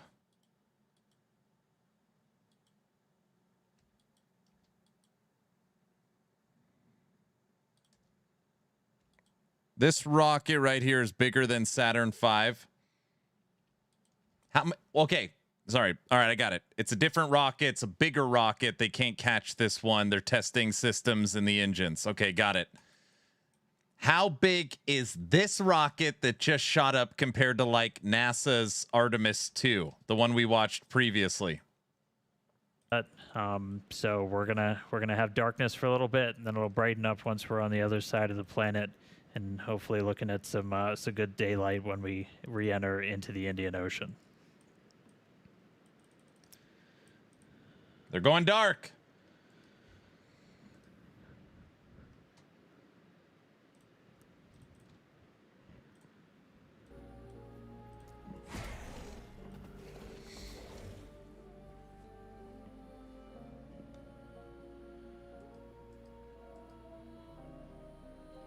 It's about 20% bigger than the one that went to the moon.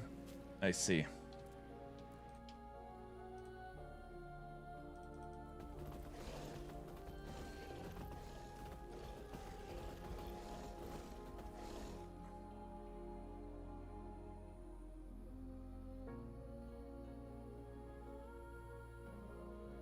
Starships are more powerful than NASA's. Okay. All right. I love asking these questions, and I love how you guys are so knowledgeable. Is there any shared resources? So, for example, does the Raptor engines that SpaceX has been working on, like, does NASA use Raptor engines, or is that no? 100%, that's only SpaceX.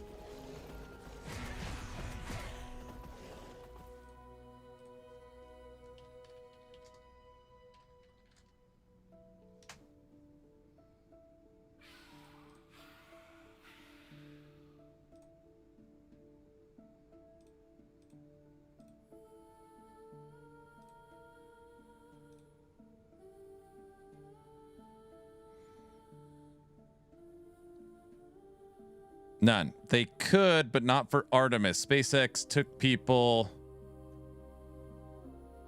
to the ISS for NASA.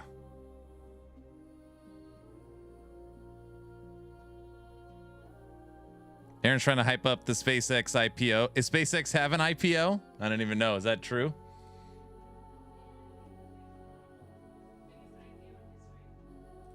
My wife in the other room said, "You don't even know what's happening in the world. It's the biggest IPO in history." I know about it. Yeah, I don't care.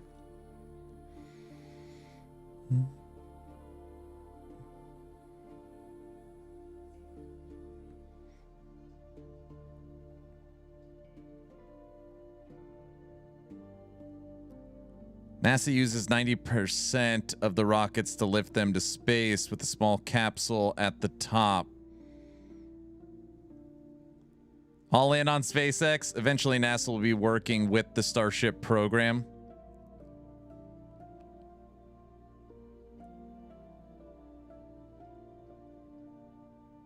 SpaceX is the future of mankind. There's one thing I saw which I thought was pretty cool. I love looking at like engineering stuff. I'm sure you guys have seen this. I'm always like, that is very cool. Like the Raptor engines. Like version 1. How the hell? Look at this thing. To version 2 to version 3. Look how clean that is. That's pretty cool.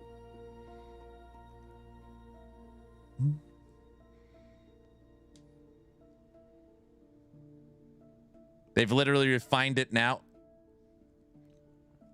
You know what I would want to know from this image?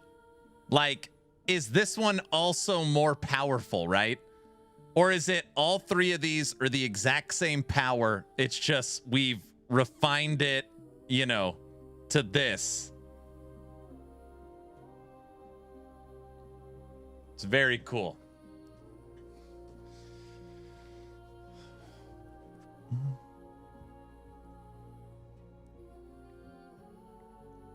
SpaceX also use old rockets and are better to get back to Earth. You're reviewing kitchen blenders? Yes.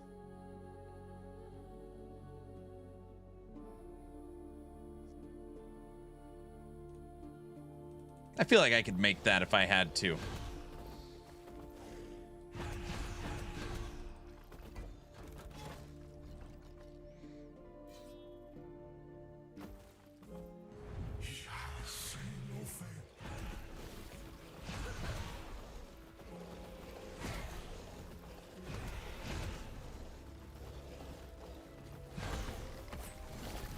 Tony Stark made this in a cave with a box of scraps.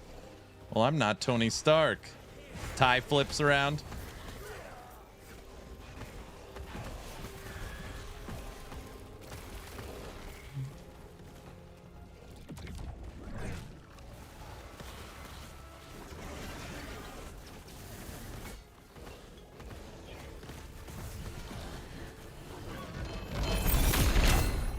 Stop killing me.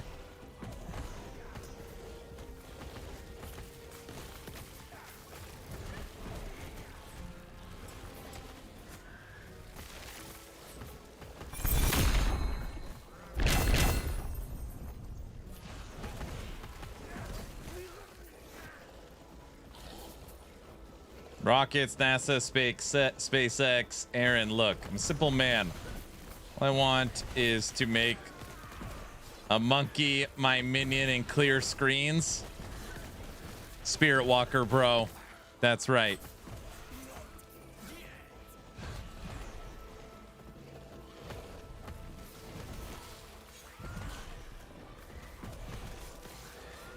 Bingo.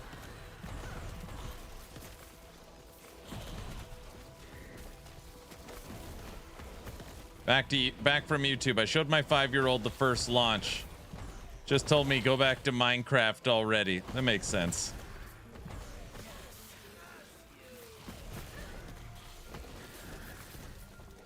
Dude, a SpaceX IPO has got to be big news. Why don't I know about any of this stuff? You know what? Don't answer that question.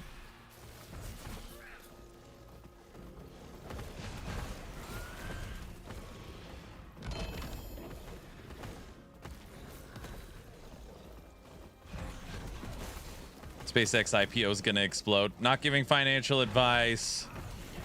Everyone's got to remember I'm streaming. You're not a social media guy. I know it's funny. I don't have an Instagram, a TikTok, a Facebook, none of that stuff. I don't follow any of that crap. Used to. Like, much happier now that I don't.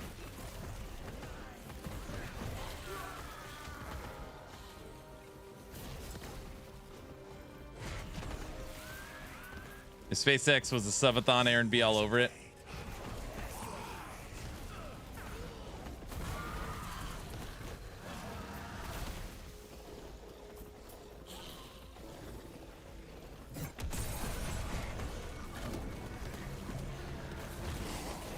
Oh man, 740 corruption.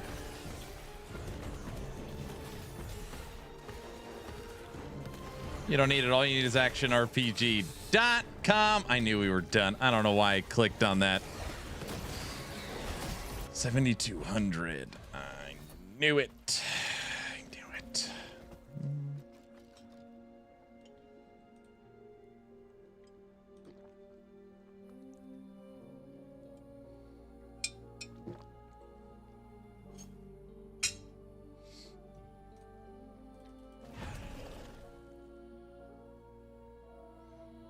I haven't had socials in 14 years. I'm so much better off.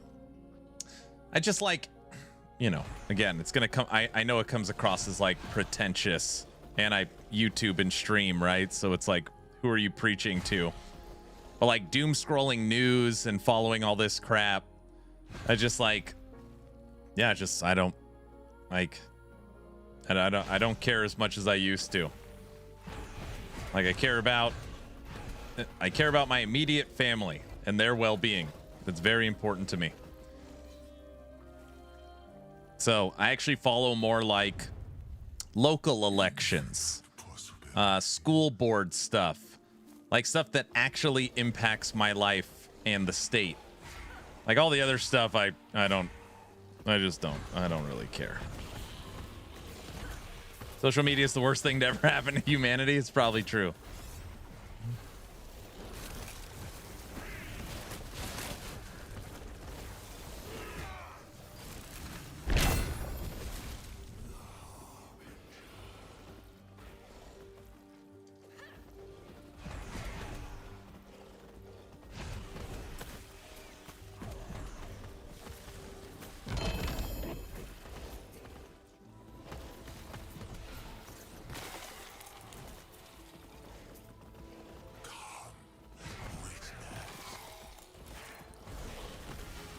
I just go out into my front yard with the drink and watch the skies for the big meteor to hit. Oh man, a lot of optimism in today. Is this what the dev stream did to everyone? Where's Diesel at? He's not driving, is he?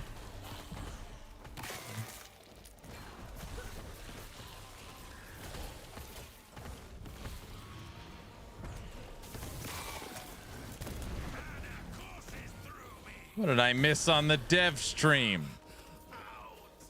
Not a lot.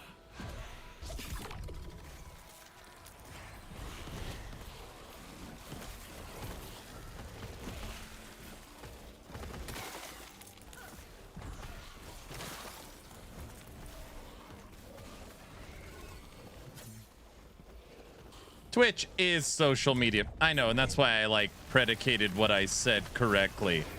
I know obviously I'm on YouTube and Twitch. Dude, we just can't. 5,200 life. 1,800 ward.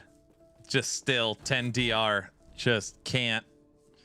There's nothing. That's with the 3 golems generating threat and leech.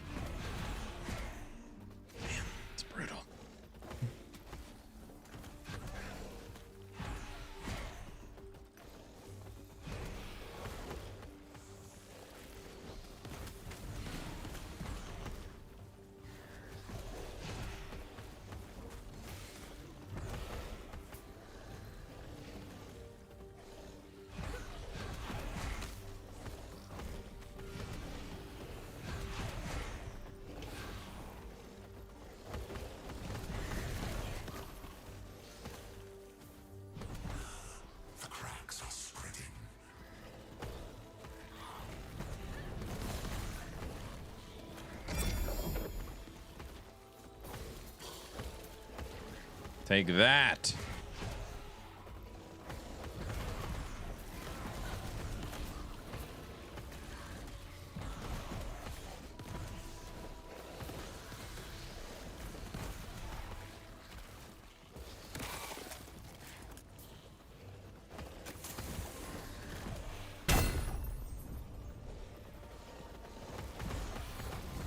What is Brondo? It's got electrolytes. What plants crave, dude? You guys don't even know about Brondo.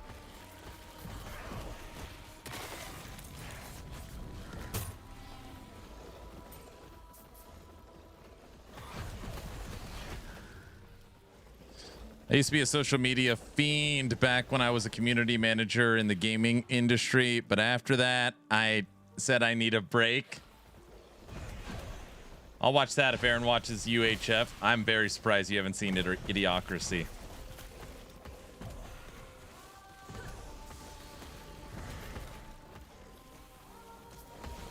Yeah, I've never seen UHF.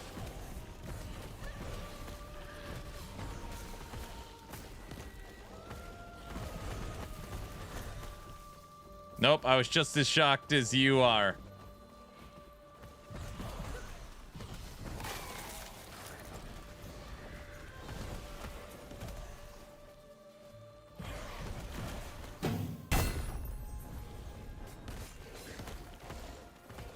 Bye. Good. Take your walk-on blurp with you.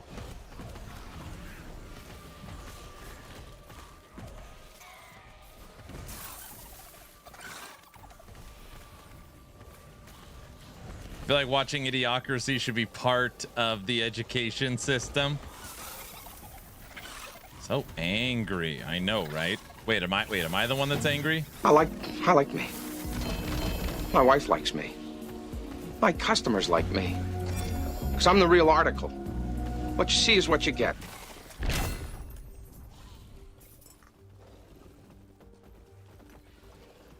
It's got electrolytes, guys.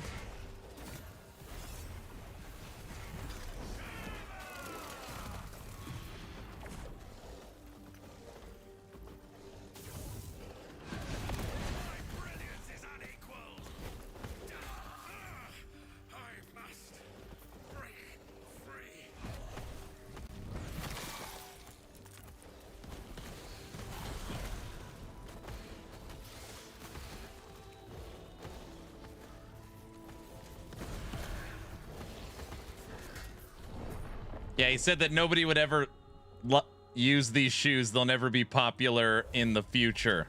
All right, I'm done with last Epoch today. I've had enough. It's like, these will never be popular. The Gatorade out of the fountains, it's not Gatorade, it's Brondo. Everybody knows that. There's something so frustrating about playing Necromancer and having over 5,000 life, maxed resistances, 1,500 ward, 4,000 armor, and you get one shot. It's just so infuriating. It's like, what's the point? You might as well just use none of it. Oh. All right. Well, everyone.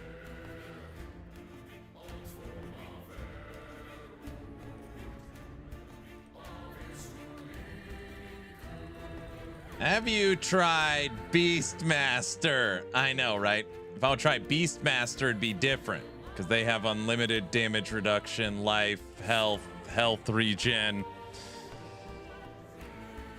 Oh, it's so crazy. And people would be like, damn, Aaron's got 5,000. I've got 5,300 life with ward.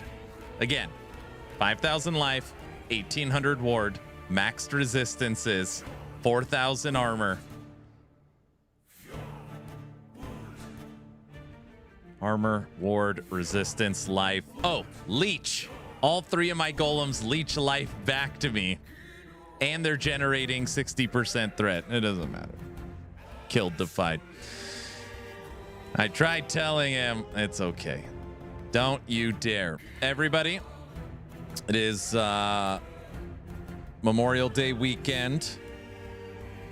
And I'm taking tomorrow off. Today is my kid's first day of summer. The question is, what do I play on Sunday? We just did a full playthrough on PoE 2. First movie that came up, customers have also watched UHF. LE, Grim Dawn. There is one thing. So Bamster asked me, is there anything else you want to play in Last Epoch? And Mike said something. Oh no, I'm done with D4. Yeah, I played over 200 hours, or right around 200 hours of Diablo 4. I made 6 builds. I'm done. I'm not playing the. I'm not doing the unlimited damage, can't die, resolve stuff. So I'm not doing it. Anyways,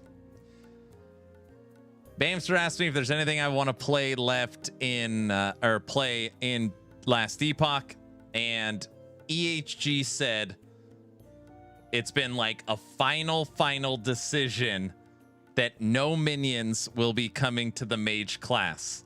No time now or in the future will Mage have minions. Well, they may or may not know this.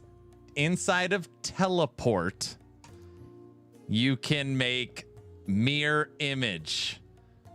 So inside of the skill Teleport, you can make mirror images. Mirror images last 10 seconds and then disappear. Mirror images have a minion tag. So just because they said, like, he made a statement of fact, the Mage class and all the ascendancies will never have minions moving forward. And there's one in here. I don't even know, but they don't cast spells. There's something they can do. I was like, oh, a mirror image mage.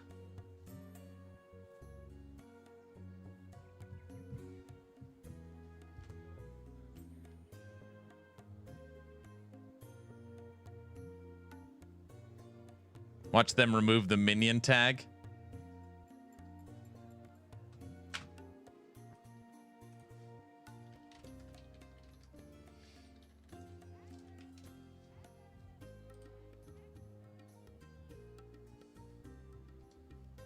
Guilty, can you get him to attack?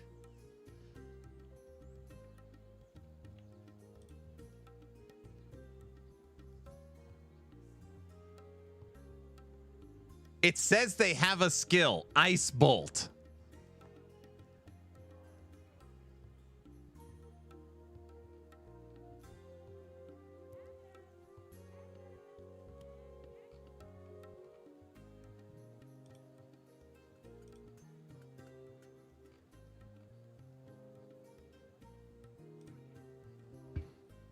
$11 cold damage. Hey, you got to start somewhere, dude.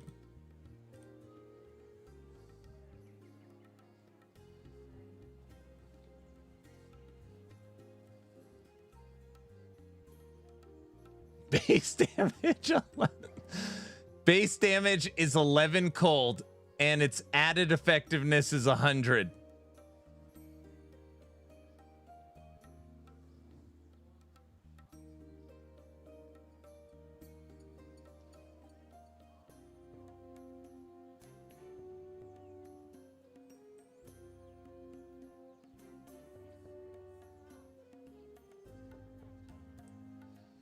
And then it has Ice Vortex, which can't crit, and it's not a hit. Does 4 cold damage. Well then, you're killing all kinds of stuff with that. I'm just simply saying, the fact that EHG said that mages will never have minions ever in the history of the game. It has been decided they will never have minions. And there's one skill. There's only one skill that has a minion tag. Teleport, mirror image. I feel like I have to just... this build is on Max Roll's S tier bosser already. I feel like I have to try it. That's the only thing that I'm like, oh, that sounds like fun. But I don't know. To be fair, they have forgotten about a few of the nodes. It'd just be like a fun, stupid project. We'd have to be able to get teleport to 0 cooldown, or maybe every 1 second. Then the mirror images would have to attack, of course. And then we would have to scale whatever what they were attacking with through the sub skill. Till you mention them, I don't know. You have to be really bored, obviously. Listen, dude, it's fun. Minion reflect idols? I don't know. I don't know. I mean, it sure as hell won't be good, but, you know, it'd for sure be fun. Hello, hardcore when? Hardcore? No plans for hardcore right now. We're always working on website stuff and testing silly things. We're not, like, we're watching space launches and stuff. Wait, minion reflex stat? No. No Rest for the Wicked on Sunday? I already beat No Rest for the Wicked. Like, I maxed out the comfort grade, and we beat hardest difficulty Echo Knight with the nerfed bows. Wicked's done. Wicked is done. I missed it. You missed it. I streamed it a full day. Striving for light? I don't think so. I'm considering maybe Grim Dawn. I don't know. But then it's like Grim Dawn, we want to do a full, fresh playthrough for Fangs when it comes out. So I don't know if it makes sense to play Grim Dawn either, knowing that that's in our future.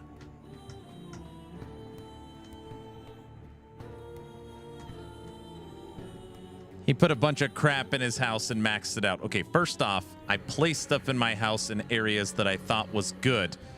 And then I realized when I started running out of place, I had to put stuff in certain, you know, play Windrose.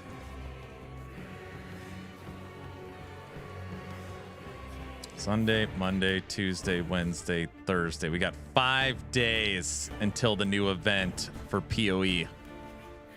5 days. Play Core Punk. Oh, geez. I'll think of something. All right, everybody. If you're enjoying the streams and videos, here's the link for the Discord. Come hang out.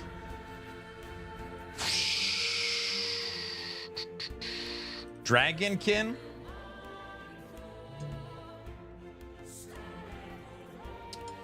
What's the Warhammer game? What's it called? Warhammer Survivor?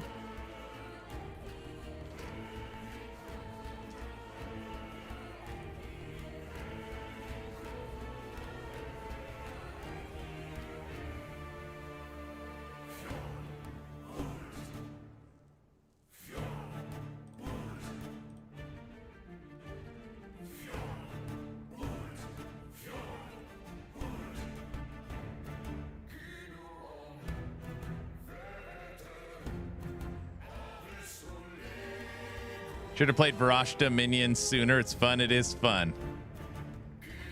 That and Bolt Gun 2 has demos. Yeah, it's literally Vampire Survivors, but 40K. Yeah.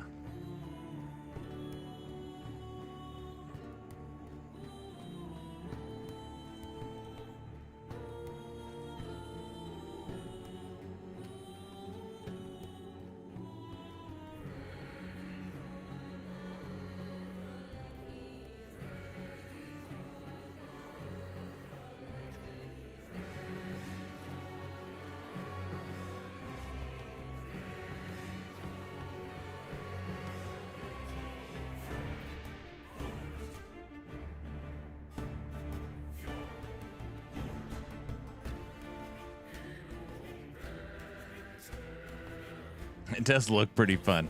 It does look pretty fun. All right. It's a surprise what I'm playing on Sunday. Hope you all have a fantastic rest of your Friday and Saturday. I'll see you all Sunday morning. Bye.